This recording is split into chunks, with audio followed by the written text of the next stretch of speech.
Councilwoman Shirley Lanier is present.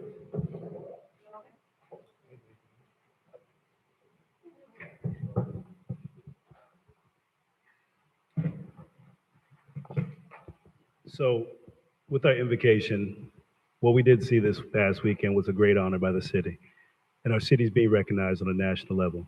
So, as we take this moment of silence to recognize some of the individuals and leaders that have come from our community and all the individual leaders that serve this community, the residents, we thank you.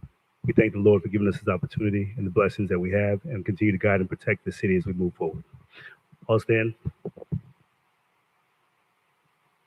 I pledge allegiance to the flag of the United States of America, to the republic for which it stands, one nation, under God, indivisible, with liberty and justice for all.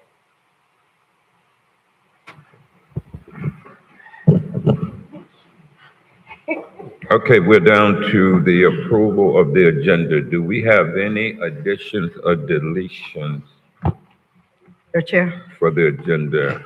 Councilwoman Miller Anderson.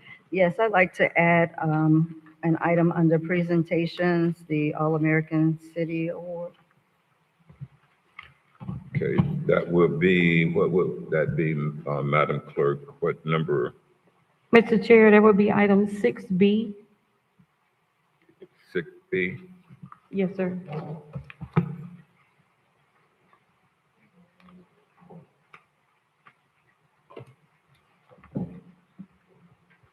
Are there any other additions or deletions? Yes, Chair. Yes, Vice Chair Spiritus. I'd like to add a discussion on summer recess for the council.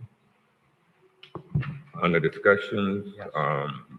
Madam Clerk, what number would you put that under?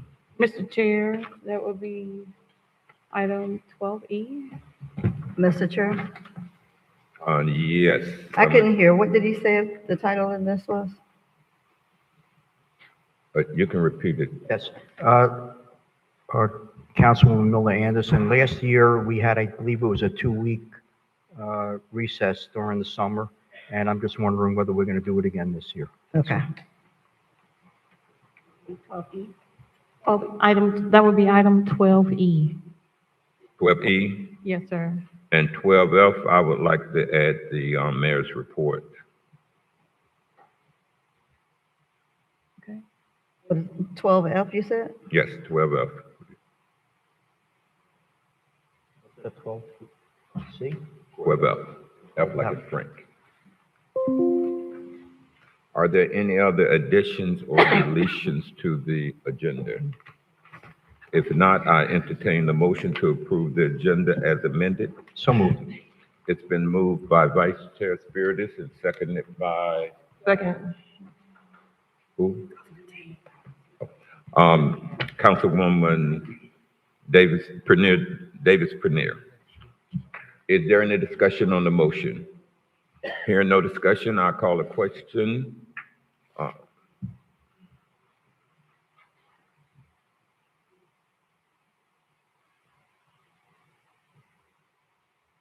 Ms. Hall, ready for the question on approving the Yes, agenda? sir. Councilperson Davis Panier? Yes. Councilperson Lanier? Yes. Councilperson Miller Anderson? Yes. Chair Pro Tem Dr. Spiritus? Yes. Chairperson Guyton? Yes, That's a unanimous vote.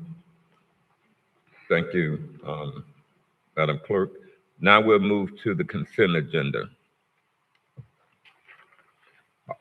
All matters listed under this item are considered to be routine and action will be taken by one motion.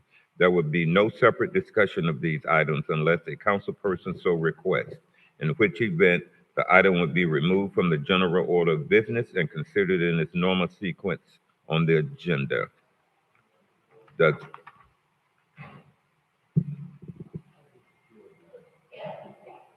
anyone, do we have any consent agenda? I don't see anything on mine.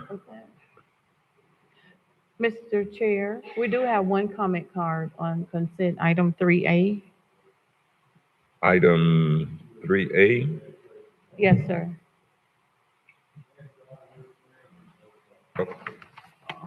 we would take that comment card and then I entertain, excuse me, let me back up. I'm going to entertain the motion first to approve the consent agenda, then we'll take the comment card. I entertain the motion to approve the consent agenda as printed. So moved. It's been moved by Vice Chair Spiritus. Mr. Chairman, excuse me, item 3A was supposed to have been removed. Deleted. Okay, who removed it when we were doing additions and deletions? Did anybody remove it? Yes, it was removed because there was no necessity for us to sign this agreement. Understood. I mean, tonight. Okay. Yeah. So this shouldn't even be on the It agenda. shouldn't even be on agenda. Right? Okay, So there is no consent agenda. that's, okay. Yes, Chair. Yes, Councilwoman Miller Anderson. There is a consent I'm agenda sorry, because we have you're the right. minutes. Yeah, the minutes are on there. I'm sorry? Yes. Okay, the item that was printed, should have been removed. It was overlooked, apologies. But the only items under our consent agenda would be the minutes. There's a motion on the floor. Second. It's been seconded by, Councilwoman, Davis Premier. Is there any discussion on the motion? Hearing no discussion, Madam Clerk. Councilperson Davis Pannier? Yes. Councilperson Lanier? Yes. Councilperson Miller Anderson? Yes. Chair Pro Tem Dr. Spiritus? Yes. Yes. Chairperson Guynton? Yes. That's a unanimous vote. Okay, the next item on the agenda will be the awards and presentations. We're at 6A, Madam Clerk. Yes, sir. Item 6A is Community Excellence Program for the City of Riviera Beach. Okay, staff? Excuse me, Chair. Yes. Oh, I'm Councilwoman sorry, I Miller was- Anderson. That's okay, cancel. Okay. Continue, please. Good evening, Honorable Mayor, Chair, and board members. My name is Tanya McCray, and I serve as the Customer Service and Quality Assurance Manager for the City of Riviera Beach. And I wanted to introduce to you Dr. George Cornicelli, who is going to provide an overview of the Community Excellence Program. Okay, thank you.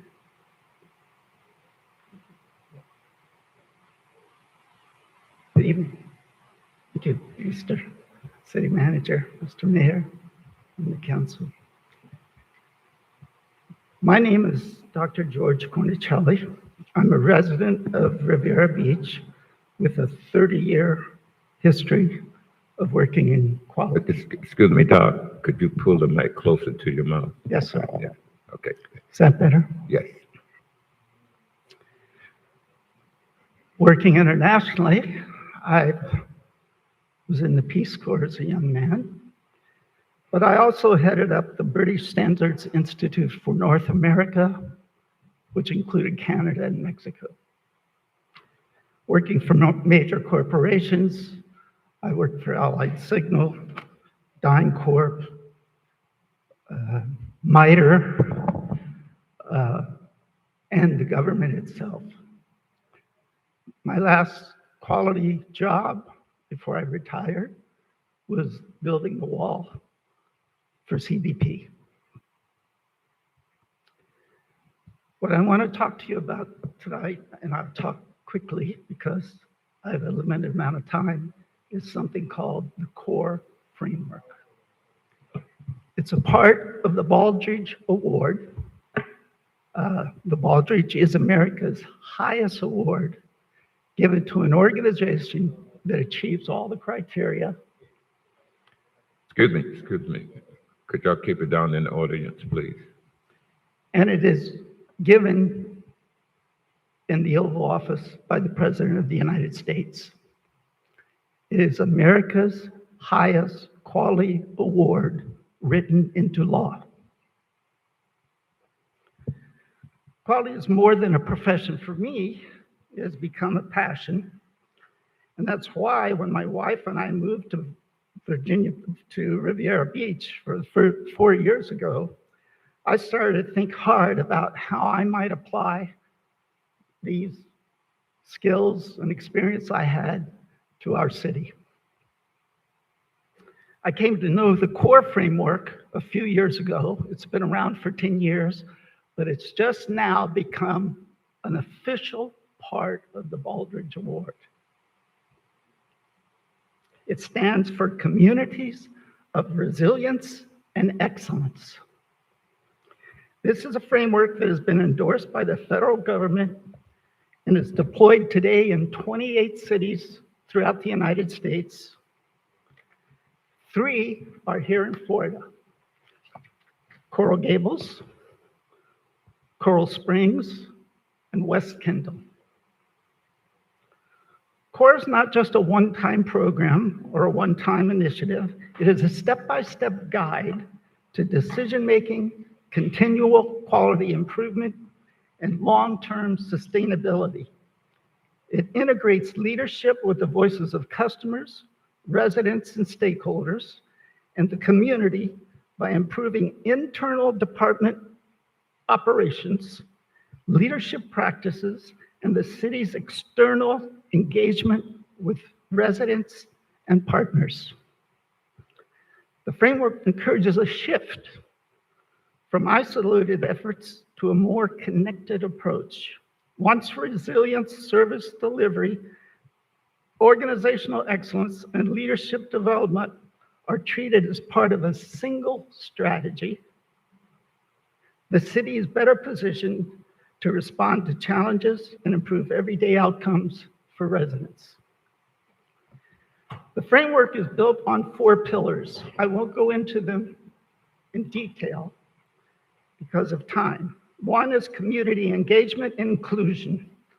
It focuses on trust for residents, two-way communication, outreach, and ensuring city decisions reflect the community's needs and voices. 2, organizational excellence.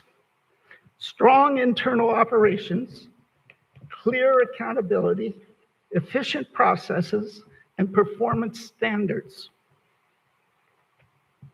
A service culture supported by high-quality results across departments. All of this must be measured with fact and data. One more point. Baldrige would not even accept to see us until we provide 3 years of data in all of our areas. But that's okay, because we're getting better each one of those years, and we need that data to prove it. 4 is empowerment and leadership focus on developing leaders at every level, supporting staff, strengthening decision-making, building a workforce that is confident, accountable, and equipped to perform. The framework requires clear, transparent measures for such areas as resident satisfaction scores, emergency response times, service delivery scores. We believe that to make CORE actionable, the framework should be implemented in phases. There are 4.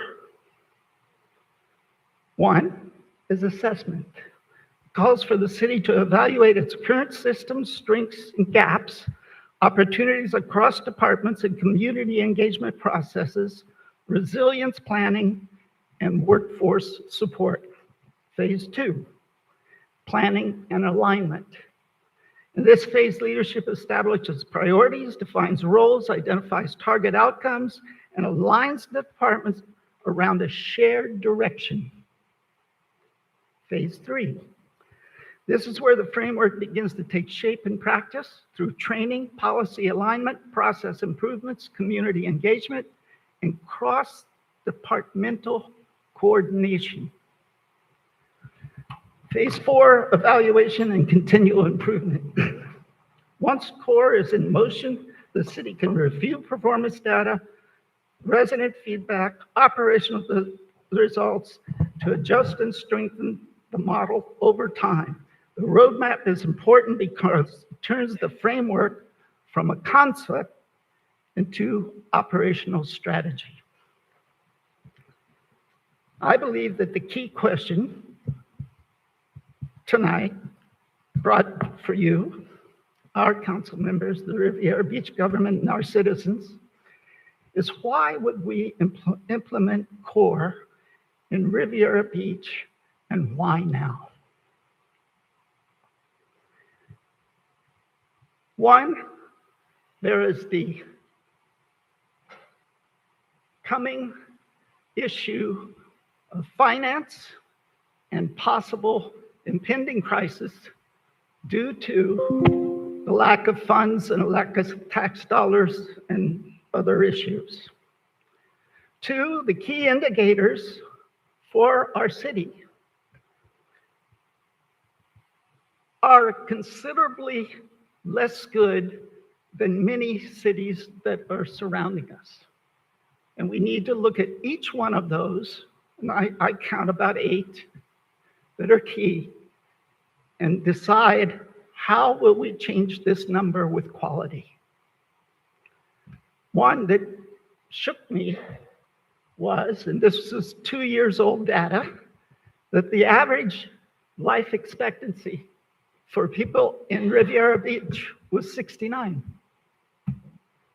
That's scary, and it should not be.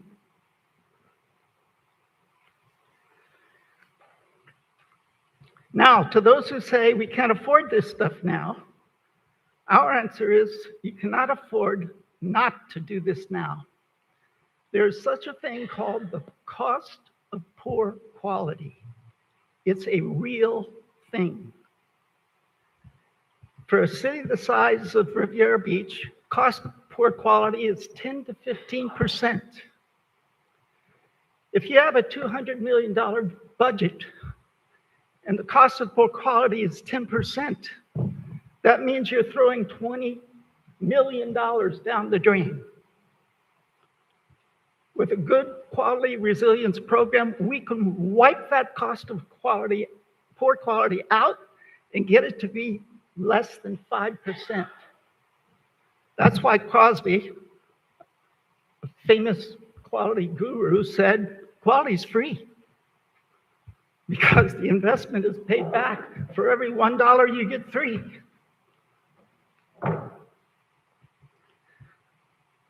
To those who say, how will the public benefit from this? We say the framework's only aim is to ensure better life services for our people. That's it.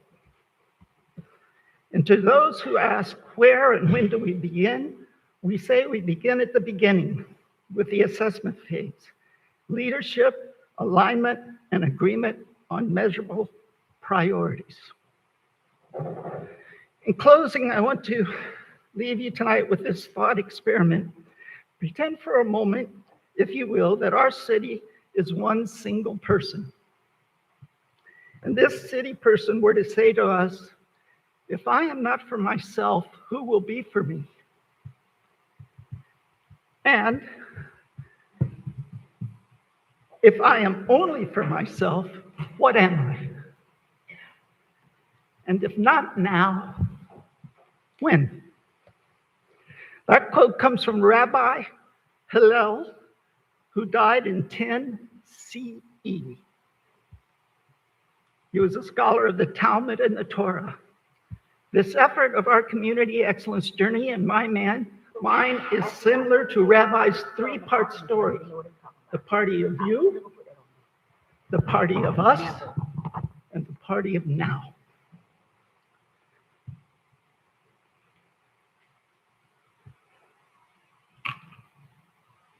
If I were to lead the Riviera Beach new quality office, which I'm not, I would not allow Riviera Beach not to do this. I would say, not on my watch, do it or get someone else. But then I would plead, come on, we're in charge. It's our turn at bat. Let's win this thing. Come on, let's make every person in this room and every resident of Riviera Beach proud of our city and make our city a city of choice. Thank you. Thank you.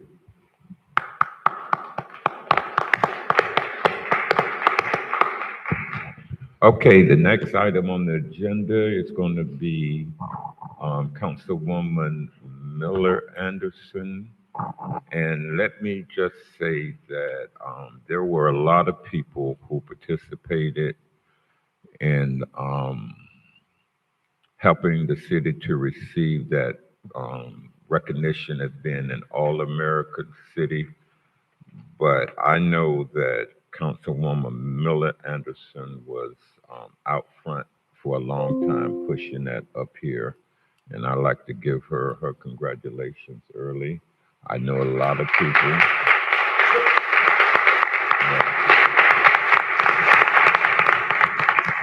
But I know that a lot of people participated to help make it happen, but I know she's been out front a long time. The floor is yours, Councilwoman Miller Anderson. Thank you, Chair. Mr. Mayor, is Ms. Kiera going to start us off with just we want to give an overview. I think there's a little confusion as to what this program is all about. So we figured that we would kind of give you an explanation as to, and this is for the public, to understand what this All-American City Award is all about. It's not saying that the city is perfect, but it does give a lot of, it gives you credit for the good stuff that we have going on. And I think it's important to explain what this All-American City Award is all about. And then we'll go a little bit into just telling you what are some of the things that the judges thought we were doing right, and which is why we got to be a finalist. Mr. Mayor, are you going to do the overview, or? I thought we discussed Ms. Hester doing the overview if she's here. I don't see her. I'm sorry? I don't see her. Yeah, we can grab her. Okay.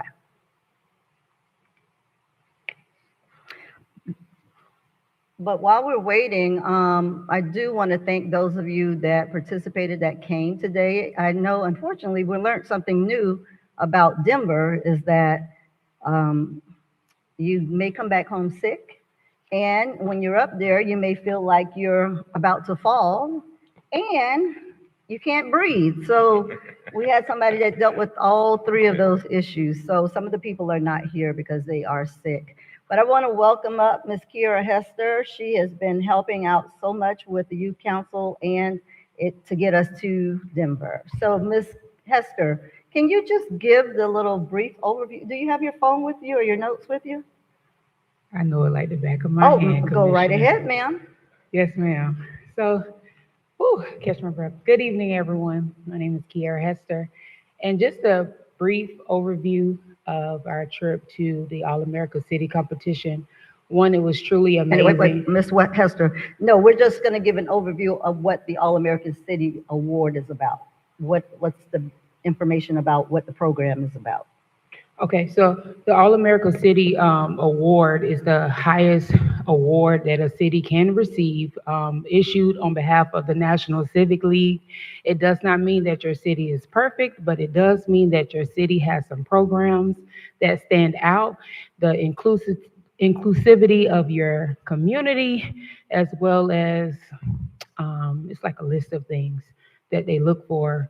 But it's just one of the highest awards that your city can receive from the National Civic League, based on your programs, your community engagement, and things of that nature. Thank you so much. Mayor, did you want to add anything to that, or we're going to move right on? Absolutely. We do want to go ahead and keep the presentation brief but profound. We will be doing celebrations to the community to further expand upon what All-American City, but we're going to give a brief overview, showcase this trip. But the narrative that was painted that this is just a pretty award, there's only 2 cities in Palm Beach County that actually have this award. Delray Beach, which was last awarded back in 2017, and now Riviera Beach in Palm Beach County. So this is a major award, and just to give you some substance behind that, Delray Beach sparked and spurred some development, growth, and revitalization, where they actually were able to use this national award that they received back in 1993 for the first time to continue to catapult that city. And as you see, Delray Beach went through major overhaul when it came to slum blight, support, investments into their community. This award has given this city the national spotlight that it truly recognizes, because not just of the growth and development, but the people, the investment into the people with the programming, the support of revitalizing our communities, our youth, They recognize on a national level that Riviera Beach is actually doing the right thing for a local community and one of only 10 communities in the entire country that were recognized. So just to kind of paint that narrative for our community that's watching at home and for our residents, that this award is recognition for the hard work that you as residents, our shareholders, our community partners, the city, the staff, and these elected officials are currently doing. So I want to make sure that the city understands that we are recognized nationally now as Riviera Beach, an all-American city, and that's what we will be called from moving forward, the all-American city, because once an all-American city, forever all-American city. So thank you, Ms. Miller-Anderson. And if I could add, the National Civic League has been doing this for 77 years, and we're the 4th city to ever receive the designation in the state of Florida. So the cities that have received it is Tallahassee, Florida, Delray Beach, Port St. Lucie, and now Riviera Beach.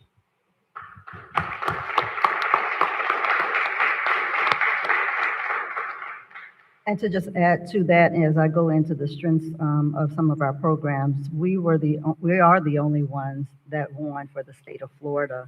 There were 2, as we mentioned before, Opa-locka and Riviera Beach. And so Riviera Beach is the only city in the state that did achieve this.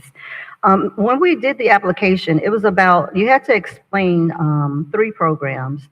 The 3 programs that we chose were the Youth Council, the Citizen Leadership Academy, and the Neighborhood Reclaim and the CRA. But another section of that application talked about the civic infrastructure of our city. And some of the comments that they made based on our application was that they said that they highlighted a strong and clearly articulated culture of engagement with consistent involvement of residents, community organizations, and partners across many initiatives and touch points. They also noted there was an emphasis on meeting residents where they are, whether that was through parks, libraries, faith-based institutions, and community centers, or neighborhood association or HOAs. One of the other things they said were we were strong with youth engagement and leadership development pipelines, which included mentorship, youth councils, and intergenerational collaboration. So that was just on our civic infrastructure. And a couple of the highlights they mentioned from the youth council was that they praised that they had a very strong platform for civic learning, leadership development, and youth engagement in public policy, as well as they thought it was we were doing a great job on the collaboration with state and local partners, as well as peer-to-peer engagement among the youth participants.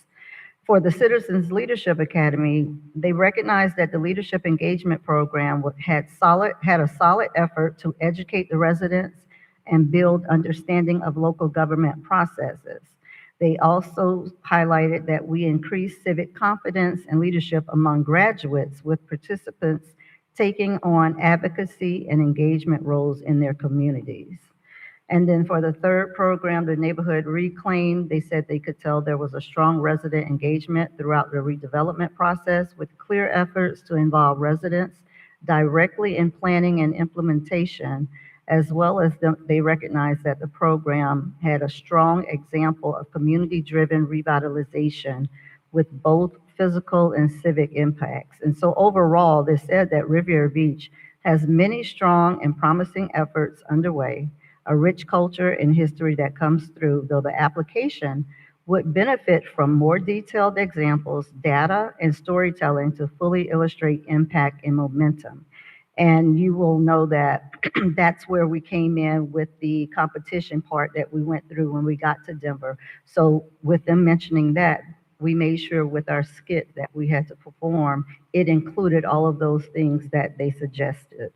But they did say they were very impressed with the next steps that we had across all 3 initiatives, noting that there was a clear commitment to building on current efforts and deepening engagement over time. And so with that, Ms. Miller-Anderson? yes, I just wanted to also add on, and there was a narrative that this was just an award that we were going to receive. This team, the city, had to compete against 20 other cities. So this was a competition where these individuals that traveled to Denver had to practice for the last few months, preparing and learning and being ready to actually present on a national stage and be judged on that by 20 different judges from all over the country, of elected officials, community advocates, leaders, and compete for this award, not just be handed an award, and competed against the 20 out of the 1,700 applicants and come home as one of the prizes for All-American City. And it was to expound on those three programs: Youth Council, Citizen Leadership Academy, and the Neighborhood Reclaim. Yeah. So what we thought we would do, since we couldn't take everybody with us to Denver, we have a video that we're going to show you, which starts from the very beginning when, well, it's only 4 minutes, so don't get uptight.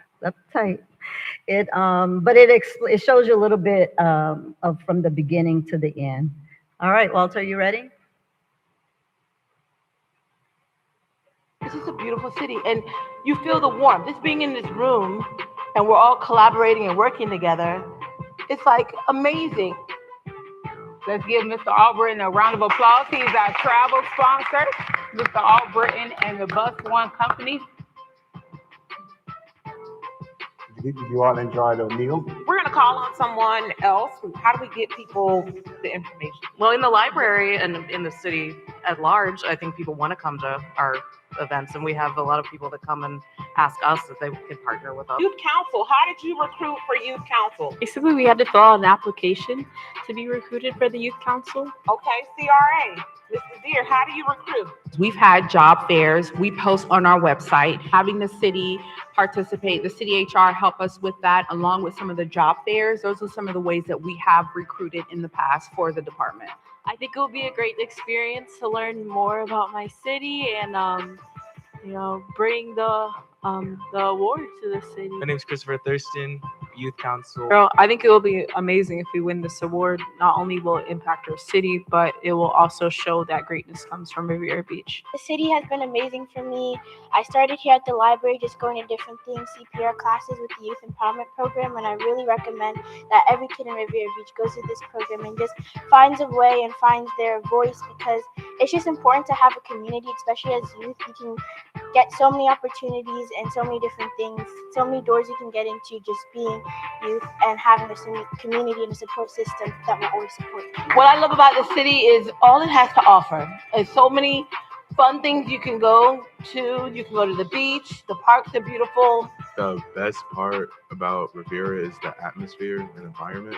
Always amazes me how people don't think highly of us, because I've always seen diamonds and, just good things in the city. Man, I've been homegrown. We have been the best city to live, work, and play, and I'm proud to be a product of the city of Riviera Beach. This program for the little ones, I'm excited for the exposure that they're going to get, the education and governance, and understanding how the world works for them moving forward. I've worked here for 1 year this month, and everybody has been so welcoming. I'm looking forward to working with this, having this award.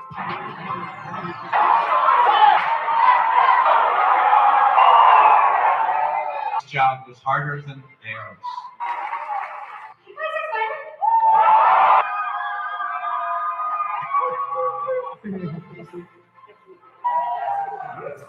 Riviera.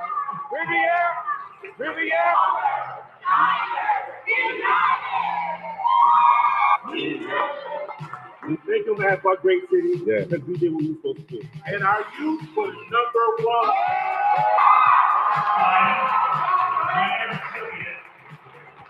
To the city of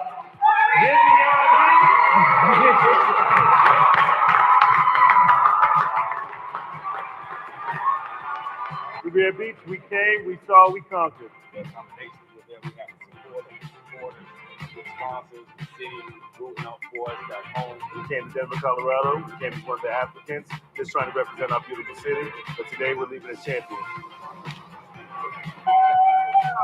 We are here. We are winners. Y'all ready?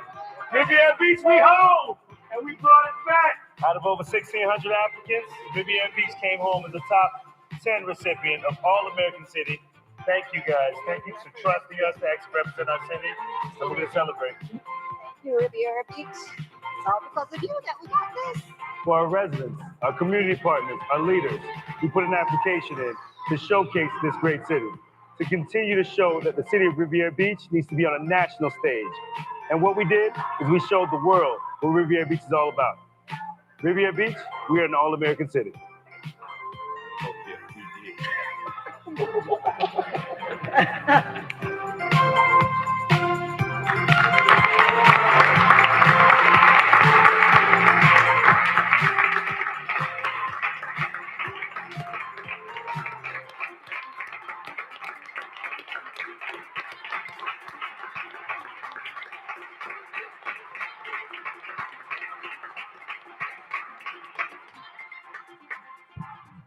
Job well done. Beautiful Well city, done. and you feel the warmth. Just being in this room, and we're all.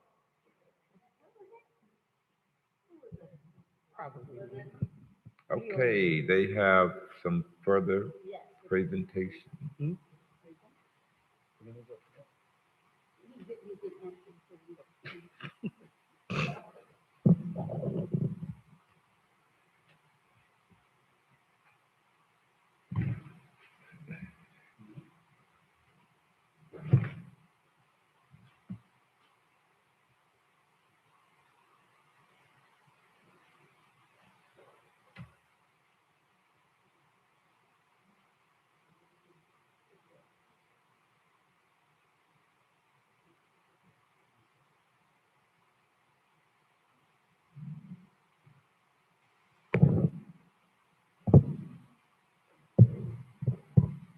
So we do have a few of our participants here. Everyone wasn't able to come.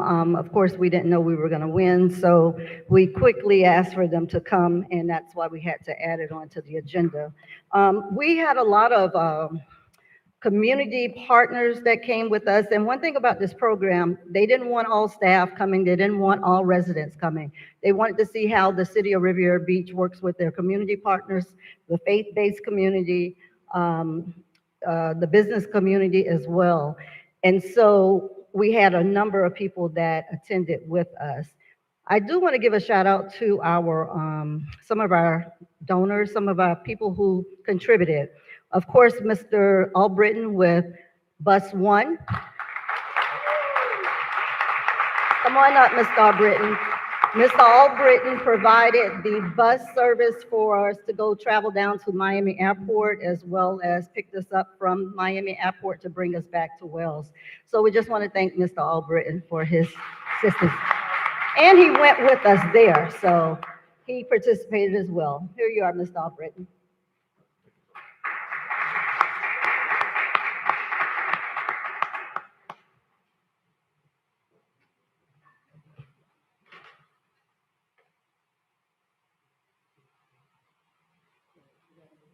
I never worked so hard. And I know a couple of them did want to speak, so we're going to give them a couple of seconds just to say something. If you come up to get your certificate, if you want to say something, you can.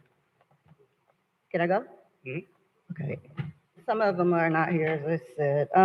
Miss India Edwards, I know that she's one of them that came home sick, so I'll hurl hers to the side and her husband can get hers when he comes. O'Brien Edwards.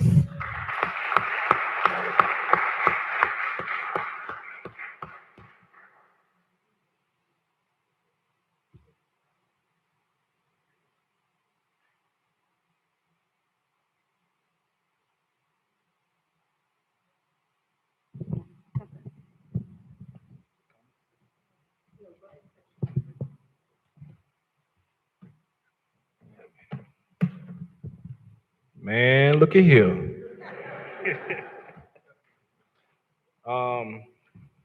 First off, I want to thank the Dias for allowing the Riviera Beach Youth Council to become a part of Riviera Beach last year. The work that has been done by the Riviera Beach Youth Council has been nothing short of amazing. So I want to make sure I start off with that. I'm gonna get into why I'm saying that. From the perspective of a parent, a resident, and a local business owner, the past weekend was very insightful. I had the opportunity to see my daughter and her peers along the Riviera Beach Youth Council demonstrate unique skills that were nurtured and developed under the Riviera Beach Youth Council. Those skills include public speaking. It includes networking with other youth councils across the nation. And it also included finding solutions to community-based problems that affect them. They had the opportunity to speak with not only other youth councils, but with executives and other government officials throughout the nation. And they were very inspiring when it came to that. So I want to make sure I give a shout out to the Riviera Beach Youth Council for that because they were amazing. As far as a resident, I was very blown away by the leadership I saw on the trip. This trip was not a vacation. I'm currently in my master's program. I have a family, and I have a million things I need to do. But this trip right here, from sun up to sundown, we worked tirelessly up until we got the award, until we came back. I want to make sure that I just say thank you to Mrs. Anderson, Mrs. Miller Anderson, Mayor Lawson for inviting us on this trip, and I really appreciate it. It was absolutely inspiring. Thank you.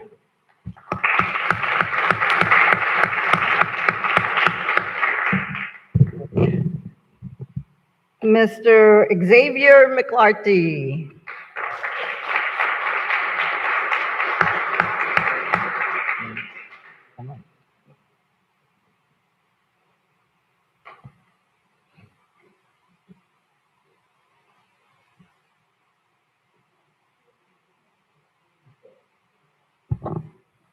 So as a business owner and as a parent, this trip was what Mr. Albrighton said.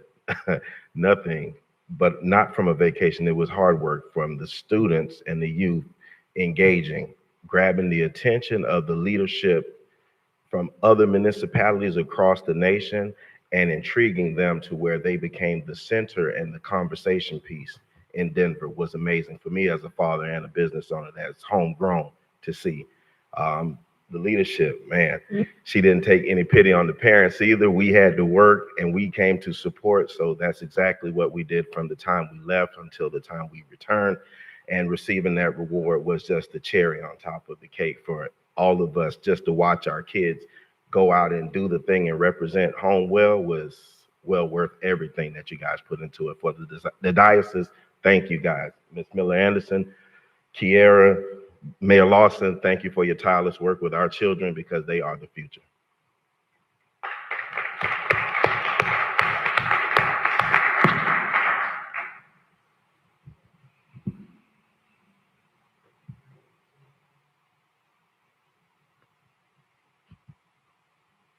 We also had the school board member Edwin Ferguson that came along with us.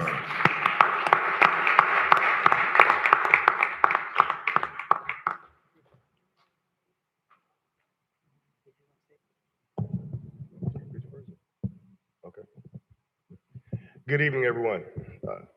Chairperson and other board members. We had a great time out in Denver. I think I was the first person that came down with the bug, so I pulled myself off my deathbed to come here because it was just that important to me. I want to speak to y'all and let y'all know why I think the city of Riviera Beach won. I think, because I watched the majority of the presentations out in Denver. I think we won, honestly, because of the intense focus on the youth. That was something that most cities just couldn't touch us in that regard. So I want to thank you all for the youth council. I thought I heard it said just a few minutes ago that that's kind of a recent occurrence here in terms of the last year, but I think it kind of follows along that same trajectory that we've seen in terms of the focus on Riviera Beach over at least the last 4 years in terms of, like I said, when I first became your school board member, Riviera Beach would no longer be seen as a joke or a punchline. We're to be taken serious in this city. And I think the city's focus on the youth, which several of them are here today, is the sole reason why we were one of the 10 actual all-American cities. And as Mayor Lawson said, there are actually between 1,600 and 1,700 persons or municipalities that applied. And of that 1,700, 20 were invited to compete for the overall award in Denver. So this was not just a participation award. And between Javon and Councilwoman Miller Anderson, yeah, we had some taskmasters out there. Now I want to take a little moment of levity though. So unlike me, Councilwoman Anderson is not a person that will cry. If the emotions get to her, she's very stoic. But when we won, and I say we because I had a small hand in it, but when you're out there, it's definitely a team, whether you're on the scout team or you're the field goal kicker or whatever, we part of the team. She was crying some big old, just alligator tears out. I said, who does snatch this woman's body?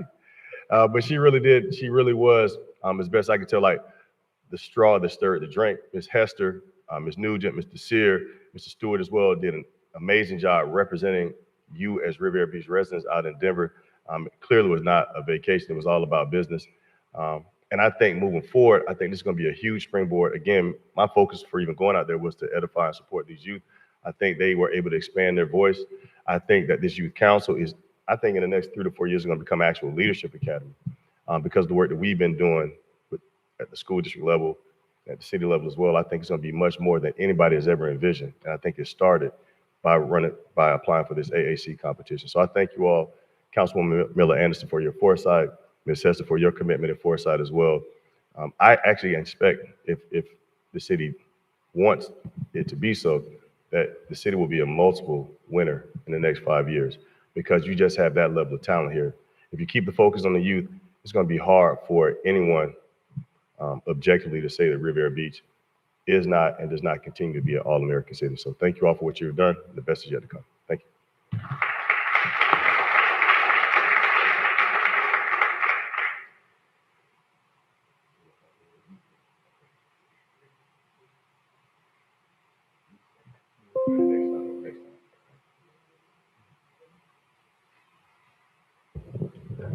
Our Housing Authority Commissioner is also here, played an important role, and one of our amazing leaders, Honorable Joseph Anderson. Come on to the front.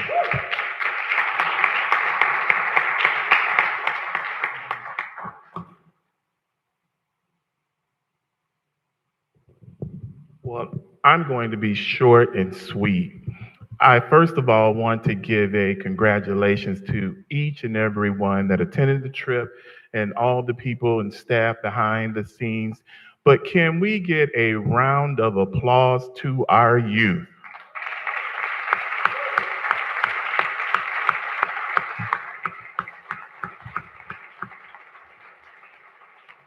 They were very, very outstanding from all the breakout sessions. And I must say, even though you will hear time and time from the moment we got on the bus to the moment we returned, our task managers didn't allow us to do anything but work. So when I tell you I am tired, but first and foremost, thank you for allowing me to serve. Thank you. Thank you, thank you. And the speakers who are following, follow Mr. Anderson Lee. Very short, sweet. Okay. All American, understood. All right, we were just trying to sort through them because some are not here and we didn't want to just keep calling off names of people who weren't here. So our next person that went along with us is one of our community partners, Ms. Jamie Lee Bradshaw.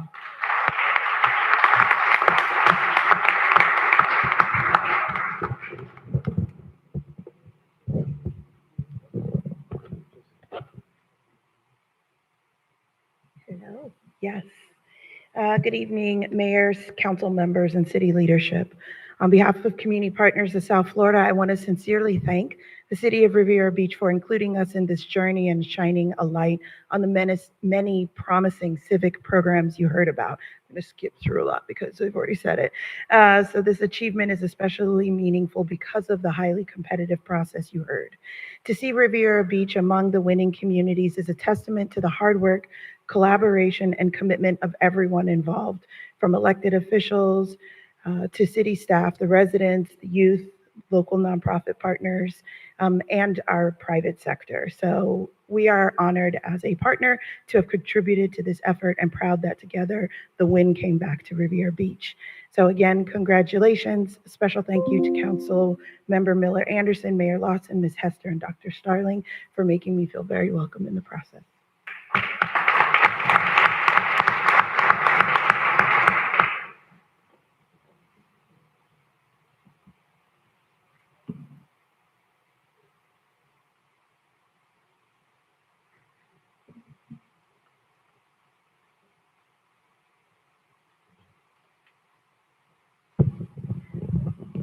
The next person that came was a little bit of a surprise. But we're so happy she came and she was able to take part as well, even though she hadn't put in the hard work that we did. But she jumped in on the tail end when it was all good, and here she is, Miss Councilwoman Priscilla Davis Pinier.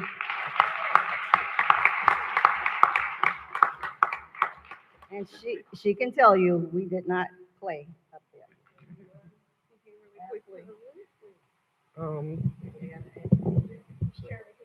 A couple minutes, just Absolutely, very short. Fortunately, some activities got changed for me last weekend, and I was able, with the help of Councilwoman Kashamba Miller Anderson, to get there. And when I tell you, I don't regret the quick turnaround and being there. I would hate to have just heard about it. I was able to witness the hard work of my colleague, Ms. Hester,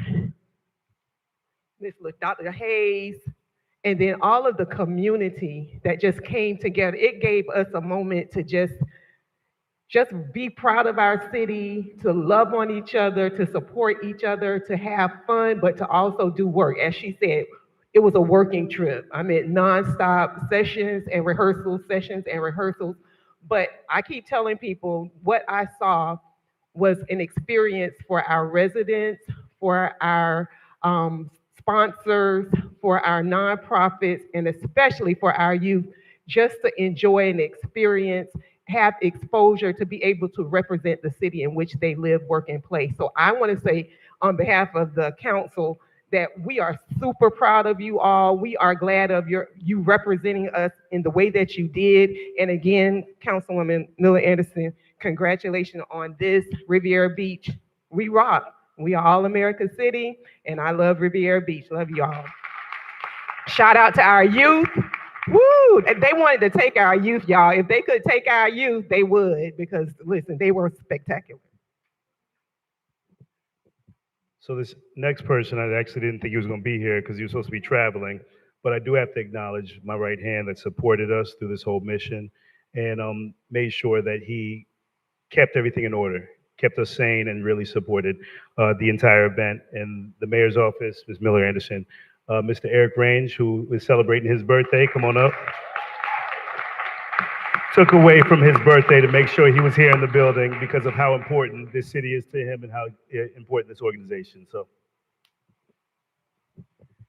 thank you all. As somebody who's only been a resident of Riviera Beach for just over a year, I'm proud to call this city home. I'm proud to have traveled with each and every one of you to bring this award back to Riviera Beach. Who you with?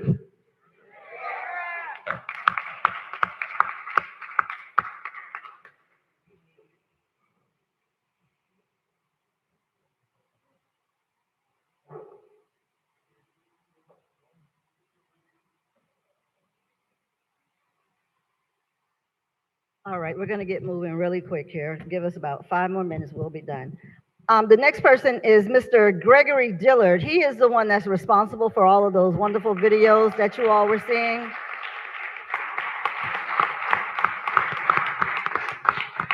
And I don't know how people do it with cameras in their face all the time, but I mean, he was like right in your face and you're trying to do something and he's right there.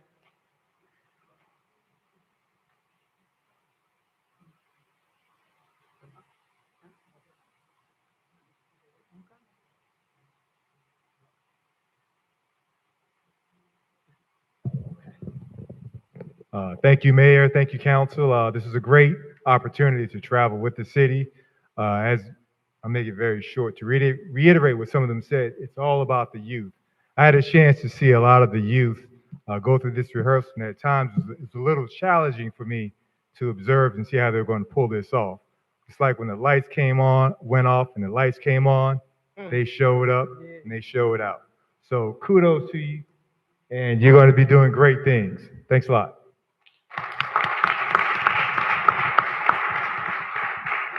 Next, we have one of our own workers, Ms. Jamie Costantino. I just messed up. Dino. I don't have my glasses on either, so.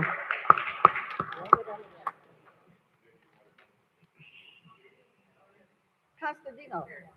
It would have been probably easier to have the glasses on. Where did it go?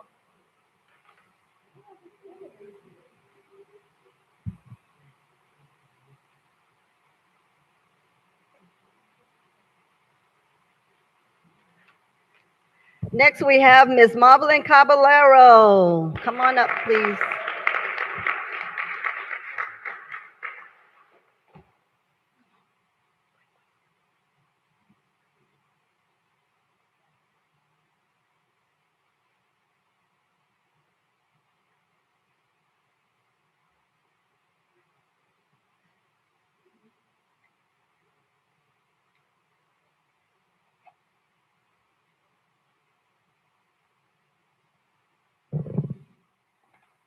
I would be remiss if I didn't say something. I'm a parent of two of the youth council members. They're identical twins. And that was one of my fun facts that I shared with one of the breakout sessions. But what I can say is that seeing our children only showcased what I knew the youth of Riviera Beach could provide and showcase to the world. I'm homegrown, and they just made us so proud. Their ability to speak clearly, articulate everything that's going on in the city, and what the future of the city is as it pertains to the youth, and what they observed from the other cities. It was remarkable. Thank you for allowing me to attend.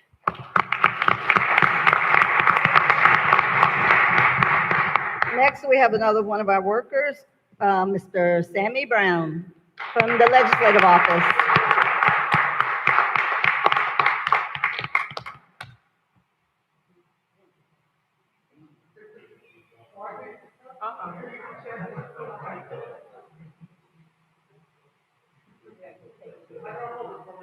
You can have this one. You're welcome. All right, we had some people there that were there to keep us safe, and we have Miss, oh, you know, I gotta read this. Where is she? Over here. Officer Cherise Phillips.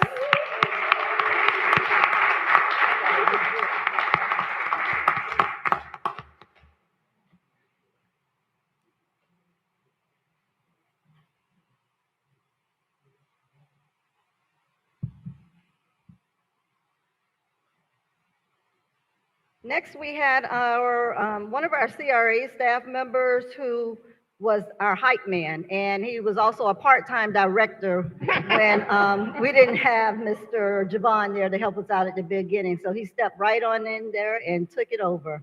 Mr. Jamel Stewart.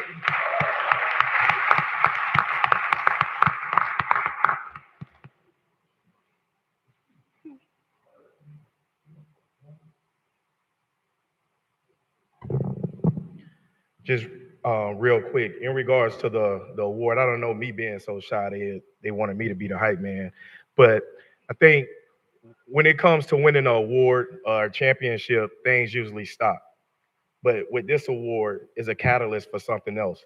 So it's not about just taking a plaque and putting it on a wall. It's all about now, what are we going to do with that award? How are we going to use it for a catalyst for change? How are we going to use it for a catalyst to invite home buyers? How are we going to use it for a catalyst to invite potential businesses to come into the city?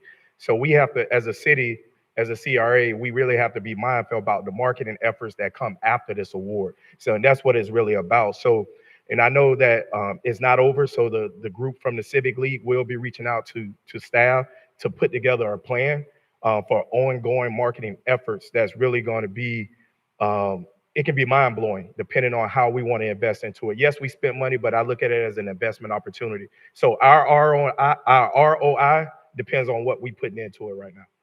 Thank you.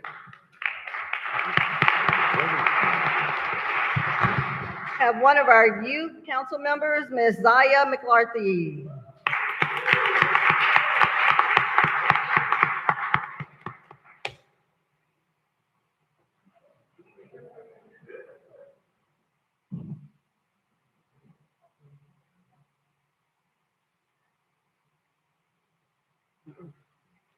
Another one of our youth council members, Ms. Reese Caballero.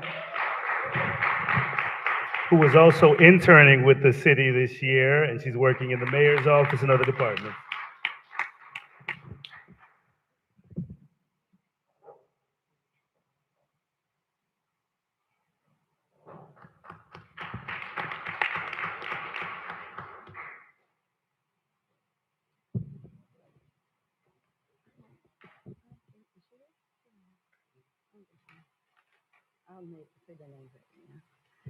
Another one of our youth council members we have here is Zion Giampi.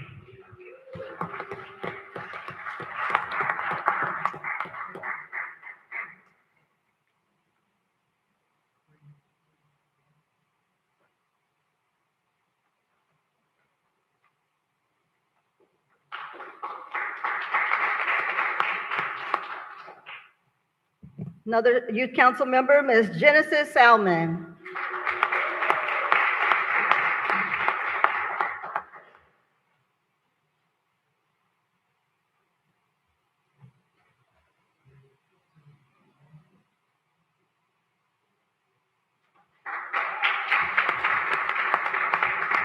Other youth council member, Ms. Reina Caballero.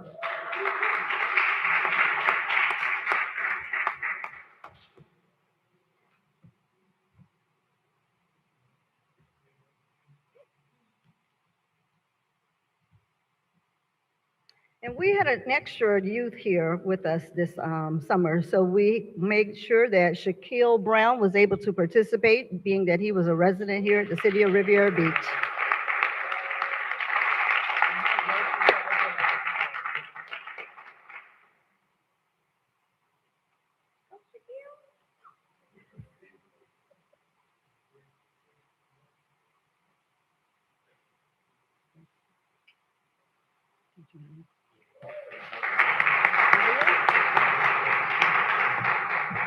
We had the pleasure of having our CRA executive director come and help us out a little bit. And he is Jadel Merzius. Can you come, sir?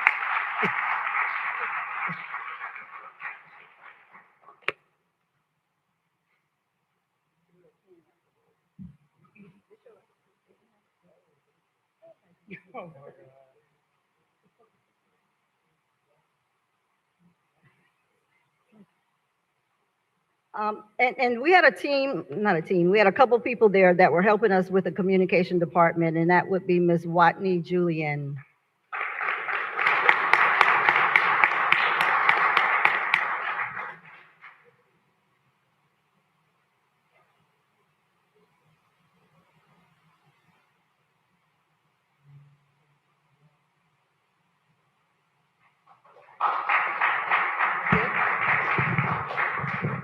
So there were a couple of the partners that partnered with us.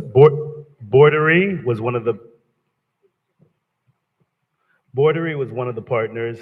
Aaron and Julie from a local business, actually employs over 150 residents here, right on 13th and Broadway. They came, they actually sponsored 150 charcuterie boards that were shipped out to the actual event. And they did that as just a commitment to our community and continue to hire residents. So I just want to give them a special shout out. And last but not least, our director, our local hometown hero. I wanted to bring him up last because he was somebody that kind of put together the entire script that really showcased the city. And I knew that he wrote the script based upon his love and passion and commitment to the city. So if everybody can give it up for my brother, the director, actor, Javon White.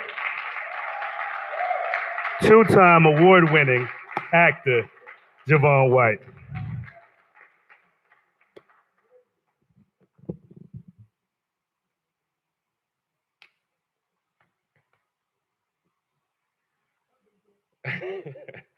Hello, everyone. Thank you so much for including me. I think being in a place to be able to create is one of the closest things we could do to the Most High, is to create. You know, that's our service here, you know, to the Creator, and to be included in a vision of our mayor, our council, and our residents. I count it an honor and a blessing to be able to share in the vision of what you see for our city, and to trust me in the space, trust me with the talent that we had here. We had a good amount of people, and they came through and they did their thing, and they showed up and they showed out. So thank you so much.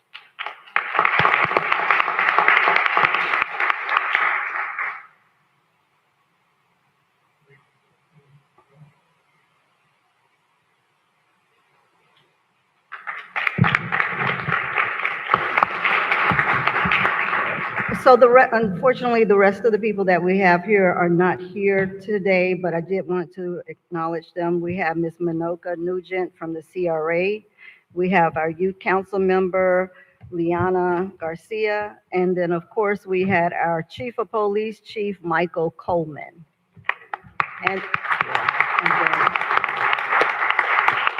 And I'm sorry, we also had Ms. Shirley Desir from the CRA department, and Elijah Duverson and Christopher Thurston, two of our youth council members.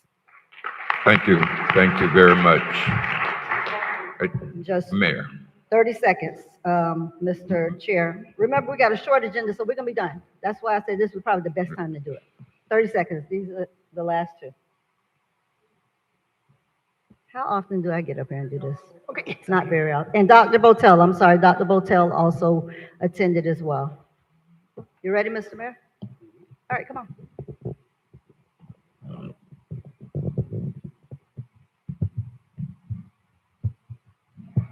The last two individuals that truly gave a commitment, heart, passion, and soul to this event, who also is celebrating a birthday this week, and was supportive of making sure they organized and provided the applications, documentation, and support, is presented to Dr. LaTrondra Starling in sincere appreciation and outstanding leadership.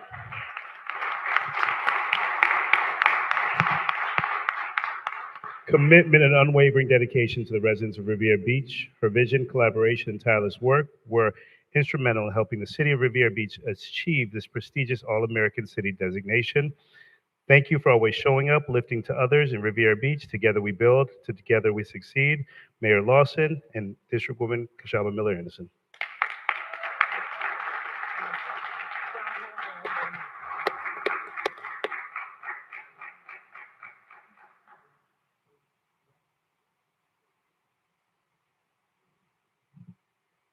And everybody, please, I need y'all to give it up for Miss Kiera Hester.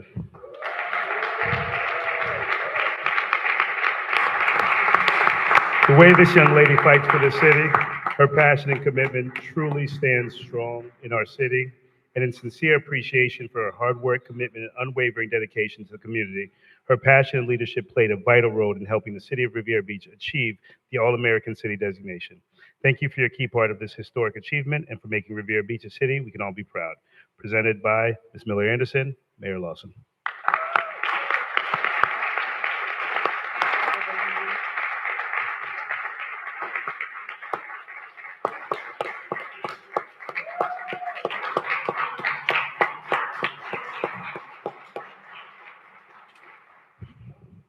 And that's the end of it, Mr. Chair, but you can go ahead and get going, but we want to get everybody to come up with the award and take a picture up here, but you can keep going if you like.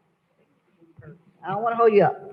Come on, everybody, quickly, please, before he kicked me out the office, out of the building. Where's it at? You got it?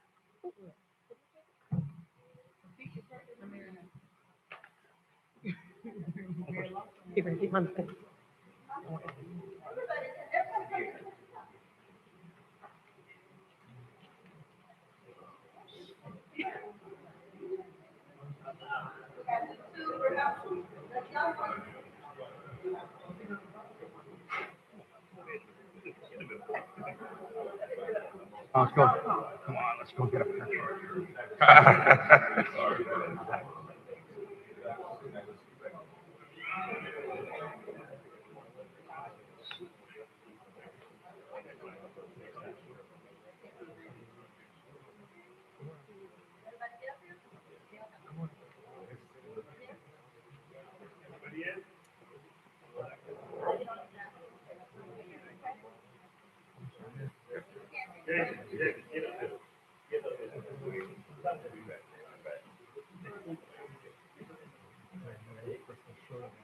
Yeah, right.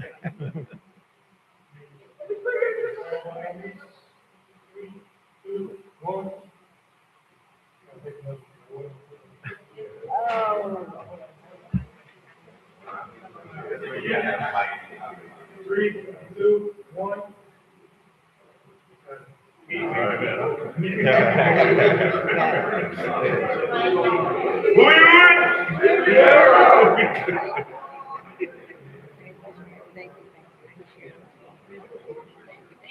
Okay, again, congratulations. A very huge accomplishment, representing the city, greatly appreciated. And definitely, this is just the beginning of many more to come. Moving on with the agenda now, we're on 9A. Mr. Chair, item 9A, ordinance number 4316, an ordinance of the City Council of the City of Riviera Beach, Florida, granting to Florida Public Utilities Company, its successors and assigns a non-exclusive franchise for a period of 30 years to sell, distribute, transport, and transmit natural, manufactured, or mixed gas in the City of Riviera Beach, Florida, prescribing the terms and conditions under which said franchise may be exercised, making findings, providing severability, providing an effective date upon final passage, and repealing prior ordinance. Mr. Chair, there are no comment cards on this item. The acceptance of cards is closed. I entertain a motion to approve. So moved. 9A. It's been moved by Vice Chair Spiritus, Second. seconded by Councilwoman Davis Prenier.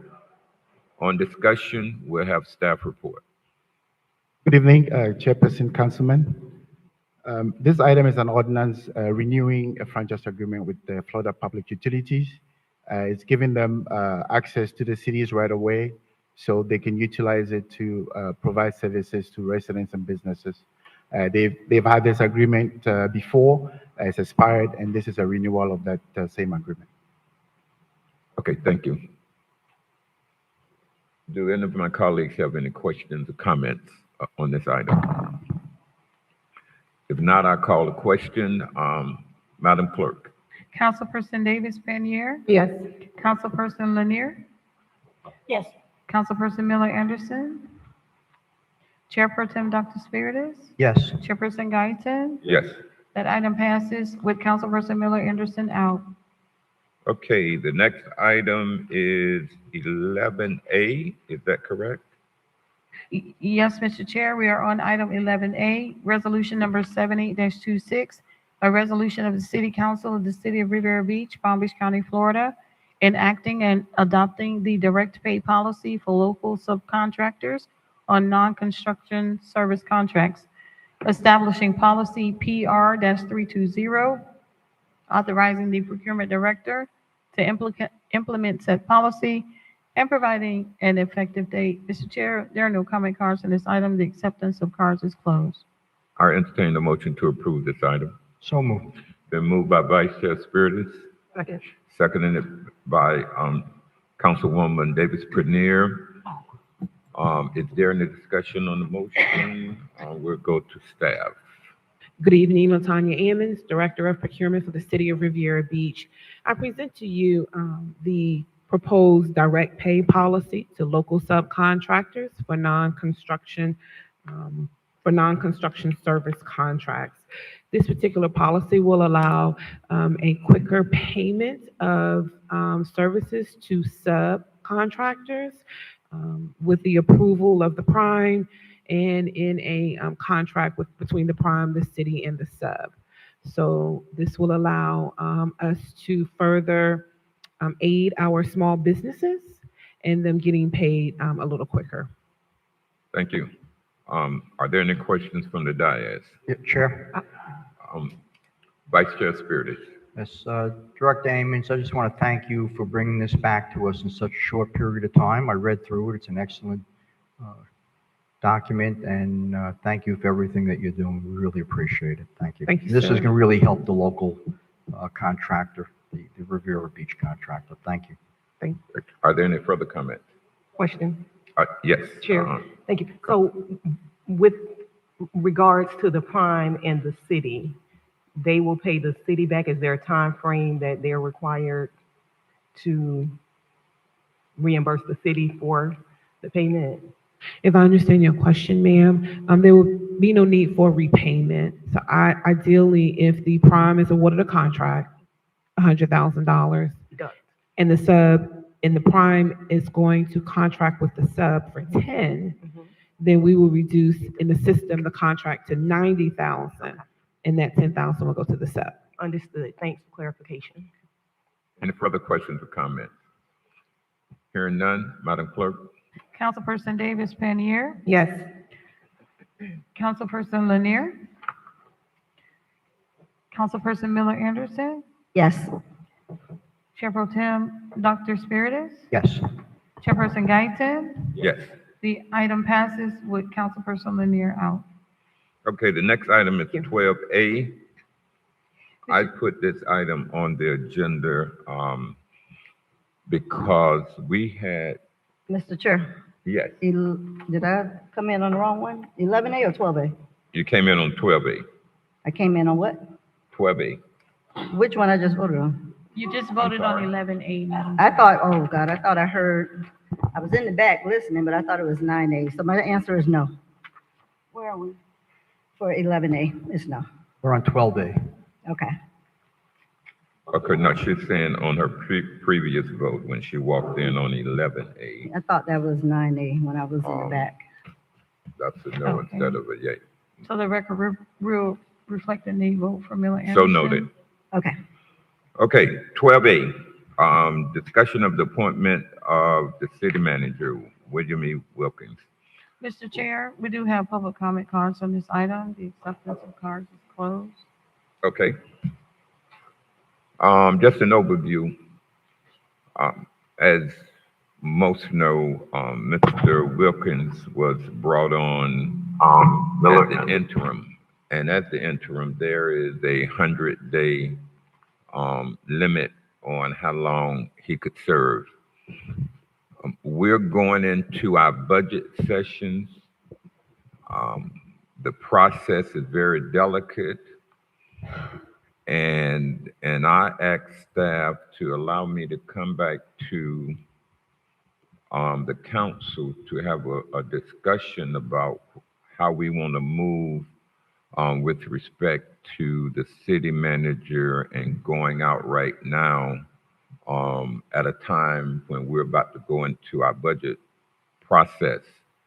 And do we want someone here who been here, had the experience, very knowledgeable like Mr. Wilkins, or bring somebody in new during our budget process, or do we want to wait until after that budget process, or even longer? So with that overview, the public comment. Yes. Can they tell me what is the date of the 120 days? I believe it's September 4th. September 4th? And when is, our new budget goes into effect when? When do we do that? What's the last date with the last voting, when we do the last voting for it? What date would that be? We didn't understand the question. What date would it be where we have to adopt our budget? Oh, that would be September 31st. The actual meeting, I'm talking about the last. Oh, the actual meeting. Yeah. What is it like Mr. Sherman, can you answer that? Oh, he's not down there. Oh, he's not? Okay, so September 4th is the 120 days. Then, just for this argument's sake, September 30th. So are we able to provide a few months? I mean, if that's what you're trying to accomplish, is make sure that we have Mr. Wilkins here to go through the budget process, which would technically be over around September 30th. His 120 days is over on the 4th. I would not have a problem with going beyond the September 4th, doing a two-month contract, because at the same time, we should have our national search going. And I guess once we get there, wouldn't it have been appropriate to kind of get a little update on that first before we kind of had this conversation? Because I think it would help to have that information from the Okay, HR. it's up to the council. Yeah, we can have that discussion. The other thing that I considered was Mr. Wilkins is now going through issues that going to require some recommendations from him. And I think that it should be a time frame that allows him to follow through on whatever recommendations that he may give us to deal with the challenges that he has discovered since he's been here. So that's why we're having this discussion to determine what would be a reasonable time frame. It's not often that a municipality has someone with over 30 years of experience, respected in the community, live in the community, and love the community. This is an opportunity that I don't think come often, and quite honestly, I want to milk it for as much as I can get. So I'm thinking more about a minimum of a year, up to a year. If he want to leave before then, that'd be his choice. But I would like to negotiate a contract up to a year. He doesn't have to stay that long, but if he so chooses, I would definitely welcome this type of knowledge and experience in our city. So, Mr. Chair, Yes. I don't agree with, I don't support that. I guess there should be a better word. That's why we're having a discussion. Right. Yes. Although, I mean, we know there's been challenges, you know, for years here. And when we decided to go in another direction, we knew that someone new, who's new to coming into this arena at this stage. I know Mr. Wilkins has quite a bit of experience from many, many years ago. And I've had a conversation with Mr. Wilkins, and one of the things that I did share with him was that there has been almost no communication in any updates in terms of projects.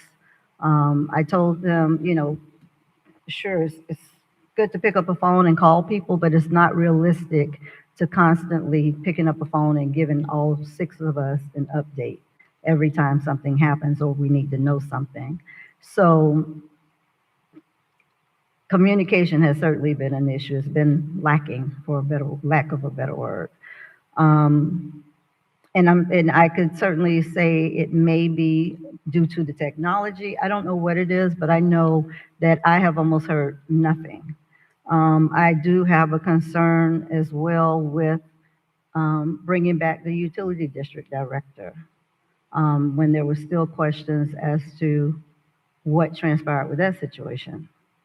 I have a lot of respect for Mr. Wilkins, but what I am seeing is that there's a lot going on. He's been out of the field for many, many years. Technology has come on board, and it doesn't seem that that's something that has been, you know, in the forefront of him. And so it's kind of hindered him in that area. That doesn't take away from his knowledge at all, and I'm not trying to do that. But I do feel we need to have someone who is able to do all of those things, to be present, to be able to share information. I haven't received very much of any information. And I just feel like it's kind of like a step back in terms of innovation or being innovative. I feel that we truly need to look for another person. Now, like I said, I don't have a problem with a few months if you want to say the budget is the concern, but I feel like we're going backwards with a lot of the stuff that we have put into place. We've worked very hard to get a lot of this stuff in position and to place moving forward. And now we're kind of like at a standstill. And I'm just concerned because of the fact that the information is not flowing. It is stopping. I'm also concerned too that Mr. Wilkins has allowed 1 or 2 board members to kind of direct him. And we know that is not what's supposed to happen. But that's what I'm seeing, and that's what I have experienced. That may not be everyone's experience, but that has been my experience. And I've talked to Mr. Wilkins about that. One thing about it, I feel like whoever it is as a city manager, You need to make sure everybody gets the same information. You need to make sure that you provide updates. You need to make sure that you are keeping everyone abreast of what's going on. I can't say that's been happening. So I couldn't support more than 3 months past the 120 days. Thank you. Thank you for your comments. Sure. Vice Chair Spiritus. Okay, I would like to first respond to my colleague. Clearly, clearly you're stating that one of the board members is directing our city manager. That's quite remarkable considering your past with the former city manager. But regardless, I think I we're didn't hear very you. What lucky. did you say? Please, I'm speaking No, I now. couldn't Your hear time you. is up. I'm Wait, speaking. stop. Mr. Chair, Stop. Your time is I up. just want to hear what he Please, said. please. I Okay. couldn't hear him. Okay. Could he just Oh, you repeat can it? hear him? No, Okay. that's what I'm saying. I couldn't I hear have him. him to repeat it. Okay. Okay. Don't talk over each other. Okay. So Spiritus. I'm very happy with the new city manager. I disagree with my colleague that we're going backwards, quite the opposite. Two of the things that I've been trying to get done for the last 2 years have now happened. So clearly we're moving in the right direction. And I would like to make a motion that we keep the city manager, we give the city manager a 1-year agreement, subject to the city council finding a new city manager. I'll second it, but I know we have comment cards, and on discussion, we can hear the comments from the public. When do we ask questions as a board? You can do it now. This is the Okay, so discussion. can There's I- a motion on the floor. We're in the discussion Okay, phase you of went it. straight there, so I didn't know if you Yeah, called a yeah. I question. just wanted the public to know that right. they're still going to have an opportunity to speak. Okay, so Chair, Okay. my question is, if there is a year extension, what will happen with the process, the recruitment process? Does it start after that, or is it during that time? Oh, is that a question? I can You go think. ahead. Yeah. It's actually our decision. Okay. Whatever the board decides how we want to move with that. Certainly, Mr. Wilkins would be very integral in our deciding when we're going to move, when he tell us that, hey, I'm So in other about, words, it'll I'm pause about 2 officially. months out, Okay. y'all need to start doing what you do. Okay. I think we have any other comments from the board before I go to the public. Yeah, I do have some concerns as well. Okay. Councilwoman Shirley Lanier. Yeah, so some of the concerns that I have, I think that Mr. Wilkins is a very good city manager in his position that he is now, but I do have some issues with the communication flow. I'm not getting response to emails. I'm not getting response to questions that are being asked. And I think that that is indicative of leadership, that if you're asking questions as a board member, then you should be receiving answers. I think that I'm not getting the information that I'm requesting. I think that maybe some other members may be getting information. I'm not getting it. There are the decisions that have been made that I have asked for information as to why the decision was made. I have not gotten any information. Of course, I think Mr. Wilkins, other than that, is doing an excellent job. He does know his, he knows his work. But I think that, having a situation where we have to have communication, given that there are so many projects on the table here in the city, City Hall, the marina, we have other projects happening. We have utilities. We have the new water plant. There are a lot of things going on, and we cannot get that information in an hour or two at the meeting. We have to have information that is flowing between city administration and the board to be able to make informed decisions when we do get here. So I do have an issue with that, and I think that that needs to be something that is a part of this negotiation. So noted. Mr. Chair. Councilwoman Davis Bernier. Okay, so I want to just say that I've kind of been in the same position that Councilperson Miller Anderson talked about tonight, like you said, with the previous city manager. So communication across the board, depending on who's in leadership, can be very uneven. So I'll definitely want to make sure I put that on the record. And then I would say that maybe the manager, if he is to stay, needs to check his support team, because there's a lot of people getting paid a lot of money that should be able to communicate, with the board in a time efficient and effective way. So that would be my suggestion if we are to keep it, since that's what consistently is going across the board, is communication being an issue. Mr. Chair, Councilwoman Miller Anderson. but I'm looking to get the information from him, not his support staff. I don't know if that's what you were saying, to get the information from the support staff or from, what do you mean? No, to get it, I mean, from him, but if his, I'm sorry, Chair. Go ahead. Okay, I'm saying to get information, obviously from him, but if he needs support, and it seems like it's a technical issue or his technical skills or, things of that nature are deficient, he has a team of people that should be able to assist him with that. So. Yes, I hear you. As long as it's coming from him. Right, Yeah, that's right. what I'm looking for. Gotcha. Okay, public comment. Mr. Chair, we have 6 public comment cards. The first 3 speakers are Rochelle Hughes, followed by Annette Dragon, and then Cindy March. Thank you. First public speaker, please.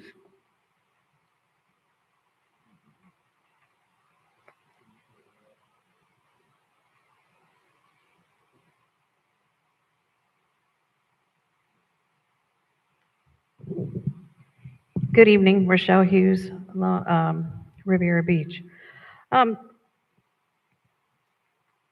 So on May 6th is when you decided to terminate the former city manager's contract. May 6th. It's July 1st. I'm a little shocked that we haven't even put it out on our website that we're looking for a city manager. It's not even out on LinkedIn, which I've seen other government entities put out job postings. May 6th, it's July 1st. No offense, Mr. Wilkins, you're a very nice guy. I've had a couple of conversations with you. You're very nice. But I just have a problem with, number one, how he came to be interim. And then now we're just kind of lackadaisical about, are we looking for a city manager? We want to move the city forward. We probably need to bring in people with new, fresh ideas that maybe have worked in other cities that can bring in a fresh perspective. We keep recycling. No offense against you, Mr. Wilkins. Like I said, you're a very nice guy and I respect you highly. But 120 days, September 4th, May 6th, that same day or the next day, it should have been posted on the city website and or LinkedIn and or Indeed or whatever, because those are free sites that you can put a job posting on. And we didn't do it. Now we're at July 1st and everyone's kind of like, ooh, we only had 120 days. So I think, and remember, Mr. Mayor had his meeting with the public and we all said we wanted to be a part of this. And we're not a part of it anymore, or it seems like we're not a part of it. I get the council gets to appoint a city manager, but we asked that we were to be involved as well, and that's not happening either. So I just want you guys to really think. We need fresh ideas. Listen, we just want All America City. Come on, let's keep that going. Let's keep that motivation going and look for somebody outside that will bring in fresh, new ideas to the city and probably give us maybe a better perspective of how to run our city. Thank you.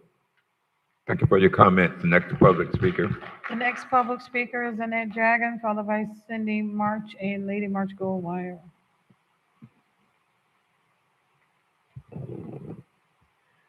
Hello, everyone.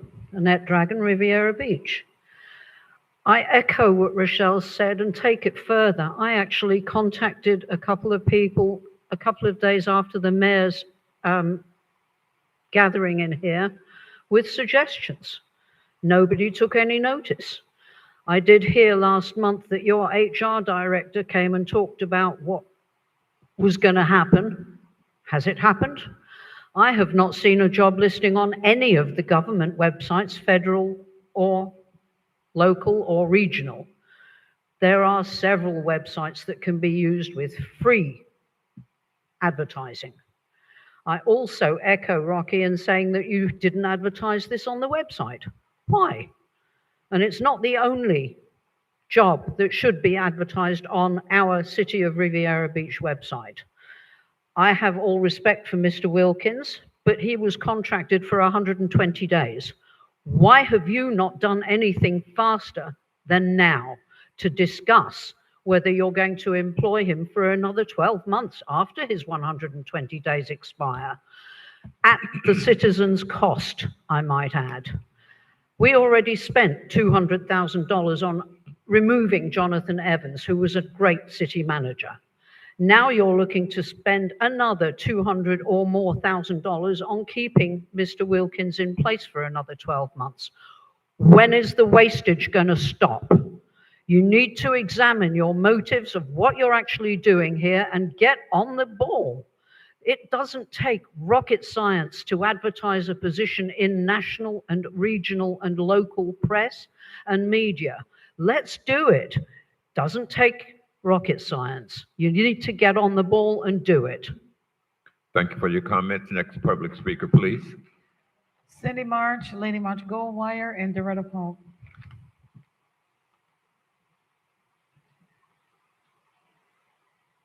Good evening, everybody. Good evening. Everybody has the right to their own opinion. But let me say this, and I'm gonna make myself very clear.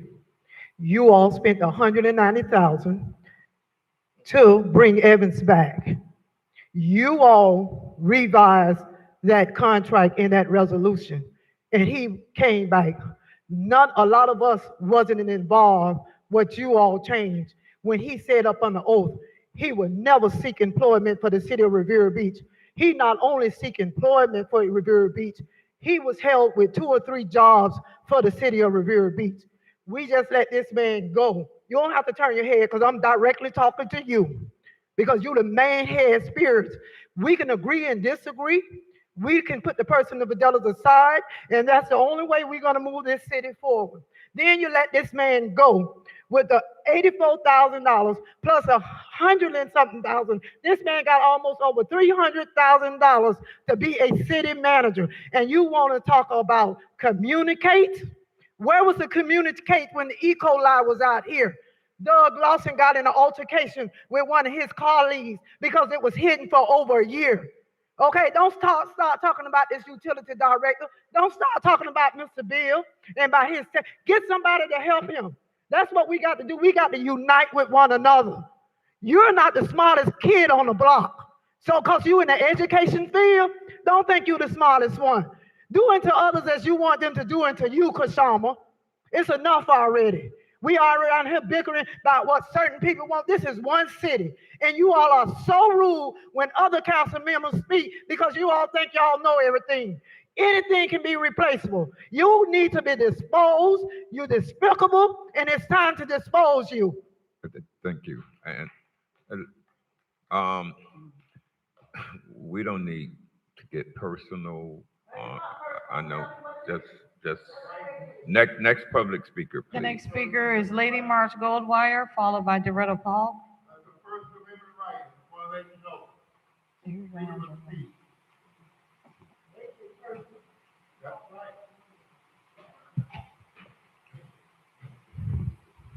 Good evening, council. Everyone, it's so good to see you. I'm gonna try to pipe it down. What I wanted to say, I want to redirect the public comment. What I will say is, one, I think it's a beautiful thing that just occurred relative to everyone coming out and celebrating us being awarded All-American City. There is a lot of back and forth narratives that happen here with regard to Riviera Beach and us not being able to get it right. And so even when you don't agree, and when you don't always like the players, you don't have to hate the game. And I love this game. I love Riviera Beach.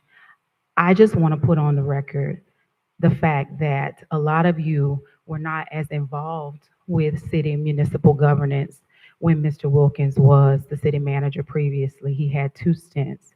But when Mr. Wilkins was the past city manager, the city of Riviera Beach, there were 37 municipalities at that time, and we ranked 1 and 2 alternating years.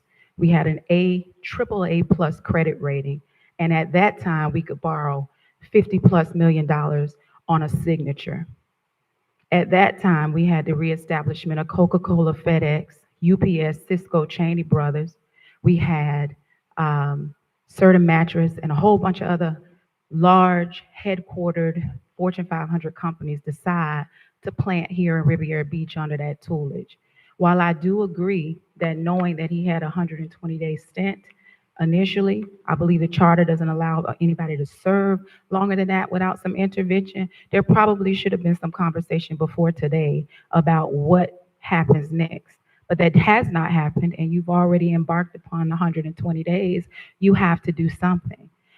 To get here, for all of us to talk about being an all-American city and being a part of it, and just pull, it makes no sense. You can't stay an all-American city without a manager.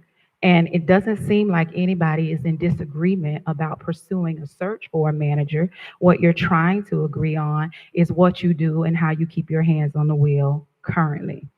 I have moved on in many, many ways from the city of Riviera Beach. I decided a long time ago that I wanted to bloom and plant in a different spot because it left such a bad taste in my mouth.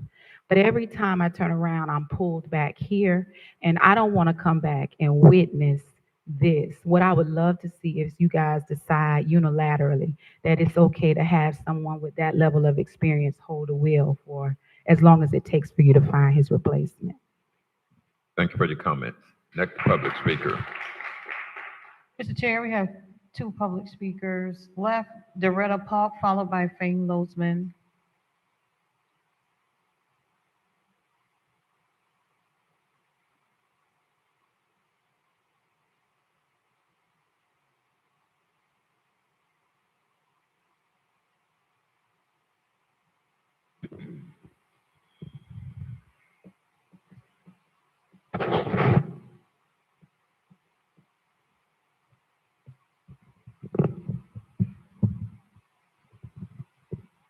Good evening. My name is Doretta Park, and I'm a citizen of Riviera Beach. And my concerns are concerning achieving a new city manager is the firing and rehiring of the utility plant manager, director, Mr. Josh Neiman. And I was just hope that you would speak on this, Mr. Wilkins. What deemed you to fire him and then 2 days later hire him back? Did anyone talk to you concerning changing your mind and having him be rehired? So these questions need to be answered by you to find out what deemed you to fire him and then rehire him. And I want you to elaborate on that if you can. Another thing, kudos. This is such an honor for this All-America award. It's an award that you all got. This is amazing. These are our children, and they're very articulate. And even when I watch what you all sent back, the feedback on Facebook, it was outstanding. So kudos to our children. And we also, again, Councilman Guyton, you have to have respect and give them time because you were still in a little rush with the presentations. So please Just give them time. And the failure of HR or whoever is responsible for putting out applications for the city manager is so desperately wrong. I don't know why this was done, but we got to get on the ball, and we need to look and advertise for a new city manager. Not saying anything about Mr. Wilkins, because I do want you to explain the hiring, the firing, and the rehiring. I want you to explain that, and a whole lot of citizens want to know what made you change your mind and bring him back. And I just want to also say, Councilman Spiritus, and the way you have been talking sometime in these meetings to Councilwoman Kashama Miller is very degrading. You need to stop that, because I know what you have done to me, what you said to me, but you need to settle down and be the councilman that you are. You're better than this. And I thank you very much. Thank you for your comments. Next public speaker. Next public speaker is Fane Mosman. Fane Mosman. Bill Wilkins was hired 47 years ago. He started with this city. He was city manager in 1979 to 1987. Then he got caught up in a scandal and was forced out. He came back for round two in 2006, 2008, or 2009 when I ran into him. I have in my hand a copy of the certified executive session transcript from June 23rd, 2006. On the front page is Bill Wilkins' name. It involves a lawsuit that myself and the lady from Seashell City filed to kill the redevelopment deal that was going to take 2,200 homes. In this transcript, Spiritus has a copy of it. I'm going to give this to the clerk. She can make copies of it. In this transcript, they talk about intimidating me, finding out why is the governor involved with me, hiring a private investigator to follow me around to harass me. That harassment started, and I talked to Wilkins about it. 17 times the police came when I walked my dog. Harris came over to my floating home, was going to arrest me for fixing a door before a tropical storm. I talked to Wilkins. I'm just doing what the council wants. If somebody told you to shoot me, would you do that, Wilkins? You're not qualified to be the city manager, but you don't have to take it from me. You can read the transcript, and you can see the chain of events that happened, that he followed directives that I think were illegal, that he could not do. Wilkins is 79 years old. He's going to be 80 years old. We have two qualified people who are the assistant city managers right now that can do the job. Deborah Jacobs was the assistant interim city manager. We have Coppins, who has a career in law enforcement. We can save hundreds of thousands of dollars. You know, the property tax bill on the ballot in November, that's going to pass. And cities are going to be looking for money. When we have two qualified individuals that can do the job versus the 79-year-old man that's already done it twice and couldn't last, we need to have financial responsibility. Hiring them for a year is absurd. You can get somebody in here in 90 or 120 days and put Deirdre Jacobs in, let her do the job again. But we need to have some financial accountability. I have a problem with this man for what he did to me. I don't know what he's done to other people, but you can read all about it in this transcript. Thank you for your comments. Okay. Mr. Chair, that's the end of public comment for this item. Thank you. There is a motion on the floor. Let me just say this. It doesn't matter who sit over there. It's going to be people who like them and don't like them. It does not matter. What matters to me is somebody with experience sitting there. Mr. Wilkins not only has been a city manager, he's been an assistant county administrator. Very few people in our community has the experience that Mr. Wilkins has. Some like to try to portray others as you have to be Jesus and never made any mistakes in life, or you're not qualified. That's absurd. What I know about Mr. Wilkins is he's one that knows what he's doing. He does it fair, and he does it in an impartial way. I haven't seen any partiality toward me or anybody else. I can only speak for me. I know, and others have said, that he picks the phone up and calls all of us and let us know what's going on.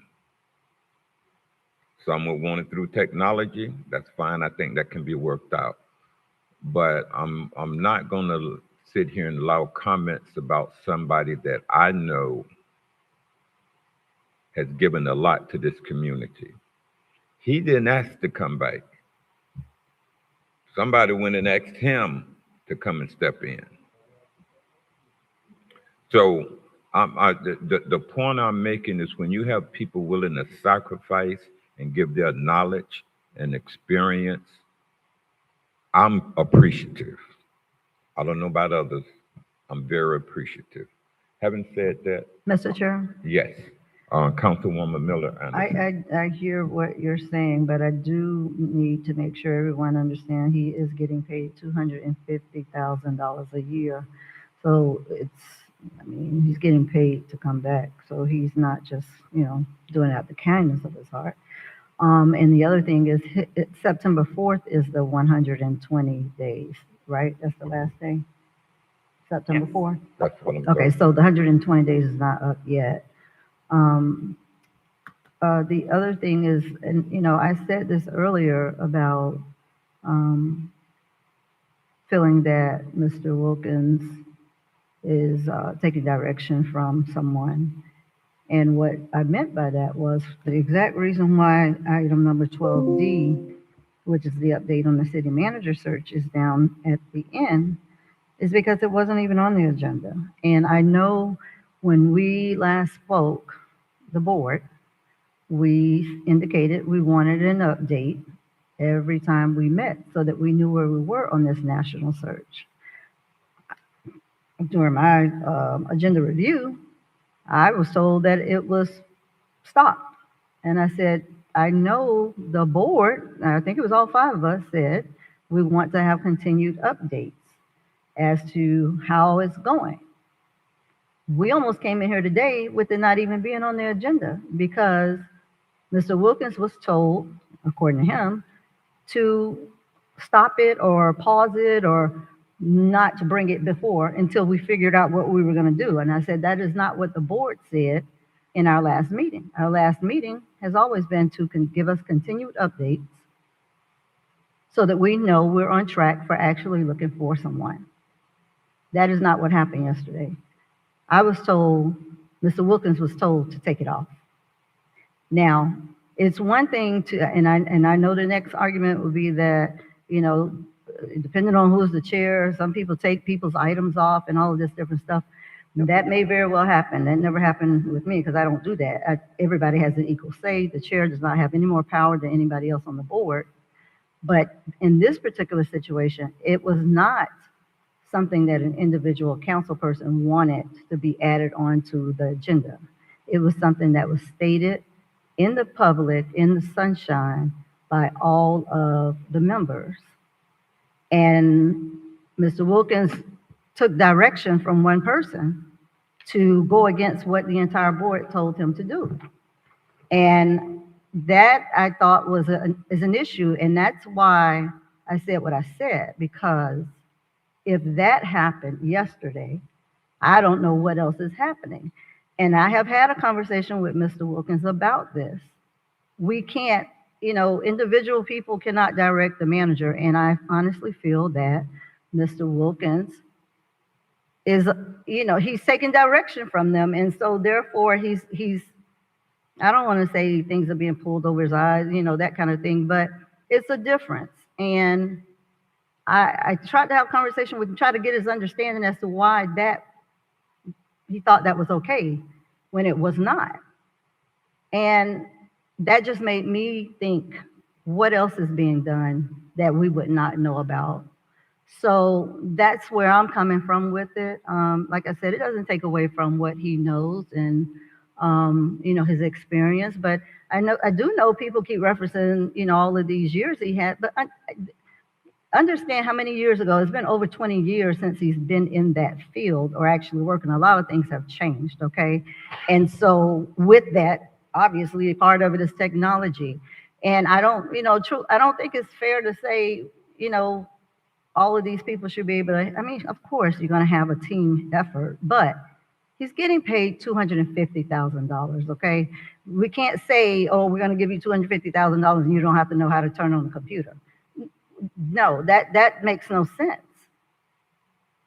So, although I have no issue with him as a person, as a manager, I have an issue with knowing that right now, 20, 30 years after being out of the field, it is an issue.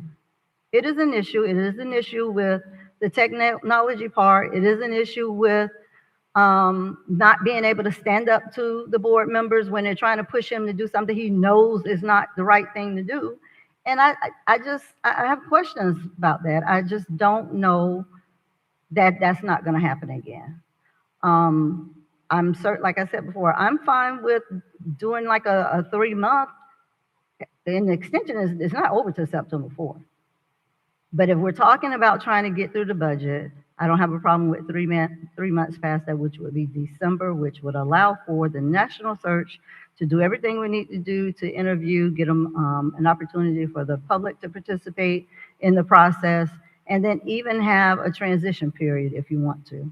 But doing this for a whole nother year, I just see people just telling him what to do, and he's just doing it. And although I know when he came on, he said he would not do anything that's immoral or illegal and all of these things. But like I said to him, that was not the right thing to do, but you did it anyway. So that just, I don't know how you come back from that. So, but carry on. Thank you. Thank you, Councilwoman Miller Anderson. One of the reasons that, and it was me that asked him to put it on pause for a minute, because you made a good point at the last meeting. You said something similar to, we shouldn't go out and spend money if we think that we may even temporarily hire somebody from the area. And when I thought about we coming up on the budget session, I thought that we shouldn't go spend that money right now. As a matter, Walt, do you have that little clip? Oh, no, I remember saying it, and I said it for that purpose. Okay, just calm down. Yeah, oh, no, Calm I down, definitely calm said it, and I still say it. Yeah. Calm down. Please, Walt, hit it. Miller Anderson. So, we've been through, many of us have been through this several times, and what I've found is that a lot of times when we do the national, sometimes people have intentions of, you might know who you want to give it to already, or you may know you want to stay local, but, it sounds good for us to say we want to go national so that we can have a lot to pick from. But with that, as you see, is a cost. So I think we need to be realistic in, what our intentions are. If you truly want to get people that, are outside or considered outsiders, if you don't, then we don't need to waste the money if you really want to just stay locally. And then I'm simply saying that because I've seen us go and do national, but you don't want someone that's an outsider. I know a lot of times we like to say, homegrown or, And what people I'm saying is that we don't need to waste the money. That's why I want to bring it to the board first, and have this discussion about the budget session coming up, and do we want to waste that money going out now? So that is the reason I suggested we put it on pause. It wasn't on stop, and it came back to the board, not me telling them what to do. I said, I just want to carry it back to the board for discussion. Mr. Chair? Okay, yes, Councilwoman Miller Anderson. But that's the part I'm talking about. It's, you didn't have the right to tell them to stop. I didn't tell them to stop. I said I want to bring it to you all to discuss this budget process before we spend a lot of money. But what the direction from the board was to bring it back. Now, once it was brought back, they continued to move forward in looking for someone. They were supposed to continue until the entire board said they wanted it to stop. That's the issue that I had. It's not so much that now you have this epiphany and you don't want to spend the money, because I already knew this was the play. But I'm just saying, whatever he leaves with the board giving direction, that's what it is until the board comes back and then give additional direction. The chair cannot give that intermediary direction. You can't tell him to stop so that when we come to the meeting, then we can have the conversation. No, the last thing that was said by the board was, go continue doing what you're doing with the national search, come back in 2 weeks, every meeting, come back and give an update. That's what was supposed to happen, not you tell them to wait and then we talk. No, that's not how that goes, because that then just opens the door for other stuff, for you to tell them to stop or not bring it or whatever the case may be. That's not what the board said. The board said, bring it back. So that's my point. Not so much as what you all are doing now, because I already knew you were going to do it. But I'm just talking about that's the right thing to do, is to continue to follow what the board tells you to do, not what one person tells you to do offline. Mr. Chair. Okay, so noted.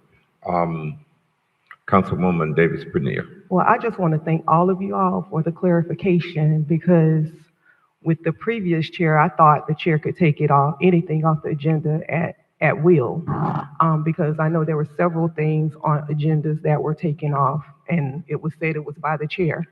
The mayor's report several times was on the agenda, off the agenda, on the agenda. So this is like more of the same. So I thank you for the clarification. So we are saying that the chair cannot remove anything off of the agenda by themselves. That's new to me, because I know in the past that hasn't been done. Mr. Chair? On more than one occasion. I'm going to finish. Go ahead. On more than one occasion. I'll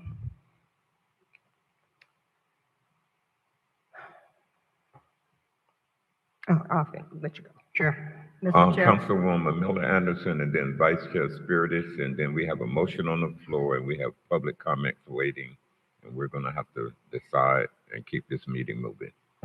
Yeah, that's nothing new about people, the chairs taking things off. But in this situation I'm talking about right here, it is not about, I wanted something added to the agenda and he took it off. I'm talking about direction that has been given from the board directly to the manager. That should continue. I'm not saying, oh, I want you to add All-American on, and then I get to the meeting and find out the chair pulled it off. That's not the same thing I'm talking about. But in reference to that, yes, the chair has no more authority than any other council person. That has always been the case. That's what the charter says.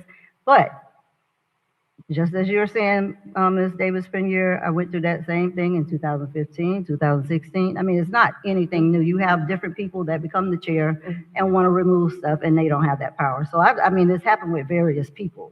It's not just one. I mean, that's been going on for years. So, yeah, I understand what you're saying, but this is a different situation I'm talking about. Thank you for your comments, Vice Chair Spiritus, and then we're going to have to take a vote and public comment. Thank you, Chair. I do remember Chair Lanier giving a directive to the city manager to put out prepare plans and specifications to put the water plant out to bid. That never happened. We waited months, it never happened. We were forced to vote on a CMP, probably cost the city over $100 million. Nothing ever happened. So clearly, this is not the first time. Thank you. Okay, thank you Chair, for your comment. I need to- Councilwoman Shirley Lanier. You said that I did what, Dr. Spiritus? The board voted and you directed the city manager to prepare plans and specifications for the water plant to go out to bid. That was our exit ramp. That never happened. It was never prepared, never happened. We had no choice but to vote or put the water plant off for at least a year, which we weren't willing to do. We had no choice but to vote with the CMP that was given to us at that time. So what did I have to do with that? A directive was given by the chair to the city manager, but the board voted for the chair to give that directive to the city manager, and it never happened. So that's what we're talking about right now. No. That's totally incorrect. No, that's not cannot- correct. That's not No, that incorrect. is- You can go that look is- at the that minutes. is incorrect. Go look at Chair, the minutes of point the of meeting. order, Mr. I Go have Chair. look the at the floor minutes. now. A point of order being called. I have the Let's floor. chill out.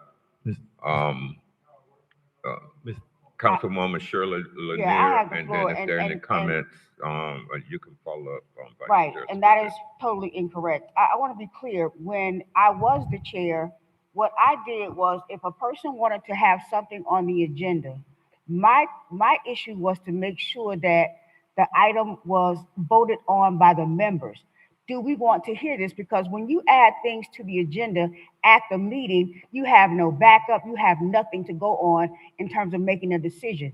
So I would say, no, what we'll do is you can come to the meeting and you can ask the board to put this on the next agenda so that now we have backup. Now we can make informed decisions. I never took anything off the agenda if it was not pertaining to of something that was directed to the city manager. If the board voted on it and the board said, bring this back every 2 weeks, then that's what happened. I would never take anything off because I don't have the right to do that. But I would often take things off because what? You put things on the agenda at the meeting and you have no clue as to what it is or the conversation you'll be having about that particular item. And that's what I did on that tip. But there is no way in the world that I took the city manager and not move forward with the water plant. That is ludicrous for you to even say Okay, that. But I digress. I also want to say that if we're going to do this, we need to make sure that we are pursuing the city manager national search as well. I don't know, and I think that that's the crux of the argument here. That was supposed to be on the agenda every 2 weeks for us to get an update on it. You took it off. That was something the board as a whole said that it's supposed to be on the agenda. You cannot unilaterally take that off because of that. So the question is, are we going to do a national search or not? Okay, and that's a question for the board. We'll vote on it, and whatever 3 or more people say, that is what we'll do. But there's a motion on the floor now, and if somebody want to address those issues after we carry this motion. Chair, I call the question. I'm sorry? I called the question. Okay, call the question. Could you repeat the motion, please? The information that I have, Mr. Chair, is to keep the interim city manager for a one-year agreement. Okay. So, Chair. Chair, I have to correct that. I said subject to the city council hiring a new city manager. So, Chair.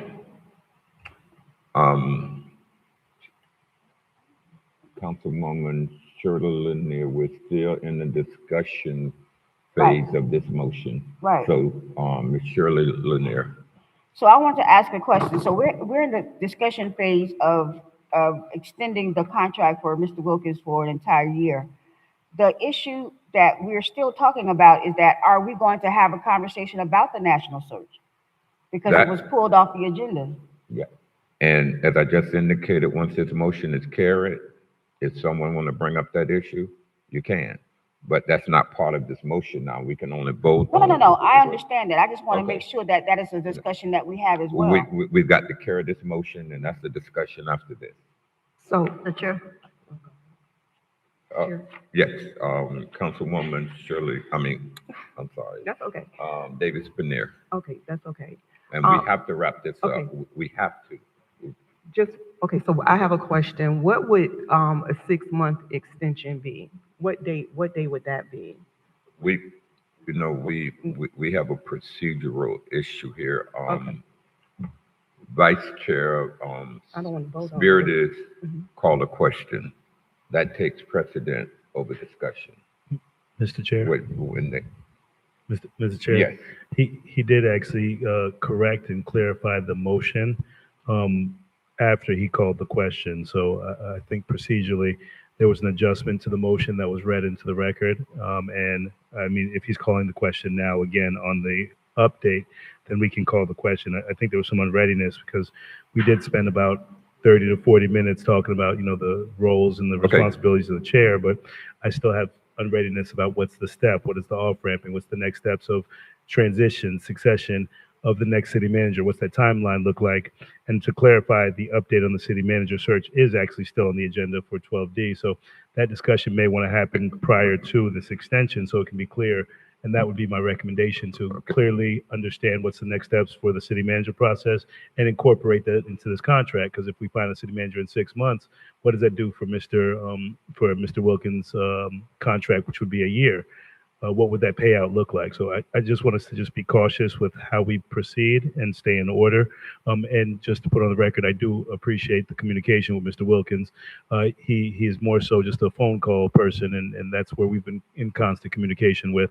Hopefully the emails will work and increase a little bit more, but the phone calls, he always answers when I call. So thank you. Okay. Thank you, Mr. Mayor. Chair. Mr. Chair. A question has been called Mr. Chair, on the amendment. The question has been called again. I have a Councilwoman question Bill about Allison. what it was. Councilwoman, it takes precedent. I don't know I want to hear what he said. That's what I'm trying to find out. What did he Would change you it to? repeat it so we can carry this motion? The motion is to keep the interim city manager for a one-year agreement, subject to the city council hiring a city manager. Should I repeat that? Okay, so Mr. Chair, we are hiring him as a city manager after, that's what we're doing, right? That is what we would be doing. So how is the motion, huh? Councilwoman, the question has been called. You wanted clarification But on what. it's a but I'm clarification telling you, about his motion. procedurally, we've got to answer No, the question Mr. being Chair. called. Yes, we do. Mr. Chair, I'm Yes, we trying to get clarification I on know, his but he called the motion. question. But if I don't have clarification, how am I going to be voting on something? Mr. Go and Chair, repeat it, or she's Mr. gonna Chair, repeat it. can- he said, the motion was that Mr. Chair, he said that he was doing this motion to hire him until we hired a city manager. We are hiring him. That's what it is. So what does he mean until another city Wait. manager? You want a clarification on the motion. Now you're asking questions about the I'm motion. trying to get That's the that. difference. I That's need the to difference. understand It's time to take a vote. Once they call a question. Mr. Chair, It's time to take a vote. I'm just trying to get I understanding of what he understand, said. but. You cannot, we- we both have a voting right here. You cannot shut me No, down because I'm we, trying we, to. our Can he just ordinance answer said that. what he Wait, means? Time out. Our ordinance say that we're gonna operate by the Robert Rules of Order. And Robert Rules of Order said if a question is called, But we got to carry it. I cannot continue to, sir. I understand that, but you understand too, if someone does not have clear understanding of what the motion is, can he clarify what his motion was? Because it doesn't make sense. That's what we're doing. We're hiring the person, but then he says it's until a city manager is hired. We're not extending his interim agreement. So that's why I'm trying to get understanding. I've been flexible with the I don't- Robert Rules, but. Mr. Chair, can he answer that? It's a simple question. What would you like to ask very quickly? Chair, I'll explain. Basically, what I'm suggesting, what my motion was to give a one-year agreement, and there'll be an exit ramp that'll be negotiated by the city attorney to ensure that if the city council during our search hires someone in 2 months or 3 months, the city manager will no longer be the city manager. The new city manager will take the place. If it takes it may take 10 months, it may take 1 month, we don't know. But at least we'll have a city manager that has full authority to function in that position. But Mr. Chair, And historically, the chair has been involved in the negotiations too. But here's the thing. Yeah. If we're But you need going, to put that in your motion. Mr. Chair, if we're giving him a one-year contract, and if you say that we could possibly hire someone in 7 months, 10 months, wouldn't we have to pay him off to finish out that contract if we decide to get someone else at that point? Wait. Now we're going off. No, I mean, We- it's a part of his we- motion. His We need to motion understand is, and what I suggested, up to, the language that I But used. he didn't say that. I said Is up he to changing a it? year. He didn't say that, though. Is he changing it? Would you like to? So I'll amend my motion to say up to 1 year.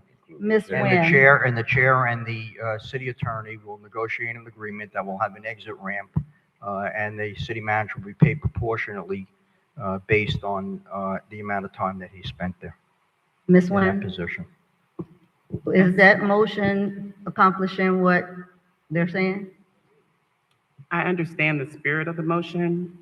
I would draft the language to say for up to 1 year or the hiring of a city manager, whichever comes first. We would also include whatever severance that would be up to the maximum of 20 weeks pursuant to the statute. But it could be less than 20 weeks. It just can't be more. Okay, please. Okay.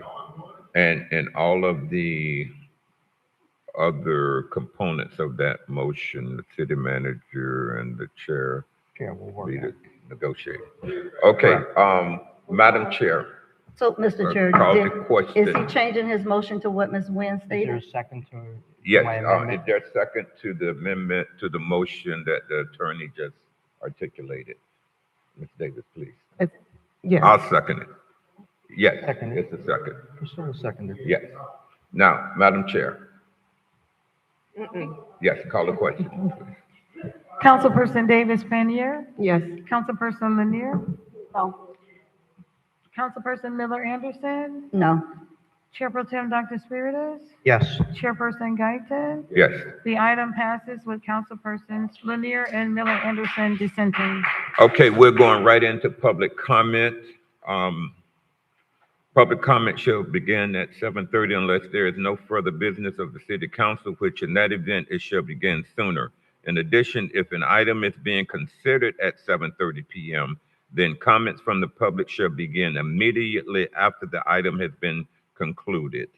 Please be reminded that the city council has adopted rules of decorum governing public conduct during official meetings, which has been posted at the front desk. In an effort to preserve order, if any of the rules are not adhered to, the city council chairperson may have any disruptive speaker or attendee removed from the podium, from the meeting, and/or the building if necessary. Please govern yourself accordingly. First public speaker, please. Mr. Chair, Rochelle Hughes, Lynette Dragon, followed by Lloyd Brown.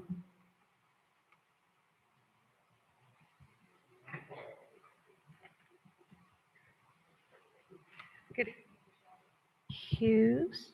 I just wanted to say congratulations to Miss Miller Anderson and Mayor Lawson and the whole crew, the whole city, the whole staff, the youth council for the All-American City Award. That was amazing. I got to watch the presentation that the city made out in Denver when the city said, okay, they're going to be on. It was fantastic. I'm sorry that they all left, but it was amazing. I got goosebumps watching the city, their whole performance, their whole skit. It was amazing.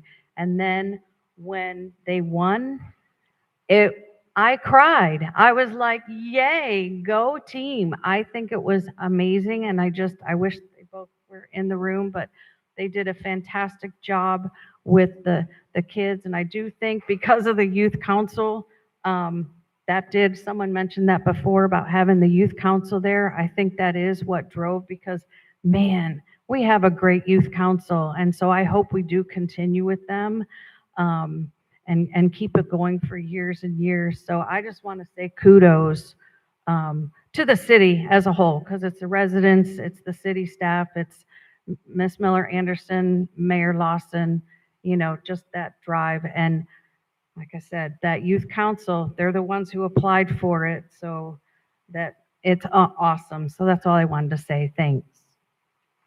Thank you for your comment. Next public speaker, please. Lynette Dragon, Lloyd Brown, Shaquille Brown. Hello again, everyone. Echoing Ms. Baker Hughes's congratulations. Proud to be a part of this city. Couple things have come to light. The city's website has become very unwieldy and difficult to navigate.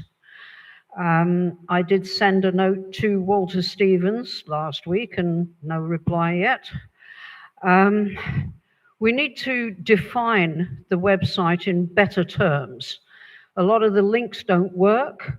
A lot of the information in the website is outdated. and it needs simplification. Second thing, this grant business for home improvements in the CRA district.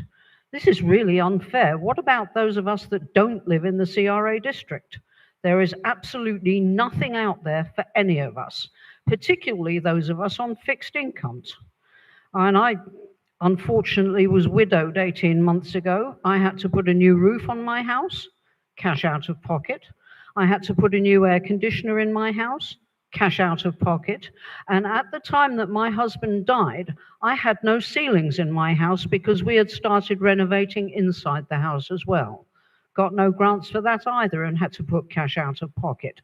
When is the city going to actually do something for the people that do not live in the CRA district? We need this. Do something about it instead of prevaricating and twiddling your thumbs doing nothing. Thank you for your comments. Next public speaker. Lloyd Brown, followed by Shakir Brown and Sammy Brown. You know, people, they say that I don't vote, right? I mean, I pay taxes. I have the right to complain. I mean, where's the logic in I don't vote, so I can't complain? If you voted for these people up here and elected these people, these dishonest, incompetent individuals, and while in office, look at the city. Look at what's going on with the city. Tell me we got the best city. Go over there and ask some people on S Avenue about that. They don't know, I don't want to say a word because you want to put me out, but they won't know about what's going on over here. You bring in people like the drug dealer used to do. He used to give me drugs because he know I'll be his friend. And if he ran for council, I'll vote for him. You know what I mean? You do stuff to get votes. You don't do it to help the city. And I mean, you know, I was trying to put in a card when they were talking about Mr. Wilkins. We pretty good friends. Mr. Wilkins, you don't turn your back on them. I'm gonna tell you now, don't turn your back. They may be smiling in your face today, but you turn your back, they will stab you. Them same ones that up here talking for you, they'll be putting their foot in your butt. When you turn your back, I'm telling you, I know. Me and you good friends, so don't turn your back on them. And you know what this is over here? Garbage in and garbage out. I ain't talking about you. I'm talking about them. And you know, all my neighbors out there, all my neighbors, they put you in here. You can't blame me. Because at the time when it was time to vote, I stayed home. I didn't even go out the door. Because there's nobody over here. Y'all young. Y'all worse than the people on S Avenue. I hear you arguing over here. I go on S Avenue, hear the same kind of BS. And then you got people looking at you. Hey, Onion, you see him, Onion, arguing? That's my friend. You see him arguing, Onion? They act like the man on the corner, don't they? And y'all ain't doing nothing. Y'all just a bunch of misfits. I mean, I don't know how they can say this city is the #1 place. Yeah, for your friends who you give awards to because they're going to vote for you like the drug dealer used to give me drugs. And when I used to go in the store, I used to clean up the store, same way. They gave me beer. So I was right on tight with them, like you giving them awards out. And then you talking about sending money to Jamaica. You a Jamaican? Well, that's probably why. I got a friend live up on the top of my hill. He's 101. His roof is bad. Like the lady saying, people need help. His roof bad. I don't see you walking around going door to door. We had people to do that. You just hear, you want to give out stuff like the drug dealer so you can have them people coming to you. I don't know why they vote for you. They got to be blind. I mean, garbage in, garbage out. Next public speaker, please. Shaquille Brown, Sammy Brown, Jamel Stewart, O'Brien Edwards, Jamie Lee Bradshaw, Fane Lozman, Mike Albatron, and Dolores Williams. I have a whole stack of cards left. Who's the next one now? Fane Lozman, followed by Mike Albatron and Dolores Albritton. Williams. Mike Albritton. Albritton, my apologies. After this speaker.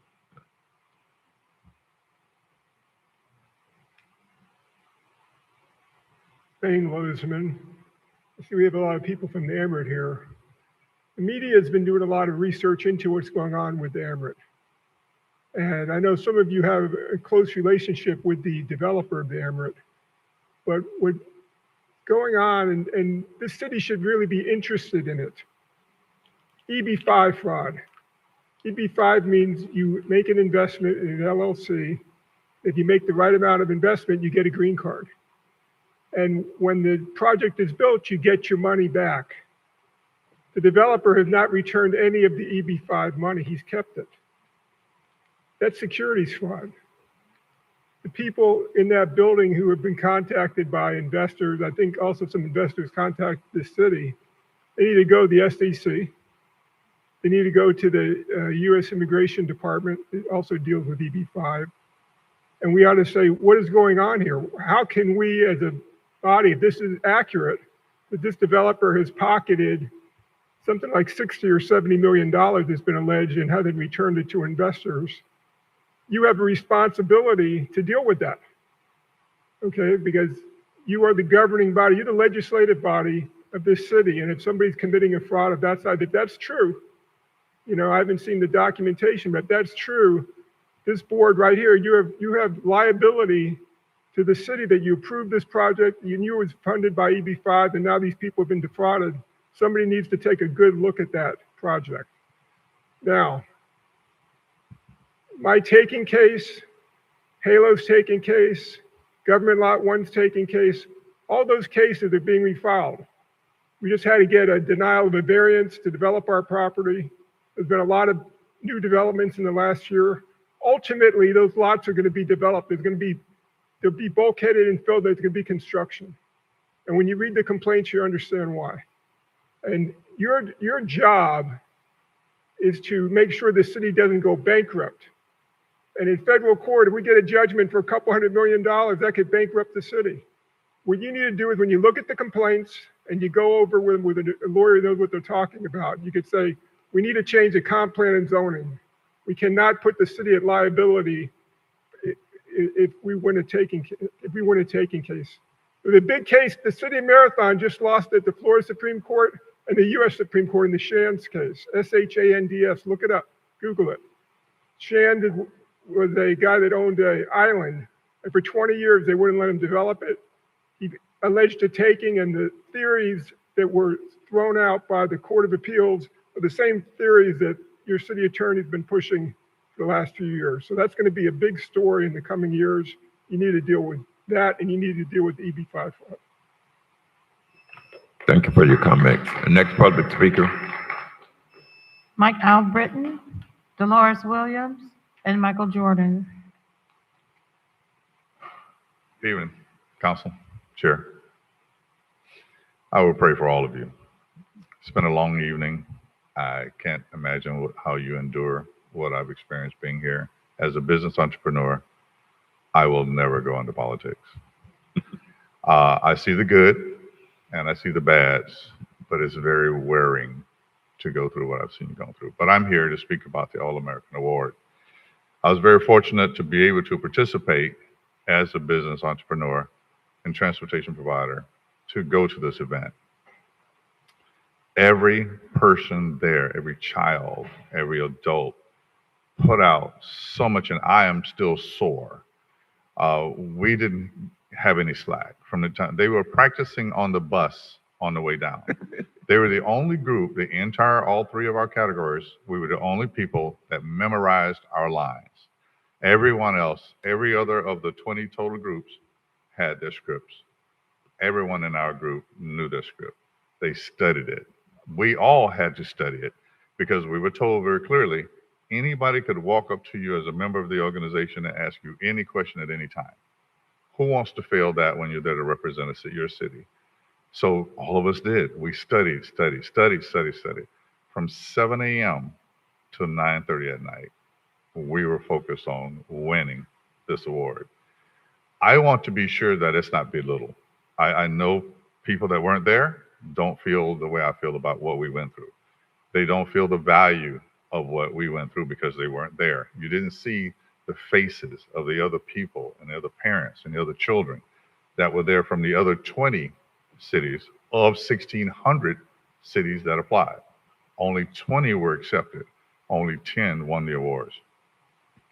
We saw all 19, excuse me, of them. The looks on their faces, the desire to win this award for their city. It's not an award for me. This won't go in my business. This respectfully won't help my business with what I do. But this is for this city and the residents of this city. It's for making things better. It's a piece of, I saw some of the naysays. It hurt me to know how much effort is put towards this to make this happen, and how much money many of us as businesses spend to make things go well. For people to be able to sit back behind a computer or sometimes behind a podium, have something to say when you're not part of the solution, you're part of the problem. I'm sorry for what you go through, but I'm so thankful what you did do was something in the right direction. And I swear to that, because I must have lost weight. I lost business. I mean, we had Team Portugal, and I am up there with you all getting this award. So if you didn't think it was important to me, I promise you it was. Thank you so much, and God bless you all. Thank you very much for your comments, and thank you for your support in that endeavor. Next public speaker. The next speaker is Dolores Williams, followed by Michael Jordan. Excuse me, and Cindy March. Good evening, everybody, the audience on television, for the citizen of Riviera Beach. Now, to me, it's supposed to be going on. Williams, could you make move the your- city, we say we're going on to make the city the best place to work, to live and play. But I tell you, be plain up there. Miss Anderson, I hate to call your name, but when Mr. Evans was here, you hardly ever got up and say that much stuff like you saying. I think Mr. Wilkinson, you say something about 30 years. People that got experience, got more experience than y'all just starting out. You know him. You know his daughter. You went to school with his daughter. You went to school with my daughter. They're professional too. For you to feel like should give him a contract. What's so y'all say, what's 9 more months, whatever it is. What's that? You arguing about, I want to make sure it's right. Right on what? You know, you see these things right here. These people sending me all these things that want to buy my house. I have to get on the phone and tell them. But y'all was so much for letting these entrepreneurs come in here and they buying up all the elderly people houses. They want to get it up and take over the city. But yet y'all said, you've been there 12 years. You've been there 9 years, Miss Lanier. Y'all been through a lot of stuff. And you could say you didn't, the chairman didn't change some stuff. You did. You didn't put some stuff. He was over the chairman, Miss Lanier, when he was trying to first fire Mr. Evans. You took it off and then put it on. Y'all done added stuff on in the midst of a meeting. Why you always trying to find fault with somebody? You're not trying to go nowhere. You're hindering what progress we can do. I don't think Mr. Jonathan coming back, you know, they said last year, I don't know how it is, like you kept saying, oh, I heard them say, get the truth thing. He brought this thing up on the screen about you talking. So please stop doing that. Let him stay here for 1 more year. What that gonna hurt you? What that gonna hurt about you? Stop being so honorary. I'm not gonna call your name being honorary, just so determined not to say nothing. Mrs. Spearman, I don't think you cut cross on her. The last time it was, you was talking and she cut cross. He had to hit the gavel. You was talking and he had to stop her from crossing. Y'all do that a lot of times at the crossing one another. So please stop acting like you care about this city. You don't. You care about things you lost because you ain't got the help man no more. Stop it. Thank you for your comments. Next public speaker, please. The next speaker is Michael Jordan, Cindy March, and Lady March Goldwire. Okay, I would like to say hello to the council first. First of all, you all know that I love each and every one of you and respect you highly. Mr. Spears, as I said before, you have the right to your opinion. Okay, it was a lot of changes when the chair was different. Every time we come in here, the agenda is never the same. So I don't see what's the difference or what's the argument about from there until now. Okay, we have to operate in the future. Mr. Evans, with all respect, is not here anymore, so we can't talk about what he done in the past. We got to talk what we have to do in the right now in order to move forward. I respect everybody's opinion, whether they respect mine or not, and I'm going to be respectful. Not only that, Mr. Wilkins, I have known you for a while. You have always been a good man. So what if you're not familiarized with the modern technology? Do you need to be familiarized with it? Yes, but you still got the point across. You have somebody to assist you, like they have aides. They delegate and tell people and give them directives on what they want to do. So you have the right to do the same with whoever works up under you. I don't see the difference. The message still got to them. Okay. First of all, when they was talking about certain things was going to be removed off the agenda, it still made it to the agenda. So therefore, you didn't listen to what they told you. It was still on the agenda. Am I correct or incorrect? Okay, so what I'm saying is, let us be respectful toward one another. Let us come, as I always say, and reason together. Like I said, I'm a person that always try to bring harmony. I try to come in peace. I try to respect everybody. Doesn't matter if they don't respect my opinion. Like I say, I state what I have to say. I'll never change it. Okay, because I am who I am. I stand up in the authority that I have to be able to open my mouth and exercise my freedom of speech.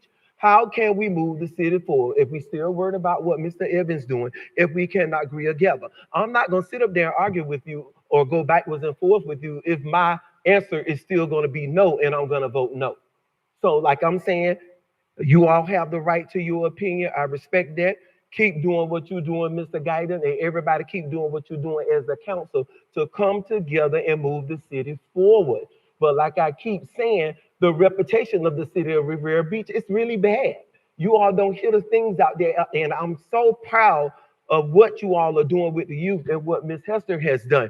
But you think that I would bring my child in here to serve on this youth council with what's going on, the way you can cut the tension with your hand and you're going backwards and forth and cutting over each other talking? That's not what I want to show my youth, that this is the way that we're supposed to handle ourselves in a meeting. And I know what I'm saying is right, whether you like it or not. I'm still going to speak to you and still going to respect you, and I'm not going to lose no sleep about how nobody feels about me.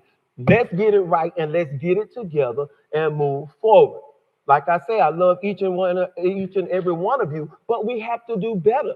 We have to do better. It's no way I bring my child in here and think about them working in this city. Thank you for your comments. Next public speaker, please. The next public speaker is Cindy March, followed by Lady March Goldwire and Cynthia Curtis.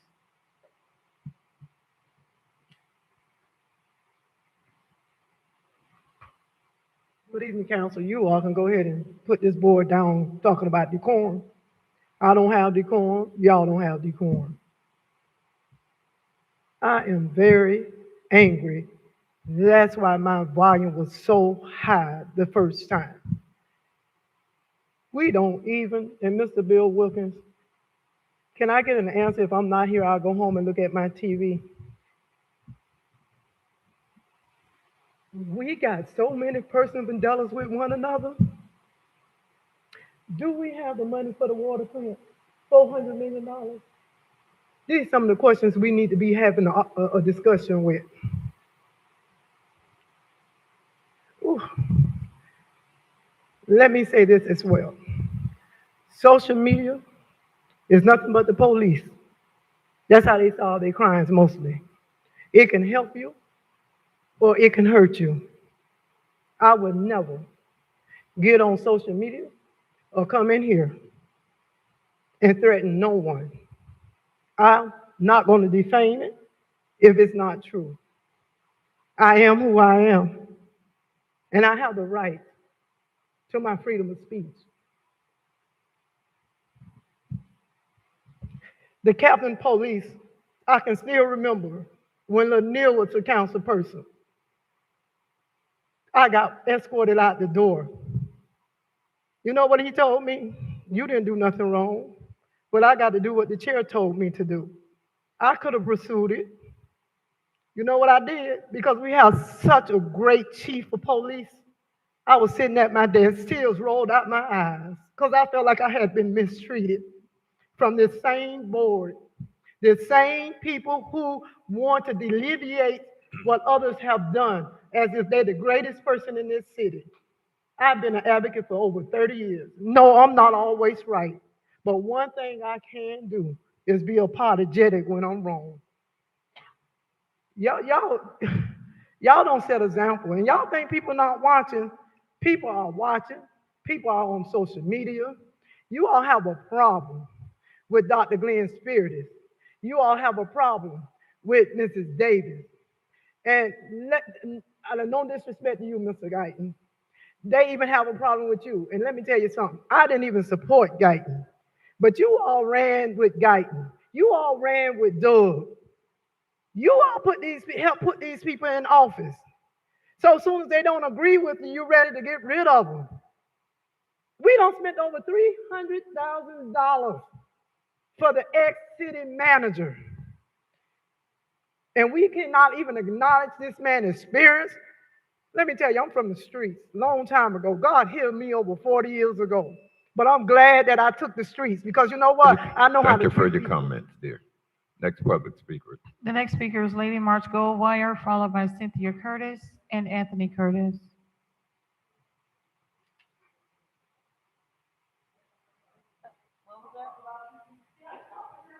Mr. Chair. Mr. Chair, Yes, madam. I just want to be clear. Was there a threat made at the end when the buzzer came? I couldn't hear because of the buzzer, but I know she pointed at me, so I just want to know, was it a threat? Okay, thank you. Okay, thank you. Thank you for your comments. You got that. Okay, next public speaker. I have the good fortune of having the same last name as my aunt, so I'm going to almost always follow her comments. I get upset. My name is Lady March Goldwire, by the way. I get upset when I see her upset because I know if you don't know her, you'll misunderstand the motive and you'll misunderstand the intent.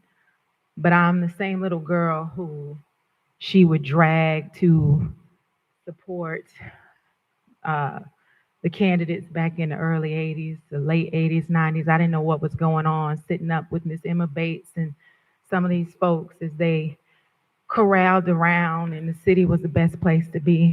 When I was the building official here, I happened to have the great fortune of being housed in an office where it apparently used to be the city manager's office or something, because all of the original documents for the charter, the city charter, was in that office. And I would spend countless hours going through it. Some of it was on old parchment paper, but you could understand the intent of our forefathers in terms of what they wanted the city to look like.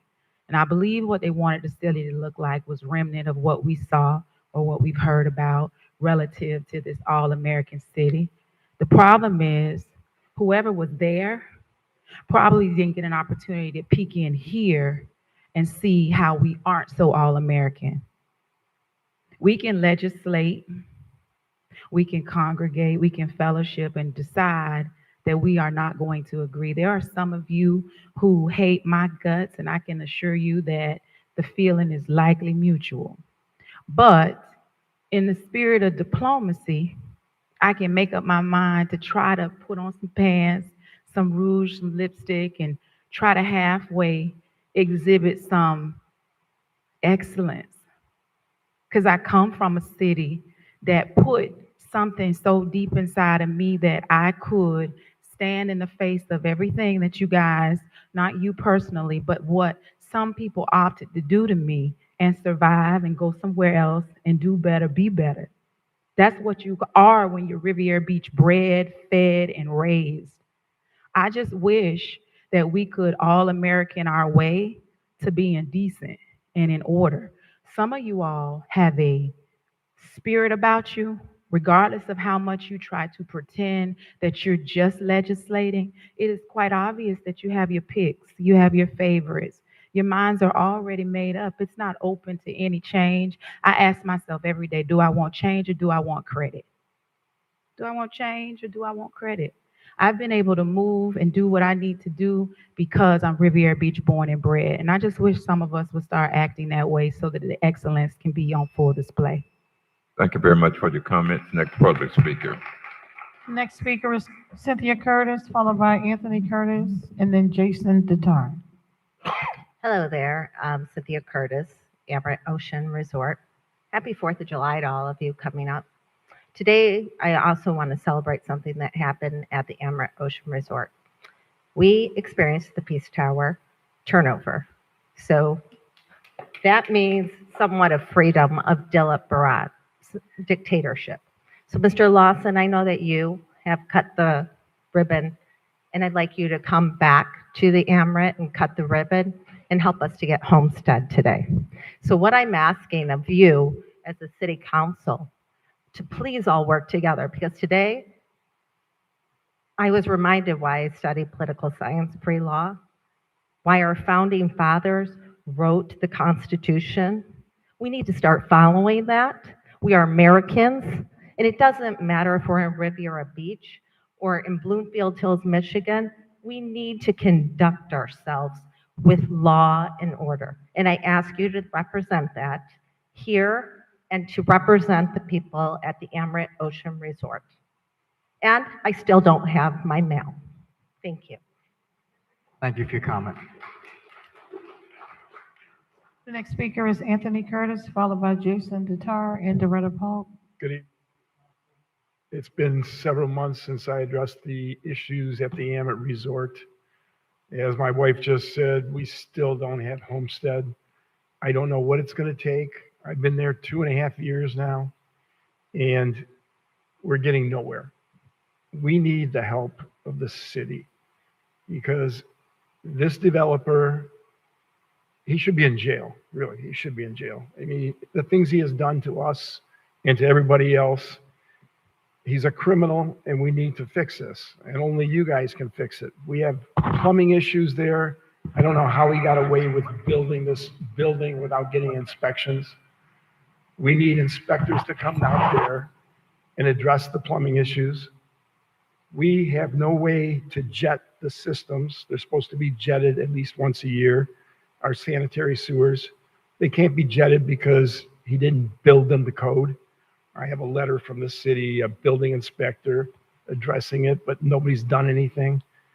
Why don't we have a C of O for the hotel and his banquet facility and his restaurants?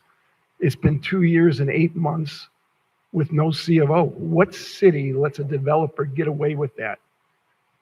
I mean, when is the city going to shut down his hotel and his restaurants because he doesn't have a C of O? I don't understand it. I mean, I've been in business in Michigan with numerous companies, and every year we get inspected. This guy never gets inspected. Why? Why doesn't the city inspect this building? Here, for 2 years now, 2.5 years now, I have been complaining to the developer and his people about our emergency exits are locked. I live in the West Tower. The West Tower on the south side of the building. Our emergency exit requires us to leave out the exit doors from our building and go to past the gym, and there's 2 exit doors that'll take us out to the street. Those doors have been locked for 2.5 years, and nobody does anything about it. This is a fire emergency. Doesn't the fire department inspect this building? I just can't understand what's going on. When is the city going to do something? When are you going to order your inspectors out there and your fire marshal out there to do something? Shut down his hotel, shut down his restaurants. That's how you're going to get his attention. That's the only way you're going to get his attention. Thank you. Thank you for your comment. Next public speaker, please. The next speaker is Jason Detar, followed by Doretta Paul. Hello, everybody, and thank you very much for your new service, and welcome back, Mr. Wilkins, and Mayor, Council. Thank you so much. My name is Jason Detter, President of Amrit Ocean Resort Condominium Association. That is Tony, who just spoke. He is the other president. There are 2 towers. He's now president as of today. So I was going to talk about some other things because, you know, public records. The thing I talked about the last time, it took 14 months in a lawsuit, a writ of mandamus, to actually get those public records. It's fascinating what is in those public records, the privileged and confidential information and private emails that include your city attorney, that include pretty much every single person involved of all upper management in the city, including your former city manager, discussing the CO and how that process unfolded. Rather ironic that he happened to bring that up. There's a lot of things that could be talked about, but in the spirit of cooperation, what we are concerned with now is a path forward to the fact that we're just a hotel. This has been known for a long time. Why does our architectural drawings show that our areas that are condominiums say residential? Why were they stamped and approved that way as R2 residential? Why has a lot of things happened along in this process, but we're not residential? I've spoken to members of the zoning board and involved in the city in the past. They didn't even know. They thought we were residential. Previous city manager Jonathan Evans, even in a deposition, was confused about, was it a hotel? Was it a condominiums? Went back and forth a couple times with that. There was a ton of confusion. So we're not fools. Our dozens of attorneys and land planners and professionals that we've had involved has found a significant number of inconsistencies that existed and confusion. So I'm not here placing blame specifically, but to just say, look, there is a path forward. We've determined that, and it is going to require a text amendment to the code under MEHOP. So we need all 182 units converted to residential the way that it should have been. So we are going to be coming to you. We will be hiring that professional, George Gentile, which you're mostly all familiar with. He has been working with your Director of Development Services in that department for over the last year and determining what that pathway could look like to make that happen. And it will ultimately rest with the council, because unlike in, I believe it was May of 2017 that Julie Botel brought reference to in the last meeting, which I didn't know about, there was an administrative change that apparently happened to deviate that plan. So now we want to fix it. Thank you so much. Thank you for your comments. Next public speaker. The last speaker is Doretta Paul.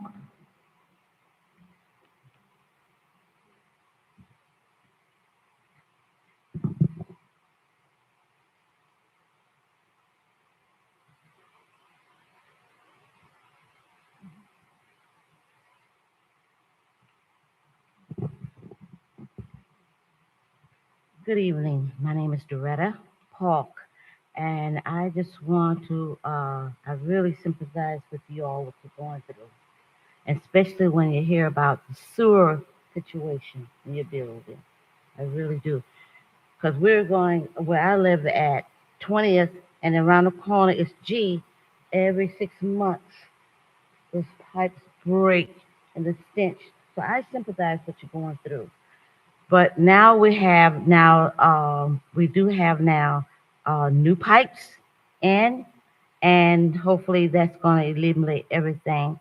But have you all thought about going to the state representative, Devontae Edmonds, or your state senator? They might be able to help you all. I don't know, but it's just a suggestion. Just a suggestion.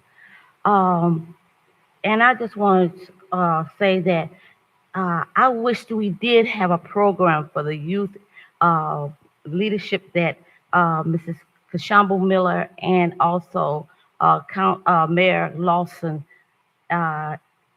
started. I would have loved my children to be involved in something like that, because when you see the caliber of talent that our children in Riviera Beach have, they are so attuned in their knowledge of the Riviera Beach. They're so articulate in their bringing their presentation forward. I was so proud of each and every one of them. And it starts with the leadership that we have. Councilwoman Kashamba Miller Anderson, Mr. Doug Lawson, Mayor Doug Lawson, also Mrs. Hayes, and numerous, so many people that was involved in this. And kudos to all of you. We are on the move. We are on the move. And I just want to also iterate that please, or when you do have a chance to speak on what the question I raised for you, City Manager Wilkins, please just let me know. And let everybody wants to know why the decision to terminate Mr. Josh Nemeth, and also then a couple of days later, hiring him back. We need to know that, just what went on. And our city is, we are progressing. Maybe it's a little slower than people want it to do happen, but we are progressing, and we're a city that help one another. And I just want to advise that let's just be kind to one another. We have to be kind to one another. And I Thank you for your comments. Next public speaker. Mr. Chair, that was the last speaker. That's the end of public comment. I'm sorry. That was the last speaker. That is the end of public comment. Okay, Chair, yes, Councilwoman Shirley Lanier. let me ask a question about the Amaret issue. What is the expectation for the city? What could we do? City manager, what is it that, well, the city attorney is not here. I'm trying to figure out what the ask is for the city. Chair, Um, can I answer that? no, the city manager doesn't know?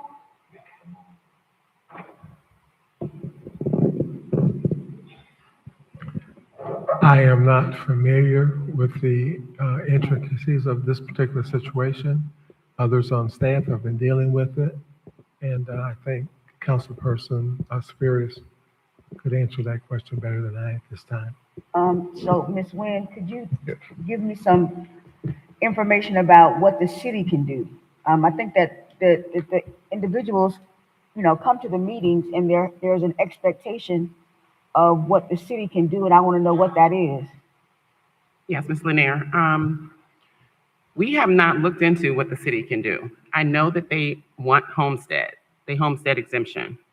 However, I know what the issue is, that when the developer applied, he marketed it, my understanding is, as residential units. However, when he applied to the city, and I believe with the property appraiser's office, he did not categorize it as residential, but as a wellness resort community. And that's why they have not received a homestead exemption. So- Wait, yes. Mr. Sermon did work on this issue regarding the change of the text. Mr. So Sermon? there has been some work, and I'm sorry, Dr. Chair, I would just want to, No, I'm not.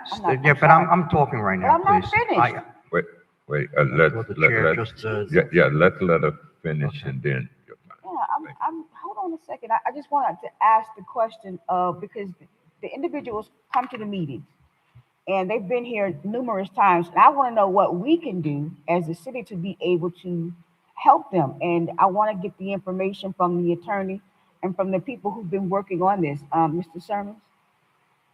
Chair, can I talk before Mr. Sermon speaks, please? Okay, first, I want to make it clear, I want to thank everyone from the Amaret for showing up this evening.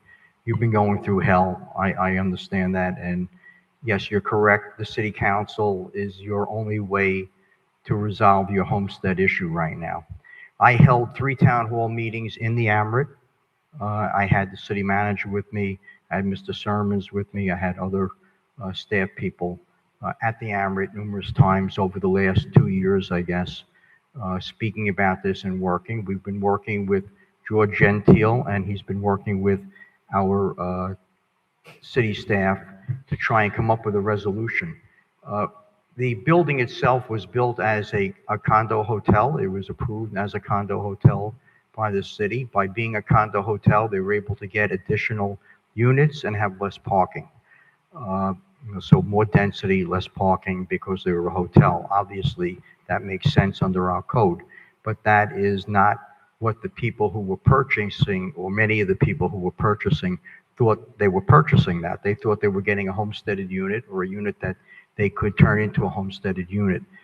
Clearly, that is not the case unless we do some sort of text amendment, which we think we have the authority to do. So right now, I know Mr. Sermons has been working with Mr. Gentile over the last couple of years to come up with resolutions in how to use the MEOP program in order to convert these units to homesteaded units. So now, Mr. Sermons, if you could explain to us Yeah. where you are now. Yeah, because everything you just said, I know that. I wanted to see what Mr. Sermons and the city had going on so that I can know how we can help them.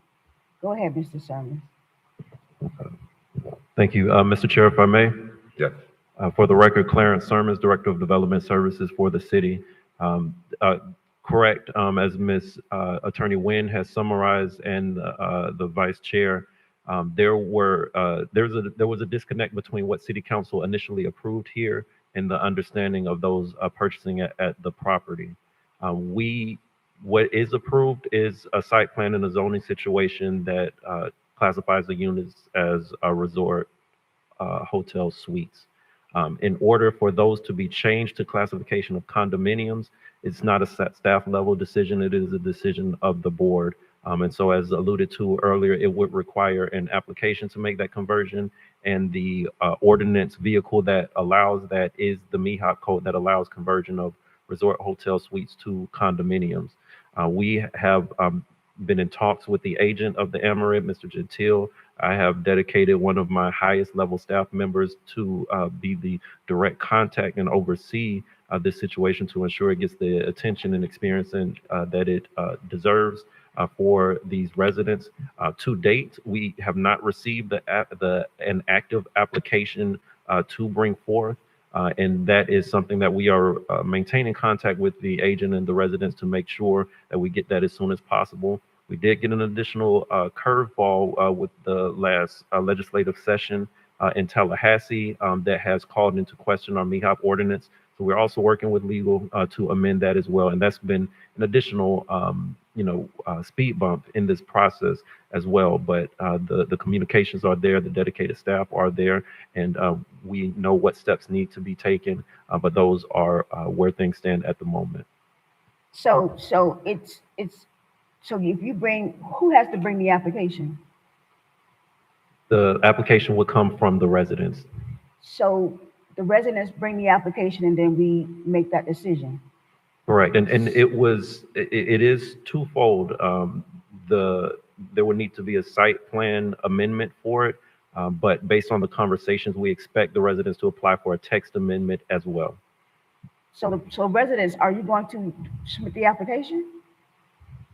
Because I mean, it appears that we can make some changes, and if we have the right documents, I'm assuming, to be able to do it, then we should do it.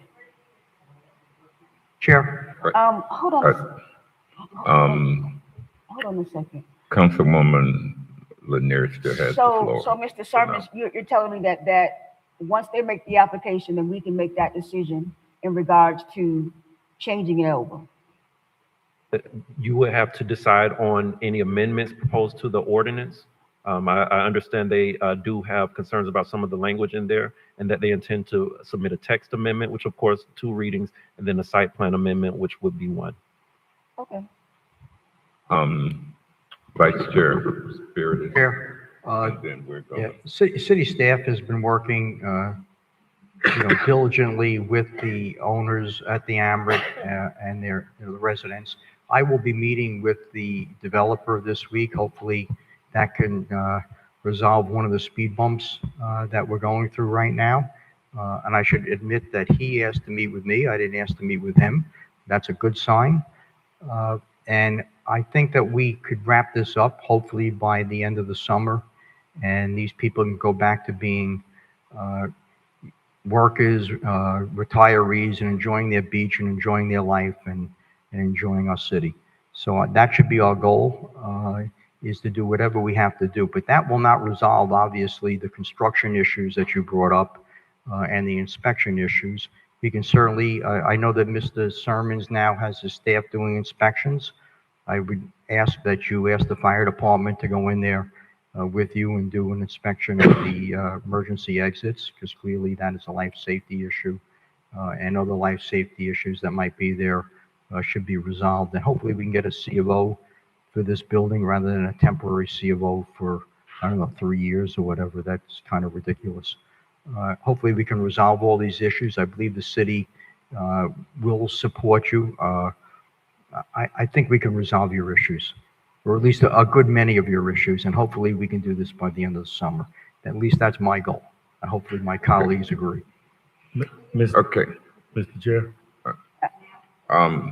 Wait, Mr. Mayor. Thank you. Mr. Wilkins, if you can get versed as quickly as possible on this situation and this issue, because it shouldn't be Dr. Spiritus as a policymaker taking the lead, because the rest of your board is not updated. I've been to multiple meetings and I've followed it, but the entire board needs all the information. And with the fact that the board doesn't have this information and the fact that it's kind of with the transition period, they're left in the blind. So when this comes before the board, they wouldn't have had this background information, these details. That's going to make it convoluted, make the change or the support of this policy a little bit not structured, because it's a board member that's taking the lead on the city manager and staff's role. So while I appreciate his efforts in trying to get this done, I think we need to be more aggressive on the staff side. And if you can be versed and caught up on what's going on with the full details, so we can have this presented to us as quickly as possible. Yes, sir. I have spoken briefly with Mr. Sermons. I have spoken with Councilperson Spiritus, and it'll just take me a short period of time to get up to date on this. Yes, sir. So as soon as you're updated, I think that the rest of the board needs to be updated as well. And I know you're getting caught up with everything that's going on in the city, but that's kind of where the disconnect is, where some of the board is being blindsided because they haven't been versed on this. Sure. Thank you, Mr. Wilk. Okay, Dr. Spiritus, and then we're going to have to move on. I just we've want to got to respond move to the on. mayor. As you know, District 4 is where the AMRIT is located. That is my district. When I see an issue in my district, I respond to that issue as any of you can. I had the city manager, the former city manager, and staff with me at every meeting. They were making the discussions. They could have shared that information at any time with any board member that they wanted to, but they did not. But clearly, it was in the newspapers, it was on TV. Every single member of this board could have come and met with members of the AMRIT, but that did not happen. But I did represent the people that are in my district, as you do when there are issues in your districts. But I did not tell the city what to do or direct the city what to do. I was merely there as a legislator and a policymaker, and I was there to support the city manager and our staff when they were meeting with the AMRIT. Mr. Chair. Okay, thank you. Mr. Chair, he did ask a question. He made a statement that I wanted to respond to. And it wasn't a contentious comment, and I don't want you to take it, Mr. Spiritus, as in reference to you did something nefarious or outside of the code. I was asking our city manager to become versed on it so the entire board could be versed on the entire process. And I appreciate your work and your effort for taking the lead in your district, but every board member has to vote on this item that's coming before them. So if they're not all updated, you taking the lead is not going to help these residents get accomplished what they need done. You're just going to have been one vote to get that done. So I appreciate the efforts, but if Mr. Wilkins, our city manager, can update the entire board and keep them pressed, we can get this done as quickly as possible. So noted. So noted. Thank you, Yes. Mr. Chair. Thank you. Chair, I do have to respond to that. I mean, clearly, I have brought this up numerous times at our meetings. This is not the first time the board is hearing about this. I've questioned the city manager about it at the public meetings, and it should have been taken up at that time. This should have been done a long time ago, but I'm glad that we're now going to make this move forward. So Thank you. noted. So noted. So noted. Everybody, you're noted. It's on the record. Yes. One thing that I want to see too, and we definitely want to address all these issues. I want to see the owner here publicly as well. We see y'all a lot. And I would like to see the owner here having an opportunity to respond to some of the allegations and accusations. And Mr. Wilkins, I don't know if we need to have a special meeting for the AMRIT, but I do want both sides to be able to articulate their position publicly so that the public can hear both sides and what's going on. Chair. And I agree. Thank you. yes, but I do want to arrange that fairly soon. And we'll do it through the city attorney. If there are any legal issues that are outstanding, we'll deal with those. But we have to move on tonight.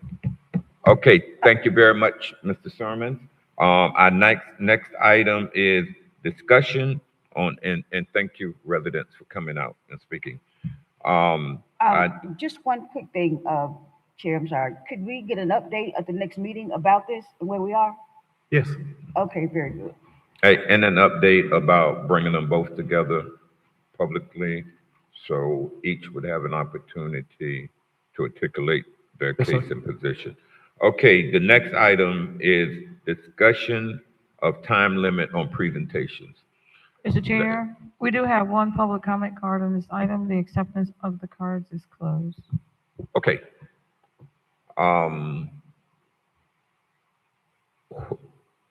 Let's call the public comment card up. You're welcome. Thank you. The speaker is Fane Losman.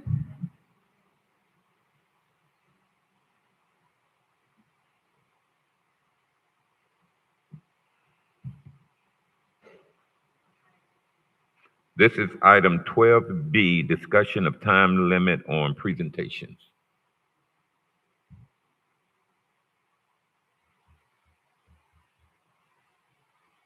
Wayne Lozman, normally there would be some guideline as to what the time limit should be. I didn't see any backup as to what the proposal. No, was. this is something that I put on the agenda as the chair that I wanted to discuss with the board regarding the amount of time that presentations take out of our business meeting, and maybe we need to consider a different option because they are worthy presentations and they're very deserving. But I think there needs to be in another venue, and we do business over here, and we have a time that we do the presentation separate from our business. I think, one of the things that came up with the SOFR project on that narrow lot, when you have a developer coming in to put $200 million into a project, I think you don't leave it till 10, 11 o'clock at night when they came down from Miami up here. That's the project on Singer Island where they wanted to get a variance for the top 5 floors. Turnberry.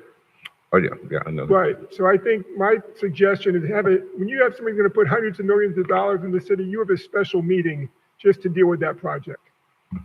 Because these people got to drive back to Miami at 11 o'clock at night. They were here twice. I've heard nothing else about the project. Every day that goes by, inflation hits these people. They want to put $200 million into Singer Island. We need that tax revenue given what's going on in November. Somebody should call a special meeting, bring them back, and get that done. So when you have big developments like the Marina project that was related, you have a standalone meeting for that. That's all we're going to focus on. We're not going to have any awards for an hour. We're not going to have any public comments about the city. We're going to deal just with your project. So you could say, you could have a limit, like any project over $50 million, you get your own special meeting. And we got to have the second special meeting. It's our pleasure. Because you're going to put hundreds of millions of dollars of property value on the tax rolls. And our objective is to get you to do that right away before you say, something, screw it. We'll go do it in another city that appreciates us. That nobody's got back to Turnberry is, unbelievable.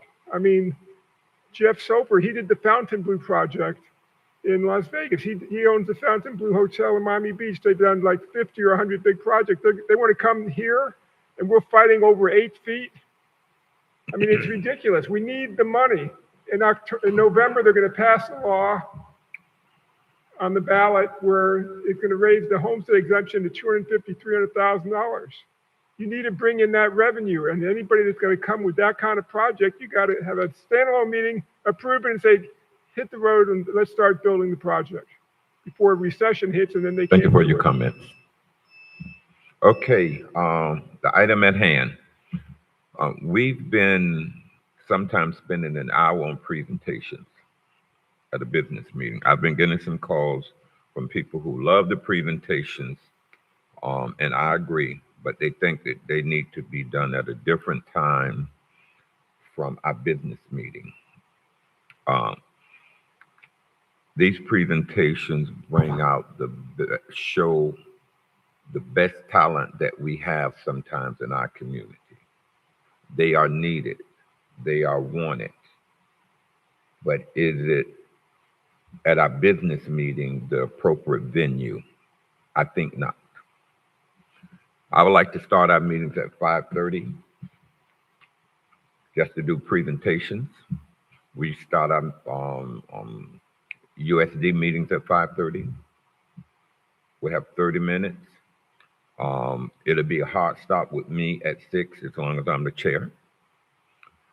And I think that it would give them more focus and attention instead of thinking about that we still, for me, we still have an agenda of business that we have to do and how long we're going to have to be here.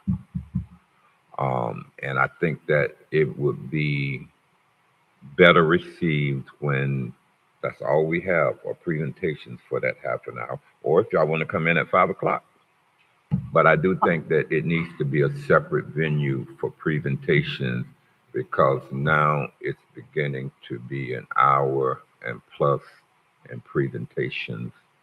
And council meetings, we're here to handle business, and there are a lot of people that want to hear the business. I think the presentations are very, very good and necessary, but just probably need to be done at a good time. Now, comments from my colleagues. Chair, Yes, Councilwoman Shirley Lanier.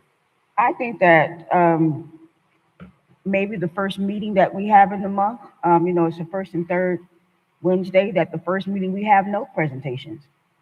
And that we put, a reasonable amount of presentations on the second meeting that we have. The first meeting is all about business. It's the first of the month. We focus on the business of the city, and then the next meeting, which is the third Wednesday, we have a reasonable amount of presentations, and we just play it like that. Mr. Chair? Okay, that's a comment. That's a Chair. suggestion. Any other suggestions? Yes. Councilwoman Miller Anderson. Since we have The added one an I extra. really want to hear from. Oh, wonderful. I'm glad you want to hear from me. So the extra day, or the fourth Wednesday, I think it is, that you all voted on? When we're For holding a utility USD district? meeting? Would you, What because I about? know the USD meeting will not take a very long time. I mean, it's not going to take, it typically does not take 3-4 hours. So, that. is I don't know, possibly a good sometimes thing. those meetings go. That's a very serious meeting. They don't always be that long, though. They don't be the same as a city council meeting. No, but we're talking about a new water plant. That's a suggestion, that's what I'm. Yeah. So, yeah, that's I what wanted that's to my generate some suggestion, but. discussion of how to deal with it, because Or, the way we have wait, it wait, now is, I'm still- I don't think it's a good process. I'm still thinking. I'm here. sorry, Councilwoman Miller Anderson has the floor. Ms. Lanier, the third Wednesday you were talking about, you were saying to do it on that day, the third Wednesday, along with the city council meeting. Right. But not make that meeting as long as the first Wednesday? meeting? Exactly. Or you could dedicate the fifth Wednesday, if there is one, for presentations. No. But what about what happens in between the fifth? But yeah, I'm I sure like that with I all that like is the going first- on, Chair? Councilwoman Miller Anderson and the mayor gonna have some type of activities going on that they're going. No, just every meeting, you don't do them that And much. it's 2 minutes, mine is 2 minutes, so y'all Oh, not. no, gonna- yeah, you good. I do once a month also. Okay, But yours not 2 wait, minutes. Vice Chair Spiritus has the floor, and we're gonna wrap this up. We're not gonna take too long. Chair, I like the conversation that we've been having. I think we can do a combination. I think it should be, as Councilwoman Lanier said, the third Wednesday we should dedicate to presentations, but we should probably start at 5 o'clock instead of 5:30, so we can get it all done before 6, so we don't hit 6 o'clock and you only did half the presentations. So we could start at 5 o'clock and 5 do o'clock that on the every third Wednesday. Mr. Chair? I heard Councilwoman Miller Anderson and then Councilwoman Davis Bernier. Yeah, I'm not retired yet, so I would Neither appreciate. And we have our public that have to work too, so can we keep them in mind when we're making these times? So 5:30 is the earliest you can make it here? That would be the earliest, yes. Chair. Or we can start the council meeting at 6:30 that day.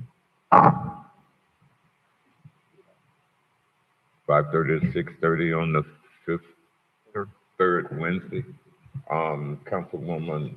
So my question was, I'm okay with the third Wednesday, but because we'll be missing that first Wednesday, is it going to be triple the amount of presentations? So therefore, it's going to be longer? Are you giving time limits or what have you? Oh, yeah, still time Because- limit.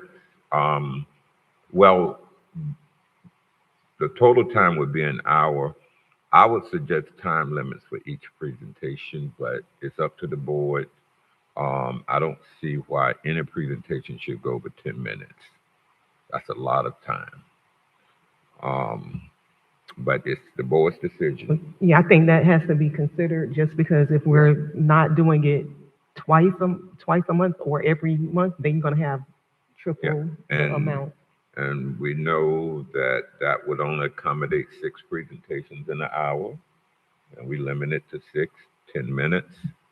But we've got to get some control. Chair? Yes.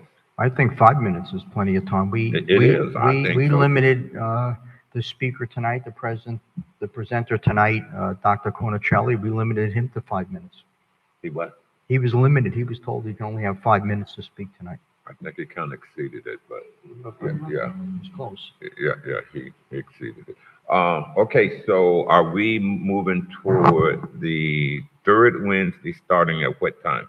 Can get here sooner than 5:30? I say, yeah, 5:30 for the third Wednesday, and I say 3 minutes, because what you can't do in 3 minutes. Mr. Chair? Talk to your colleague to your left.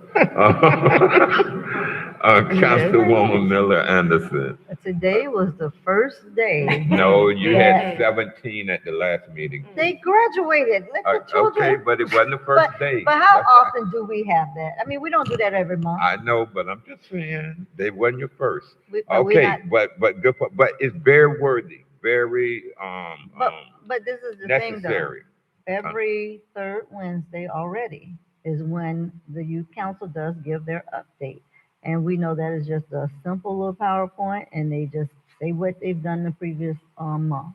Okay. So 5 minutes would be fine. 3 minutes, I mean, Okay, 5 minutes, okay, I'm I willing mean, to that's compromise. reasonable. We've done that Okay. before, but here's my other question though, with, sometimes we have presentations that come, similar to like a workshop, I guess, sometimes we Okay. do, Like the mobility, they went way too long. huh? The mobility presentation. Yeah, That was something about like 30 that. minutes. No, No, I'm not asking for I no 30 know minutes, it. but I'm just saying it's something that is gonna come up when we get ready to if vote it's a on it. business presentation, maybe we'll go 10 if they need it. 10 Yeah, max. 10 or 15. yeah. Business presentation. Right. If Okay. it's more than 5 minutes, then it should be under Yeah, discussion. other presentations, 5 minutes. I haven't heard you call your mayor. I mean, he does have proclamations and resolutions and all He of that. got that to he say it does. down there like I he done mean, is. you all talk but about he me. I listening. don't do it that often. Okay, so, third Wednesday starting at 5:30, 5-minute limitation. How long is it gonna be? 30 minutes or an hour? Are we starting at 6:30 or 6 o'clock? 6 o'clock, okay? 5-minute presentation? Okay. Mr. Chair. Wait a minute. Do we need a vote, Mr. Chair. staff? Oh, you're awake now. We've decided now. What are you about to say? Okay, go, Mayor, I'm teasing. I was letting the board have the discussion because. Okay, but we've decided, but go ahead. I thought you were gonna let me speak. The concern that I have is that a lot of organizations reach out to the mayor's office in reference to proclamations. Sometimes they even just put on my desk just to acknowledge organizations from all over the county, the state. 1, 2, 3, 4, 5 minutes. So the date is the only concern because sometimes availability and when they're actually coming to attend, depending on 5 the day. minutes. Are we just going to do the proclamations or presentations on that one day of the month? Or what if the organization Yes. can't come on that day? That's part of the presentation. So if they can't come on that day and they're only available the first week of the month, we're not going to honor the proclamations. Next month. Okay. So there's certain months now that we have determined or dictated what month is being recognized for that month, and we'll be doing that at the last Wednesday or the third Wednesday of every month now. The third Wednesday of every month. I just want to make sure we're clear, so when they call and reach out to my office, we have that understanding. So thank you, Mr. Chair. Okay, by consensus. Thank you, colleagues, for resolving that issue. The next issue is, So what did we decide on? we decided on the third Wednesday, starting at 5:30 for 30 minutes and 5 minutes each presentation, and a hard stop at 6 o'clock. Unless it's, but during the business, I would think that they can do it during the regular council meeting. Okay. Yeah. Now, these is for other presentations, but business, they can do it during the regular. Yeah. Mr. Chairman. Okay, next item. I'm sorry. Mr. Chairman, Mr. there are Wilson. occasions when you have elected officials and others coming in to award checks and things like that. Is Oh, it yeah, intended for that they elected be- officials, at our regular meeting. Okay. Yes. Dignitaries, regular meeting. But still 5 minutes. Yeah. Okay, next item, 12C, discussion of legal fees for officers and directors. Councilwoman Shirley Lanier. Mr. Chair, Yeah. we do have 3 public comment cards in this item. For this item, Is that for this? We have 4 comment cards in this item. The acceptance of cards is for closed. 12C. Yes, sir, 12C. Okay. Did you want to give a summary or hear the public first? I can do this, I can do the brief summary that I have. Okay. It's just a statement that I'm having that, it says, colleagues, I will be brief and direct. I'm not here to give a speech. I'm here on a matter that affects every single person on this dais. This is not about me. This is about what happens when the city does not defend its own elected officials. The saying goes, if you haven't done anything wrong, you don't need a defense or you have nothing to worry about. Respectfully, that is naive and reckless. Innocent people are charged, tried, and even convicted every single day. The justice system is not infallible. The city has a policy that says city pays approved invoices. Florida law says the city must advance legal fees. This is not me talking, this is what the state of Florida says. Florida courts have long recognized that public officials are entitled to legal representation at public expense for matters arising from the performance of their official duties while serving a public purpose. The Florida Supreme Court established this right as arising outside of independent of statute, ordinance, or charter. The court explicitly stated that this right to advancement of fees is not subject, quote, is not subject to the discretion of the keepers of the city's coffers. The purpose of this common law rule is to avoid the chilling effect that a denial of representation might have on a public official. A pay first then reimburse regime preserves the chilling effect in full. An official without independent means cannot retain counsel and therefore cannot defend, regardless of the strength of her ultimate claim to reimbursement. The Florida Supreme Court did not recognize this hollow right. I'm asking you to vote tonight to authorize the direct payment of my attorney invoices under Resolution 27-26, Step 4. If you have any questions, I will answer them. But I want to be clear, I am not asking for a favor. I am asking the City Council to fulfill its legal and fiduciary duty, and I'm asking you to do it tonight. Thank you for your comments. We have public comment cards. Yes, Mr. Chair, the first 3 speakers are Frank Mosman, Cindy March, Lady March Goldwire, and Doretta Polk.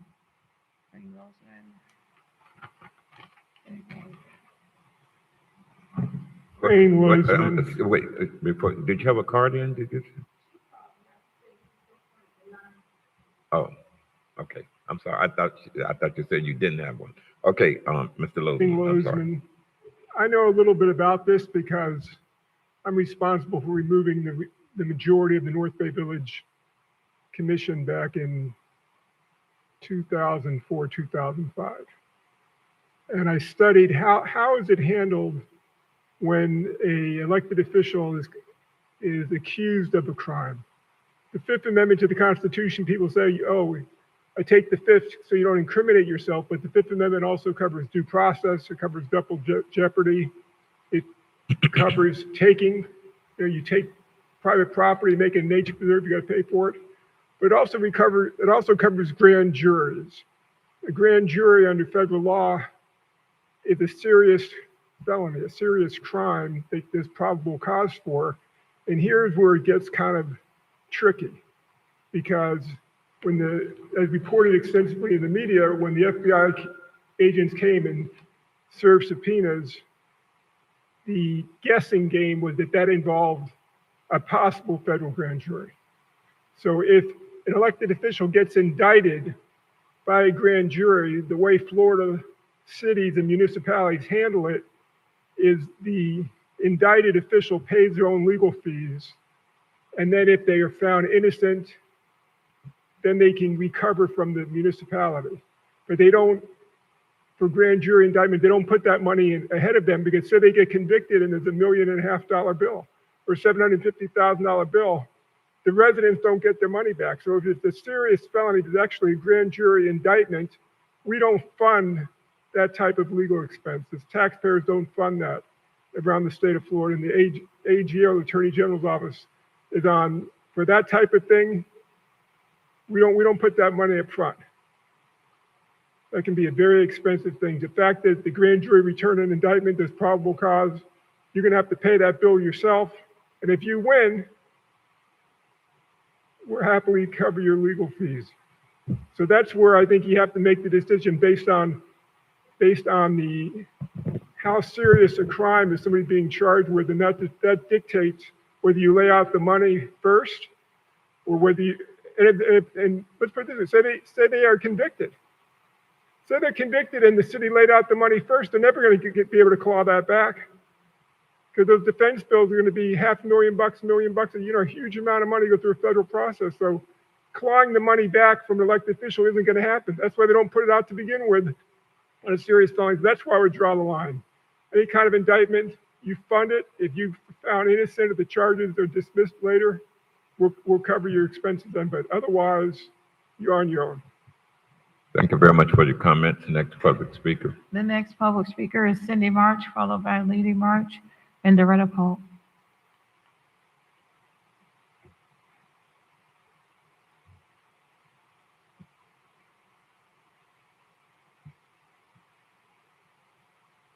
Good evening. Why this couldn't be a closed session meeting with you all? Because you all are the only ones gonna vote on it. And before you vote, do you all know what she's faced against for the investigation? I mean, I think that's what y'all should know first before you say, whatever.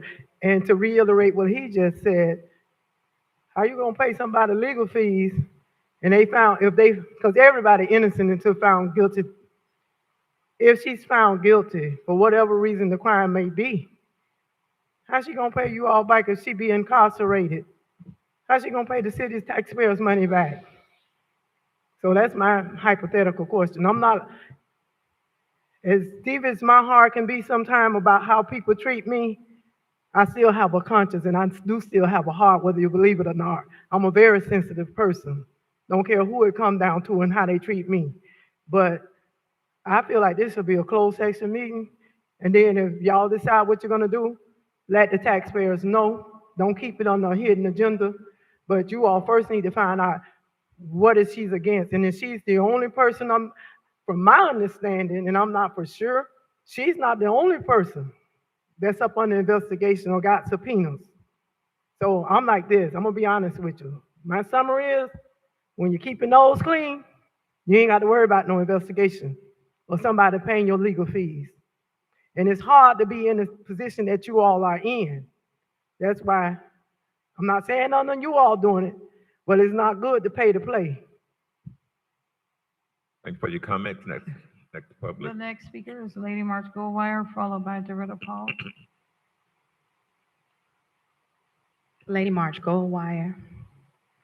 And this is a full circle moment, Miss Lanier. A full circle moment.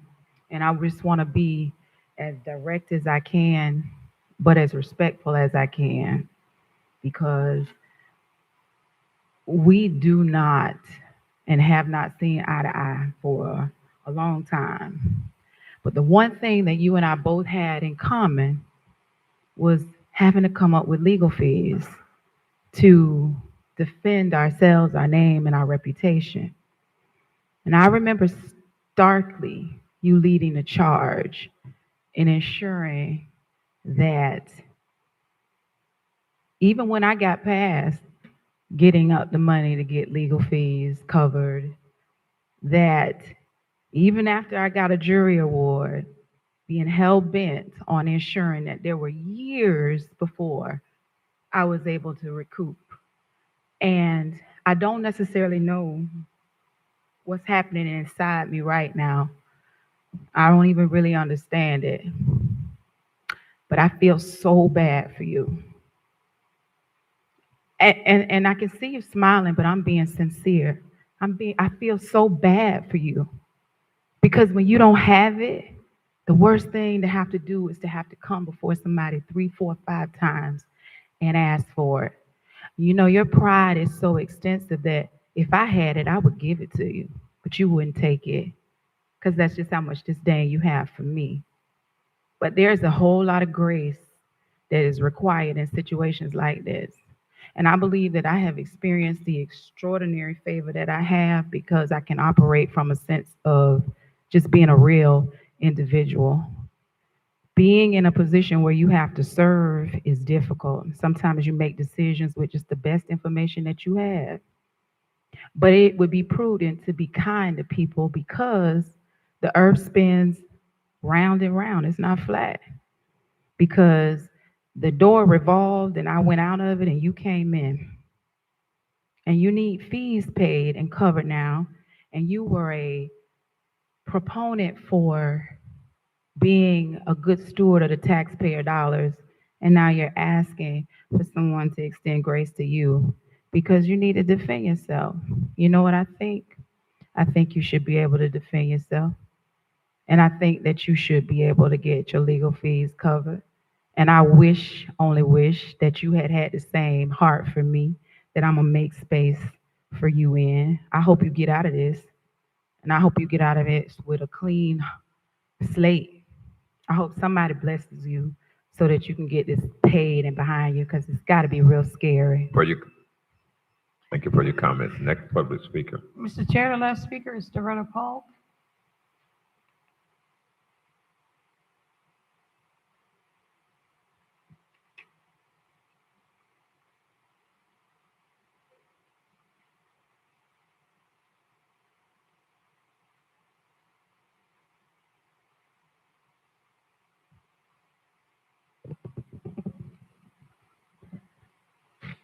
My name is Doretta Polk, and I'm a citizen of Riviera Beach.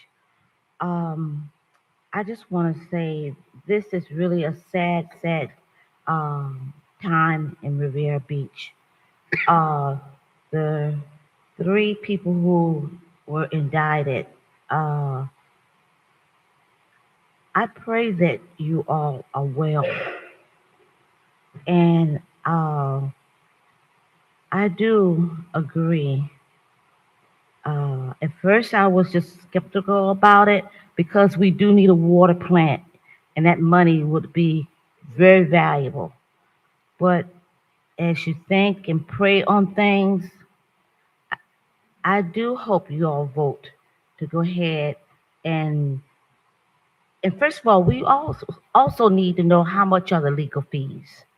That's what we need to know. But the sin, like Lady Gowa said, grace and kindness. I reluctantly say this, but I believe it in my heart that we should pay. And somehow even if they are found guilty or what, we know that we did try to help one another. And I think that I pray for each and every one of you all that this will be resolved in your favor. And hopefully this will never be put in a position like this ever again. But we do need to know how much the fees will come to. And that's all I have to say. And I wish every one of you well and within peace. Thank you. Thank you for your comments. Mr. Chair, that's the last speaker. Okay, that was the last speaker? Yes, sir. Okay, Councilwoman Yeah, I Lanier. just want to say that being an elected official is a very tricky situation. First of all, there is no indictment. There was only a subpoena that was given a broad stroke over the city. Not just me, but other elected officials, other individuals, other agencies were also involved. I have no idea what the FBI wants at all. None whatsoever. There have not been any call for me to go to a grand jury. There's only been a subpoena that was issued asking for information. I don't want to be caught off guard because I have no idea what it is that they're talking about. So for that, okay. So no, I just want to be clear. Your attorney is saying that, I really shouldn't say anything about it, but I really want to be clear that I have not been indicted. There has not been any charges filed. There's nothing going on at this point. But I want to be safe. I want to be clear that if anything does happen, that I am covered. That's all I'll say about that. Chair. Councilwoman Davis Bernier. So my question is, did we not vote on a policy in the past, and what has changed from that time to now that we're back looking at it again? Well, I think what has changed is that there is a policy that talks about advancement of fees or reimbursement of fees. The position that has been taken is that they don't want to do that, that they don't want to advance the fees, but the policy says, that you can. So the issue is not the policy, the issue is the position. I think she's referring to the policy. Okay, Vice Chair, in a minute. It was a resolution, I think it was, that we passed regarding reimbursement and some other requirements to be met. And Dr. Spiritus, and then I have a question for staff. Chair, I was just going to say that we did pass a motion setting what the new policy is going to be from this point on. And I do have a question for legal counsel.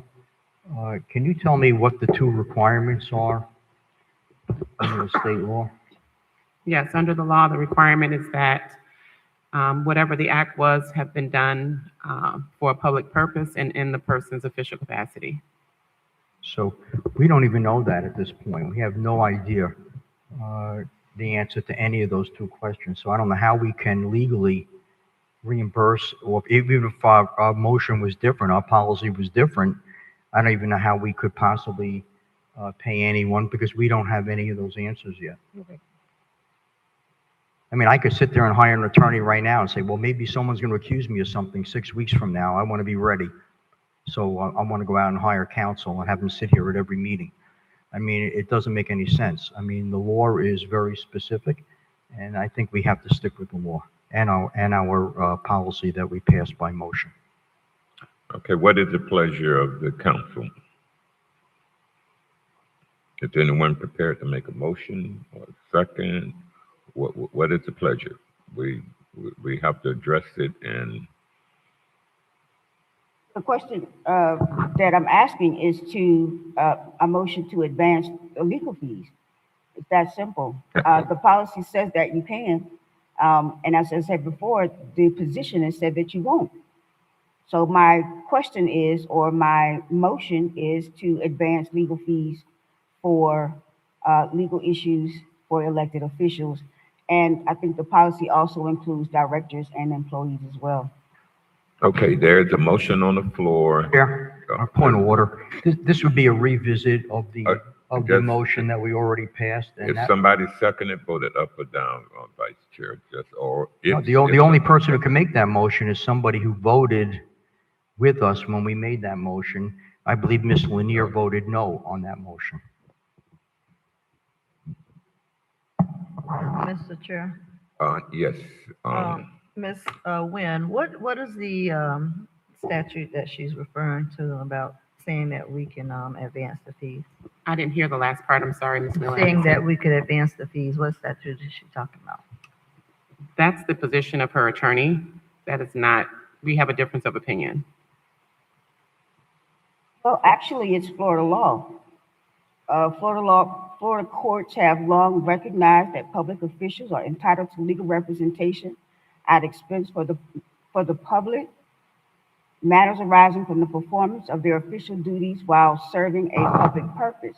The Florida Supreme Court established the right as arising independent of statute, ordinance, or charter. The court explicitly stated that this right to advancement of fees is not subject to the discretion of the keepers of the city coffers. okay, is there some case law? Yes, I mean, did you quote it? I didn't hear the case law. Are you, the case where it became a precedent? the case law is,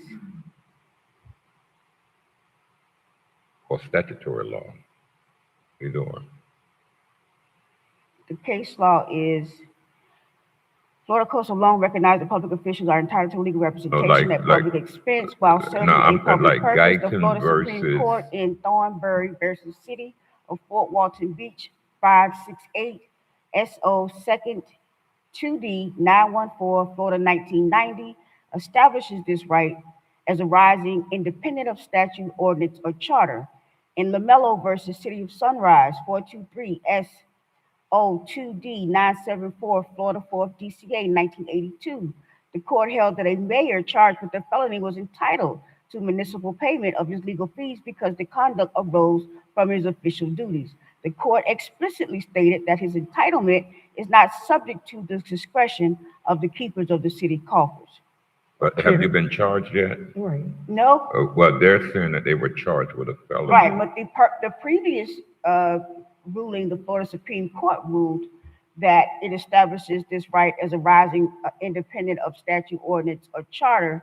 That Okay, I'm not interrupting. Let's do it this way. Put a motion on the floor, and if you get a second, or wait, that was a question about whether procedurally you can be the one put the motion on the floor.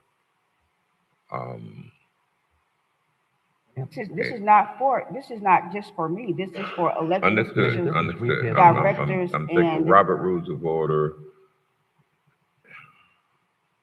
If it were to happen in the same meeting, I think then it allows a revisit by the person. Chair, I was turned down when I tried to bring something up for motion because I voted against it and I wasn't permitted to make that Okay, is motion. there anyone else prepared to put a motion on the floor to move this forward? Because we've got to either vote it up or down or move away from it. Anybody willing to put a motion on the floor? so my motion does not stand? Now, Robert Rules of Order, as I understand it, indicates if you're not on the prevailing side, but if it happens in the same meeting, I think that there's some language that allows it at that time to go back and revisit it. But this motion has never been made before. You're trying to amend the motion that was made. I'm not amending anything. This is Okay. Yes, you a are. motion with, Let's do this. Put it on the floor. Let's see if you get a second. And then, I've said the motion to advance legal fees for elected officials, directors, and employees. Okay, That a is the motion motion. has been moved to advance legal fees for employees. Is there a second? It dies for lack of a second. Okay, the next item is update on the city manager search. Miss- For item I'm sorry, 12D, we do have one public comment card. for The twelve acceptance D, of the 12D, yes, sir. we have what? One public comment card, yes. sir. Okay, now, but go ahead and finish with that search there. Mr. Chair, Yes, would you consider a motion to extend the meeting? I need a motion to, Make a motion that we extend the meeting past, for at least half hour. it's been moved by Dr. Spiritus, Vice Chair Spiritus, to extend the meeting a half an hour. Is there a second? Second. Seconded by Councilwoman Davis Premier. Is there any discussion on the motion? Seeing no discussion, Madam Clerk. Councilperson Davis Panier? Yes. Councilperson Lanier? Yes. Councilperson Miller Anderson? No. Chairperson Dr. Spiritus? Yes. Chairperson Guyton? Yes. Item passes with Councilperson Miller Anderson dissenting. Okay, staff. Your Brenda presentation. Jenkins, Human Resources Director. I was not. Could you put your mic a little closer? Good evening. Because I was asked to pause in the recruitment process, I had began doing some research. The next step that we need to complete in order to get the process moving is a request for proposal. Doing some research, I did find that instead of doing a request for proposal, I can do an Omni Partners or a Sourcewell source where I can send out to different, it's like a cooperative that you can go through and you can send out letters to different vendors and ask them if they've ever done an executive, an executive recruitment. And I would give them the information that we're looking for. I will get the information back from the vendors. And if our procurement code allows us to piggyback off of the responses that we get back, we can use those instead of going out for a request for proposal that will make the process longer. So it is at the pleasure of the board, whether you want to do a request for proposal or if you want me to send out correspondence to different vendors and get their answers back. Okay, let me say this.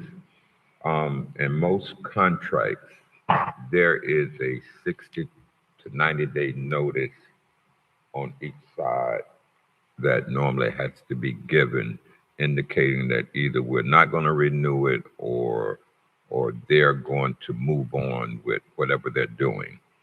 We just voted to give a year contract to Mr. Wilkins. Up to. We're going to negotiate it. I think in that negotiation, we should request that Mr. Wilkins give us a minimum of 60-day notice, which, according to the timelines that you gave us, it normally takes about 60, 90 days in a process like this to It depends secure. on which route we take. If I go to the Omni or the Sourcewell, that would be a shorter time frame. If we go out for a request for proposal, that would be a longer time frame, depending on when procurement can actually do the solicitation and how many days they put the solicitation out for. Okay. What I don't want to do is start too early and we just sit on these candidates for 6 or 7 months if we're finna enter into a year contract. I want to negotiate a time frame that would give us enough time to find a city manager when Mr. Wilkins advised us that I'm gone in 90 days or I'm gone in 2 months. But if we start now, they're just going to be sitting there. Whoever we decide to go until Mr. Wilkins decide when he's gonna leave. Chair, Yes, but you're speaking of just the recruitment company, so we could Correct. get that, we could secure that and then have that when. have that ready? Yeah. That's just the first step. Oh, okay. That's just the first Okay. step, the solicitation. But you know, all of this is up to the council now. I'm just making suggestions. Chair, Yes, can you tell me, when you say piggyback, do we have to use the exact language in the other person's RFP? Or can we come up with our own language that we want included in there? And I'm not sure of the correct answer. I see We Ms. can, Amons sitting back there. Are you familiar with this process, Ms. Amons? during my research, we can use the exact language, or we can put in our contract different language that we want to use. Well, we're It depending piggybacking. on the way that their contract is written. Good evening, Latanya Ammons, Director of Procurement for the City of Riviera Beach. If we utilize a cooperative agreement, meaning that with Sourcewell or Omnia, we have to accept the terms and conditions of that particular contract. We cannot change. Director Jenkins is correct. It is quicker to identify and to go into, I guess, a contract with, and when we say contract, more like a participating agreement, based upon a cooperative agreement. We could have those companies on standby because we'll have time where we have to bring it before the council. Legal will have to review. So if we take that method, we do have to accept all of the terms, all of the conditions, the contract, the pricing, everything. Chair? Yes. So then they may have things in their RFP that we don't want to have, or things that we want to add that we won't be able to add. Is that correct? That is correct. So wouldn't we be better off waiting a couple of weeks and doing an RFP ourselves? I think because it was the wish of the council to extend the contract or to engage in a contract for 1 year, that does allow us time to put out an RFP. And then we will identify, we'll come back and identify a company, then to start the national search. So we can have whatever terms and conditions, whatever scope, whatever we want, we can put into our own solicitation. Chair? Yes. So it's my suggestion that we do our own RFP and have it meet our requirements and wait the extra week or two that it takes to, or whatever, couple of weeks to put together your RFP. And we should go through that process and make it our own process and meet our requirements, not just try to push through this and accept somebody else's requirements. Mr. Chair, Yes, Councilwoman Miller Anderson. Ms. Brenda, you said that you were asked to pause the search, the information that the board told you all we wanted done. Is that what you said? I did. And who was that told you that? That it was needed to me stop? that requested it. Let me say, I don't know who told her. That was me that requested it to bring it before us to determine whether we are going to spend $20,000, $30,000 and then give ask Mr. Wilkins to stay for a year.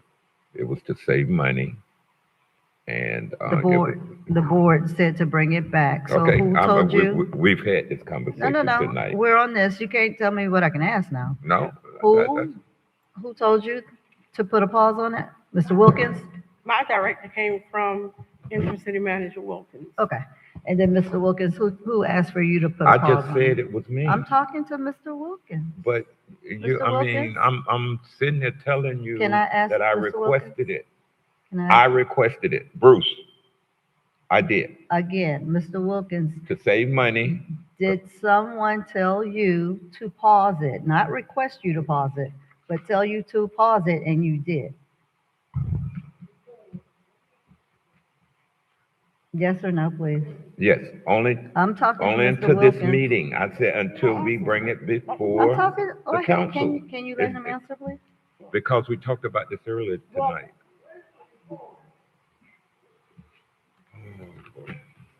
Anything except for me, go ahead. Yeah. Really? Go ahead. Mr. Chair? Yes. The Go ahead. answer- Yes, the answer is yes. Thank you. Mr. Thank you. Okay.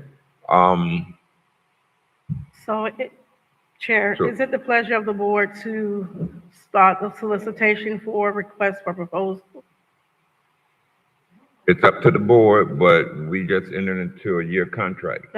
So as I said, that is only the Up to a first year. step. Yeah. So we can get the requests for proposal moving along, and Okay. once we It's get, up to the board. So I move that, oh, Chair. Yeah. Do I make a motion? Yeah. Okay, I move that, the director go ahead and put out an RFP for the recruitment company that we will use for searching for the new city manager. Second. Second. I just seconded. It's been moved by Councilwoman Davis Pernell and seconded by me, the chair, that we allow staff to put out an RFP only for the recruitment company to work with us when we decide to do the search. It's on discussion now. Who said? That was me. Councilwoman Miller Anderson, my So- favorite colleague. Of course, for many years. Yeah. So we're just going to get the company, put out the RFP for the company, and then what?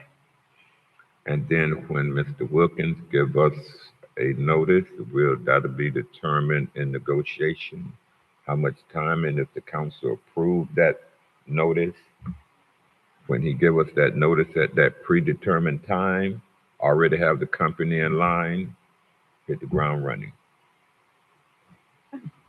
So how are we going to address the issue of unilaterally making a decision that a full council has made? And just put a motion on the floor, however you want to deal with it. No, I'm asking. Well, I'm responding. Put a motion on the floor. Let me finish talking, man. I'm just saying, but whatever y'all want to do, just move on it. Don't be asking rhetorical type of questions. No. I want to be clear about what it is that I'm asking here, because if that means that you can unilaterally do it, that means that any of us can unilaterally do it. I just want to be sure that when I do it, it's not a problem. Okay. All right. However y'all want to handle it. Okay. All right. All righty. There's a motion on the floor. We're not going to Mr. be here all Chair, night. we still have a public comment card on this item. Please call it. Lady Goldwire.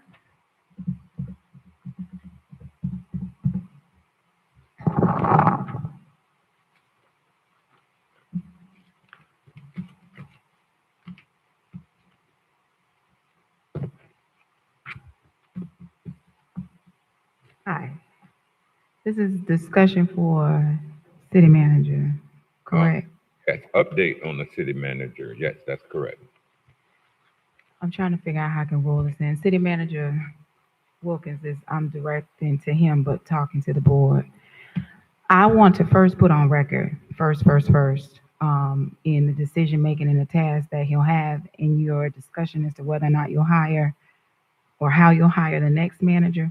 I just want to say publicly, having heard the individuals from the Amaret, that in whoever you hire as a city manager, that they be mindful of the fact that the Amaret coming in absolutely was warned, and it was put in writing. I contacted the property appraiser's office and explicitly said that you guys would be faced with this issue years down the line, because it was very apparent to me that the developer at that time was looking to pose hotel rooms as condos. He advertised the billboard on Singer Island, collected deposits. I asked him not to, and that was problematic. I think that's something that the incoming city manager, you or the next one, should know. It's been well documented, and I think the city attorney, if you guys look at the public records, you'll see that that is the case.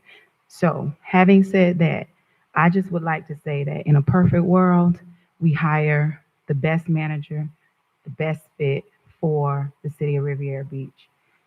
Living here for most of my life, having a business here for a very short period of time. I understand that the decisions come from you and it's going to come from whoever you choose to represent us. And I just would like to personally see us hire a manager who is open to establishing some sort of succession so we don't have to recycle managers, whereby we can teach the younger individuals who are leaving out of this community in these youth councils, whatever the case may be, that we outfit that manager with the authority to train them up to come back home. That is what I have decided will be my new mantra or new press here. I want to teach as many people as I know how to do what I have done with my life in terms of career. I know you all are all public servants to some degree.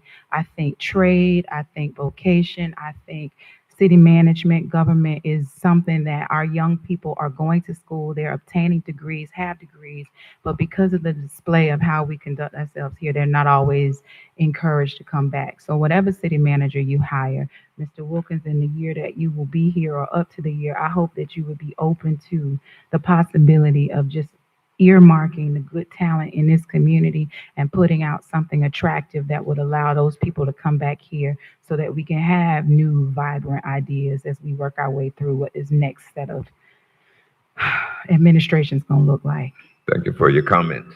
There is a motion on the floor to hire, to put out an RFP to hire a recruitment firm to be on ready whenever we determine the time that we're going to decide in Mr. Wilkins' agreement to put us on notice. Is there any further discussion on the motion? Seeing none, Madam Clerk. Councilperson Davis Pannier, Yes. Councilperson Lanier, Yes. Councilperson Miller Anderson, Yes. Chair Pro Tem Dr. Spiritus, Yes. Chairperson Guyton. Yes. That's a unanimous vote. Okay, the next item is summer, I didn't write the list.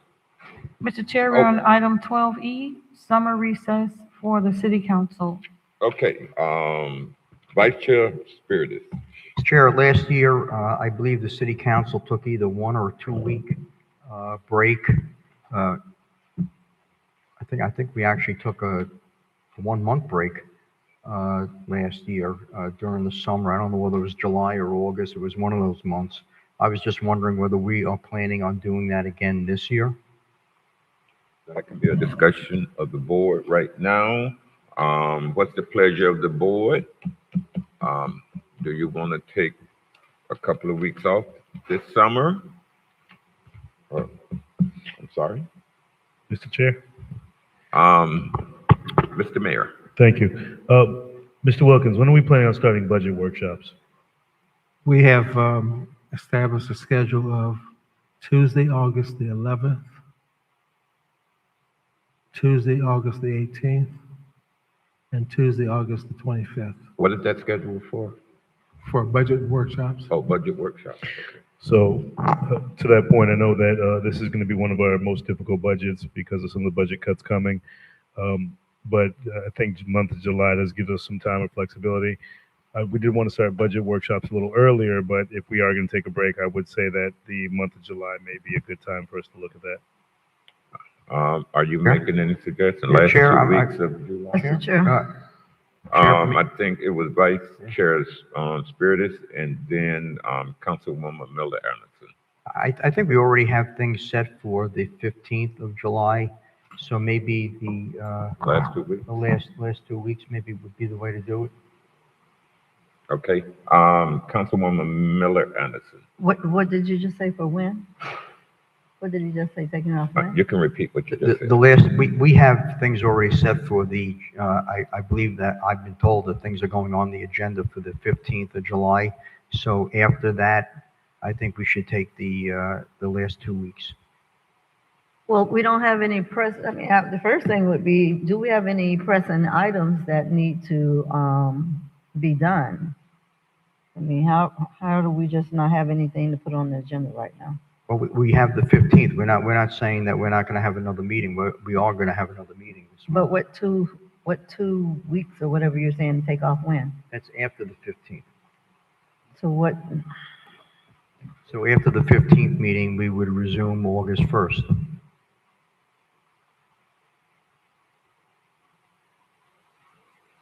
Or the 29th, I think, or whatever that I mean, week is. that would be the last one anyway. We don't meet on the, so we're not doing the utility district meeting? Utility district? That would be the first We month? would, when the utility district meets, we would have to coordinate that with the utility district as well, which is what we did last year. What did we do last year? What? What did we do last year? The utility district and the city council, we took off. The city manager suggested we take off for, I think it was 2 weeks, and we did that. Well, I would like to look back, or if someone has that information, share it. But this is the thing, we have it off anyway because July 15th is the third Wednesday, and we don't typically meet on the fourth and fourth Wednesday for CRA and the fifth Wednesday for city or CRA. So, that's automatic. But the only concern I have is if we're going to do that, if we're not going to meet on the 22nd and the 29th or the 29th, we need to have that utility district meeting because we have to have a utility district meeting. So we're going to have to move it up before the 15th. We do have there will be a utility district meeting, I believe, the fourth. We said we would The do fourth. what, the fourth? I We guess said the the fourth fourth is, Wednesday. so we could do it right after the utility district meeting, I guess. Have one more utility district Would that only meeting. be 1 week off? So it'll be 1 week we'll have off. Can you just look at the calendar and see if we're able to move up the utility district meeting on another day? And then that way we can be finished for the Can we- 15th? Can we have it on the 16th, I have no Have problem. what on the 16th? the utility district meeting? Because I'm flying out, so can we do it on that Tuesday, the 14th? That Tuesday the 14th? You're not gonna be here on the, no. The Tuesday before Wednesday is suggested, the 14th for the utility district meeting. How's everybody's calendar? Checking mine right now.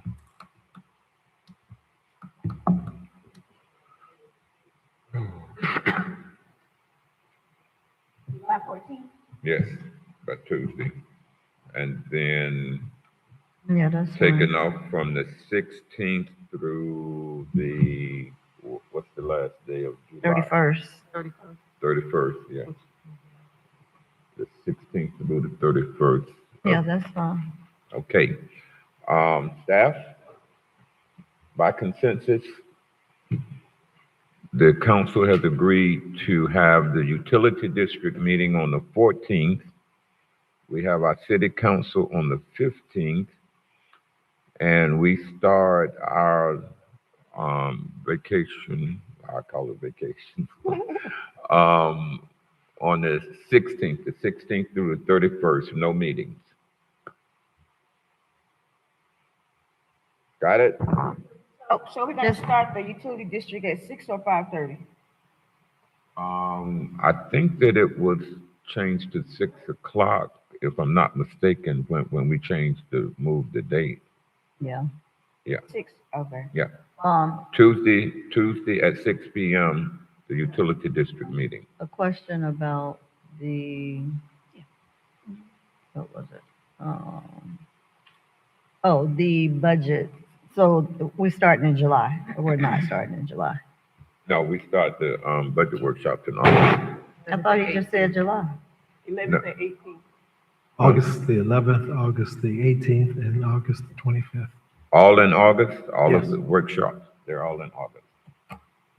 Okay, settled. We got the dates, got the vacation time. Okay, the next item on the agenda, I put on the agenda, the mayor's report. He came, Attorney Tate Gaines came before us and wanted another extension.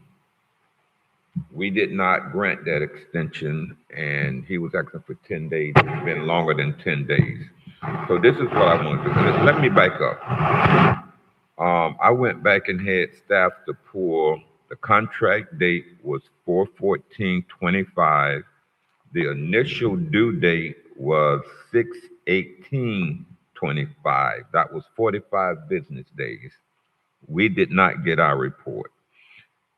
He then asked for a 60 business day extension to 9/15/25.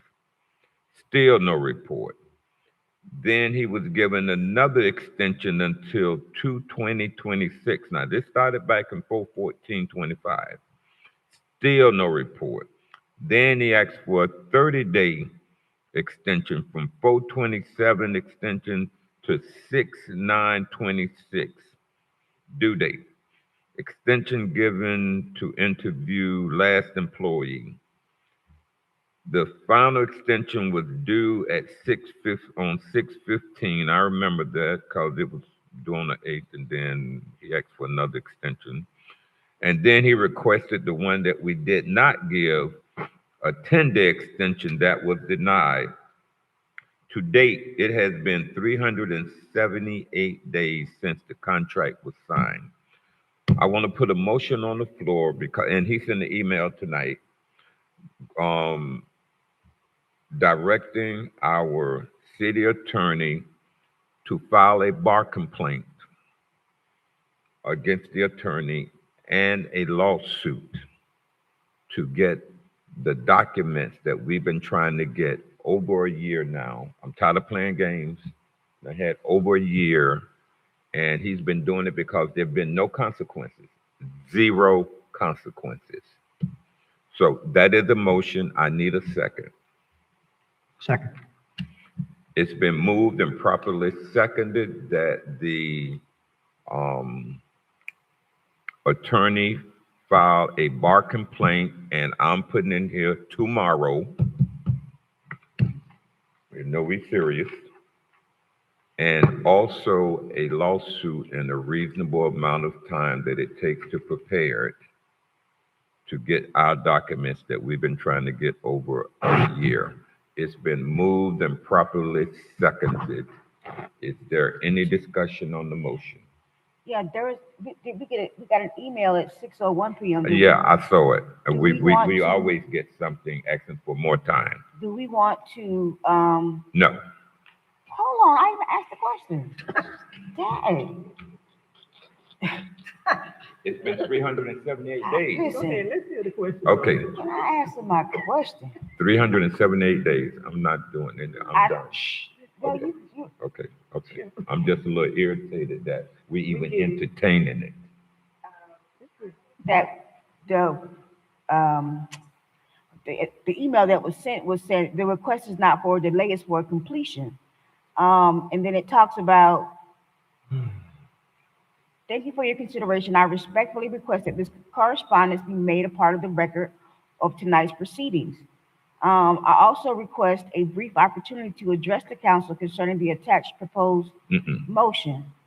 So I think that this email needs to be a part of the record at least. Okay, we'll make it part of the record.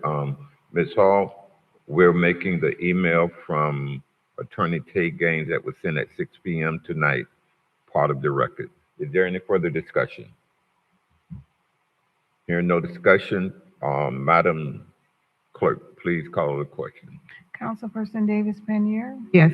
Councilperson Lanier, No. Councilperson Miller Anderson, No. Chair Pro Tem Dr. Spiritus, Yes.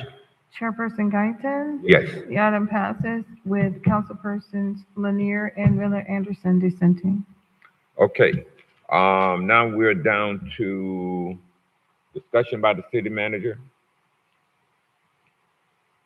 Mr. Chair, I just have 2 announcements to make.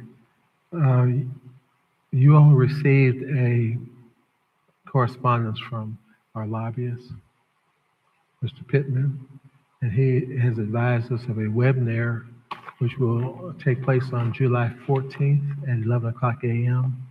The Florida League of Cities is conducting that to provide an update on the ballot language for the upcoming election concerning the property taxes. We will remind you as we get closer to the date so if you can participate, you can.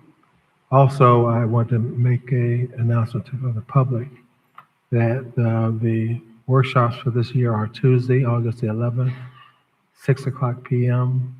at the Riviera Beach Marina Event Center. Tuesday, August 18th at 6 o'clock p.m.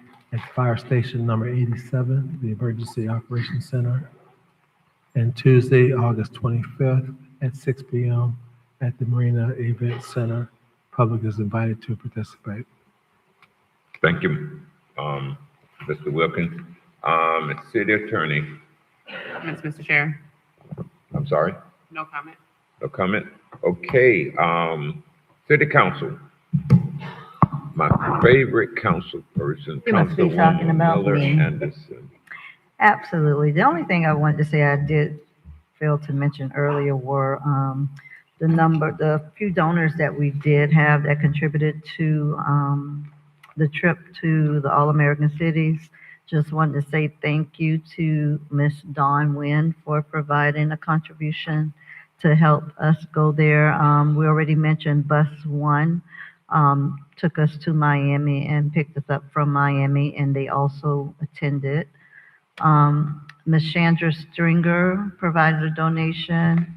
Ms. Rashida Govan Giampi, Ms. Jackie Woodard, and then I think Mr. Lawson mentioned earlier Bordery, which is the charcuterie board business that's right down 13th and Barack Obama. They provided 150 charcuterie boards to us for free that we were able to give out at the expo for our table, our Riviera Beach table. And they also attended as well. And from my understanding, I think they'll be giving a financial contribution as well. So we just wanted to thank those donors for assisting us in getting to Denver. Thank you. Have a wonderful 4th. Thank you, Ms. Miller Anderson. Councilwoman Shirley Lanier. I just want to ask the city manager about the correspondence that I've been sending him and I haven't got a response. I need to know when I will get a response in regards to those items. I will give you a response as soon as I collect the information that you requested related to your public records request for documents. Do you have a timeline for that? It'll be before the end of next week. Very good, sir. Vice Chair Spiritus. Thank you, Chair. I would like to just mention, we did have a presentation earlier today on quality control and how it will help the city. I think that we should move forward on that. I think that it's something that we need. I think it'll make it easier for our employees and our department heads if everybody is on the same page and knows what they're supposed to do and it's not selective enforcement. I think it'll make it a better environment. So we should, I don't know what it'll take to move forward, but hopefully the city manager will bring us something that we can either vote on or have another discussion on with reference to that. I would like to, of course, thank all the people from the AMRIT who showed up tonight to explain the situation that they're in. Hopefully the city council will resolve that hopefully by the end of the summer. And I'd like to wish everybody a happy 4th of July and happy 250th birthday to the United States of America. Mr. Chair. Councilwoman Miller Anderson, you're going back for round 2? No, he just brought it up with the excellence thing. I didn't quite understand what that was all about. So is it possible for us to get some kind of information on it, documents or something? 'Cause I really didn't, I don't know what we were listening to, what were we supposed to do with it? It's a whole training program that the staff goes through, all the employees and the department heads. Can I get some information on it? Yeah, but I don't know what the full extent of it would be, but I think we should look into this, maybe start on a small basis and work our way up, see how it works. Yeah, like, I mean, I don't know what the name of it. Can you send me an email, Mr. Wilkins, just with the information or whatever backup information the man had? Because I don't think there was any backup on there. Well, there was, but they called this current version of the core. Huh? I said they call this current version the core. Can someone just send me? We will send you the information. Yeah, okay. send it to everybody, not just me, because I don't want everybody getting their own emails. We all got to get the same information. And yeah, that's another issue too, Mr. Chair, I'm sorry, that when one council person receives information, we all should receive it. We all should receive all the information that if I request something from public records, or if I request something from a department, then it should be sent to everybody, not just me. Chair, it's my understanding that Dr. Cornicelli met with the former city manager numerous times and gave him all those documents. I'm surprised that they were not disseminated to the rest of the council, but I'm sure that they're sitting in the city council's office and the city manager can get it to all of the members of the city council. Okay, thank you, Vice Chair. Councilwoman Davis Bernier. Okay, I just want to take a moment to congratulate our youth and our Riviera Beach schools for showing improvement. Bethune Elementary went from being a C to a B school.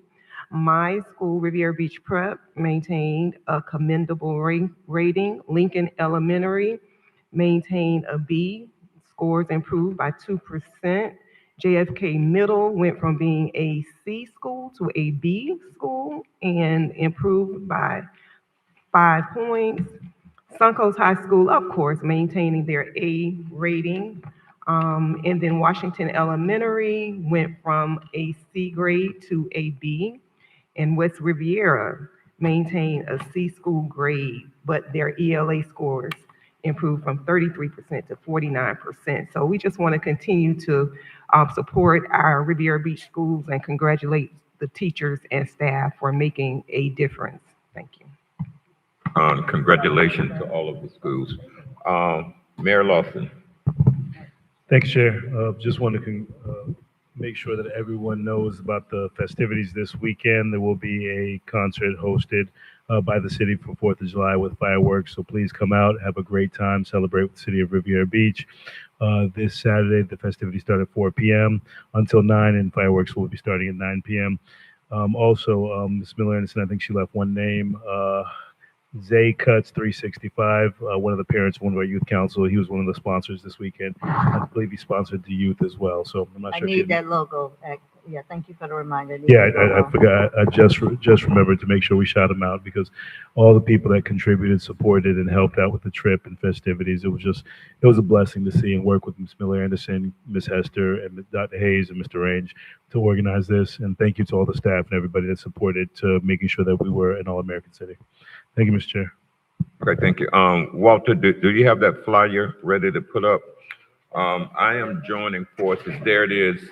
I'm joining forces with the Palm Beach County Department of Housing and Economic Development and the Office of Small Business Development on July 7th. There is an annual Youth Entrepreneurship Forum for ages 10 through 18. If you have any kids that you want to get them on the pathway to being an entrepreneur, the County Economic Development Department and the Small Business Development Department, and I will be having a function here on July 7th for ages 10 through 18. Last thing, something that we would always have when I've been elected in the past, annually, we would have retreats so that we can plan our next year. And I would like to put that on the radar of my colleagues. Get away out of Riviera Beach, do the little swallow analysis, strengths, weaknesses, and all that other good stuff that you do. So I just want to put that on the radar because we need communities that fail to plan to fail. We need to do better planning. Mayor. Mr. Chair, and one more thing, I do want to just acknowledge Ms. Anita Jenkins, who will be retiring July 2nd. She had a nice ceremony and just one of our great housing representatives for the CRN City. And Mr. Wilkins, if you can give us an update prior to next meeting on City Hall negotiations as well, just to see where we are with negotiations at City Hall, what's going to be the next steps, and where are we going to be, so that we can get an update and see the status. And thank you for that, Mr. Chair. Meeting adjourned.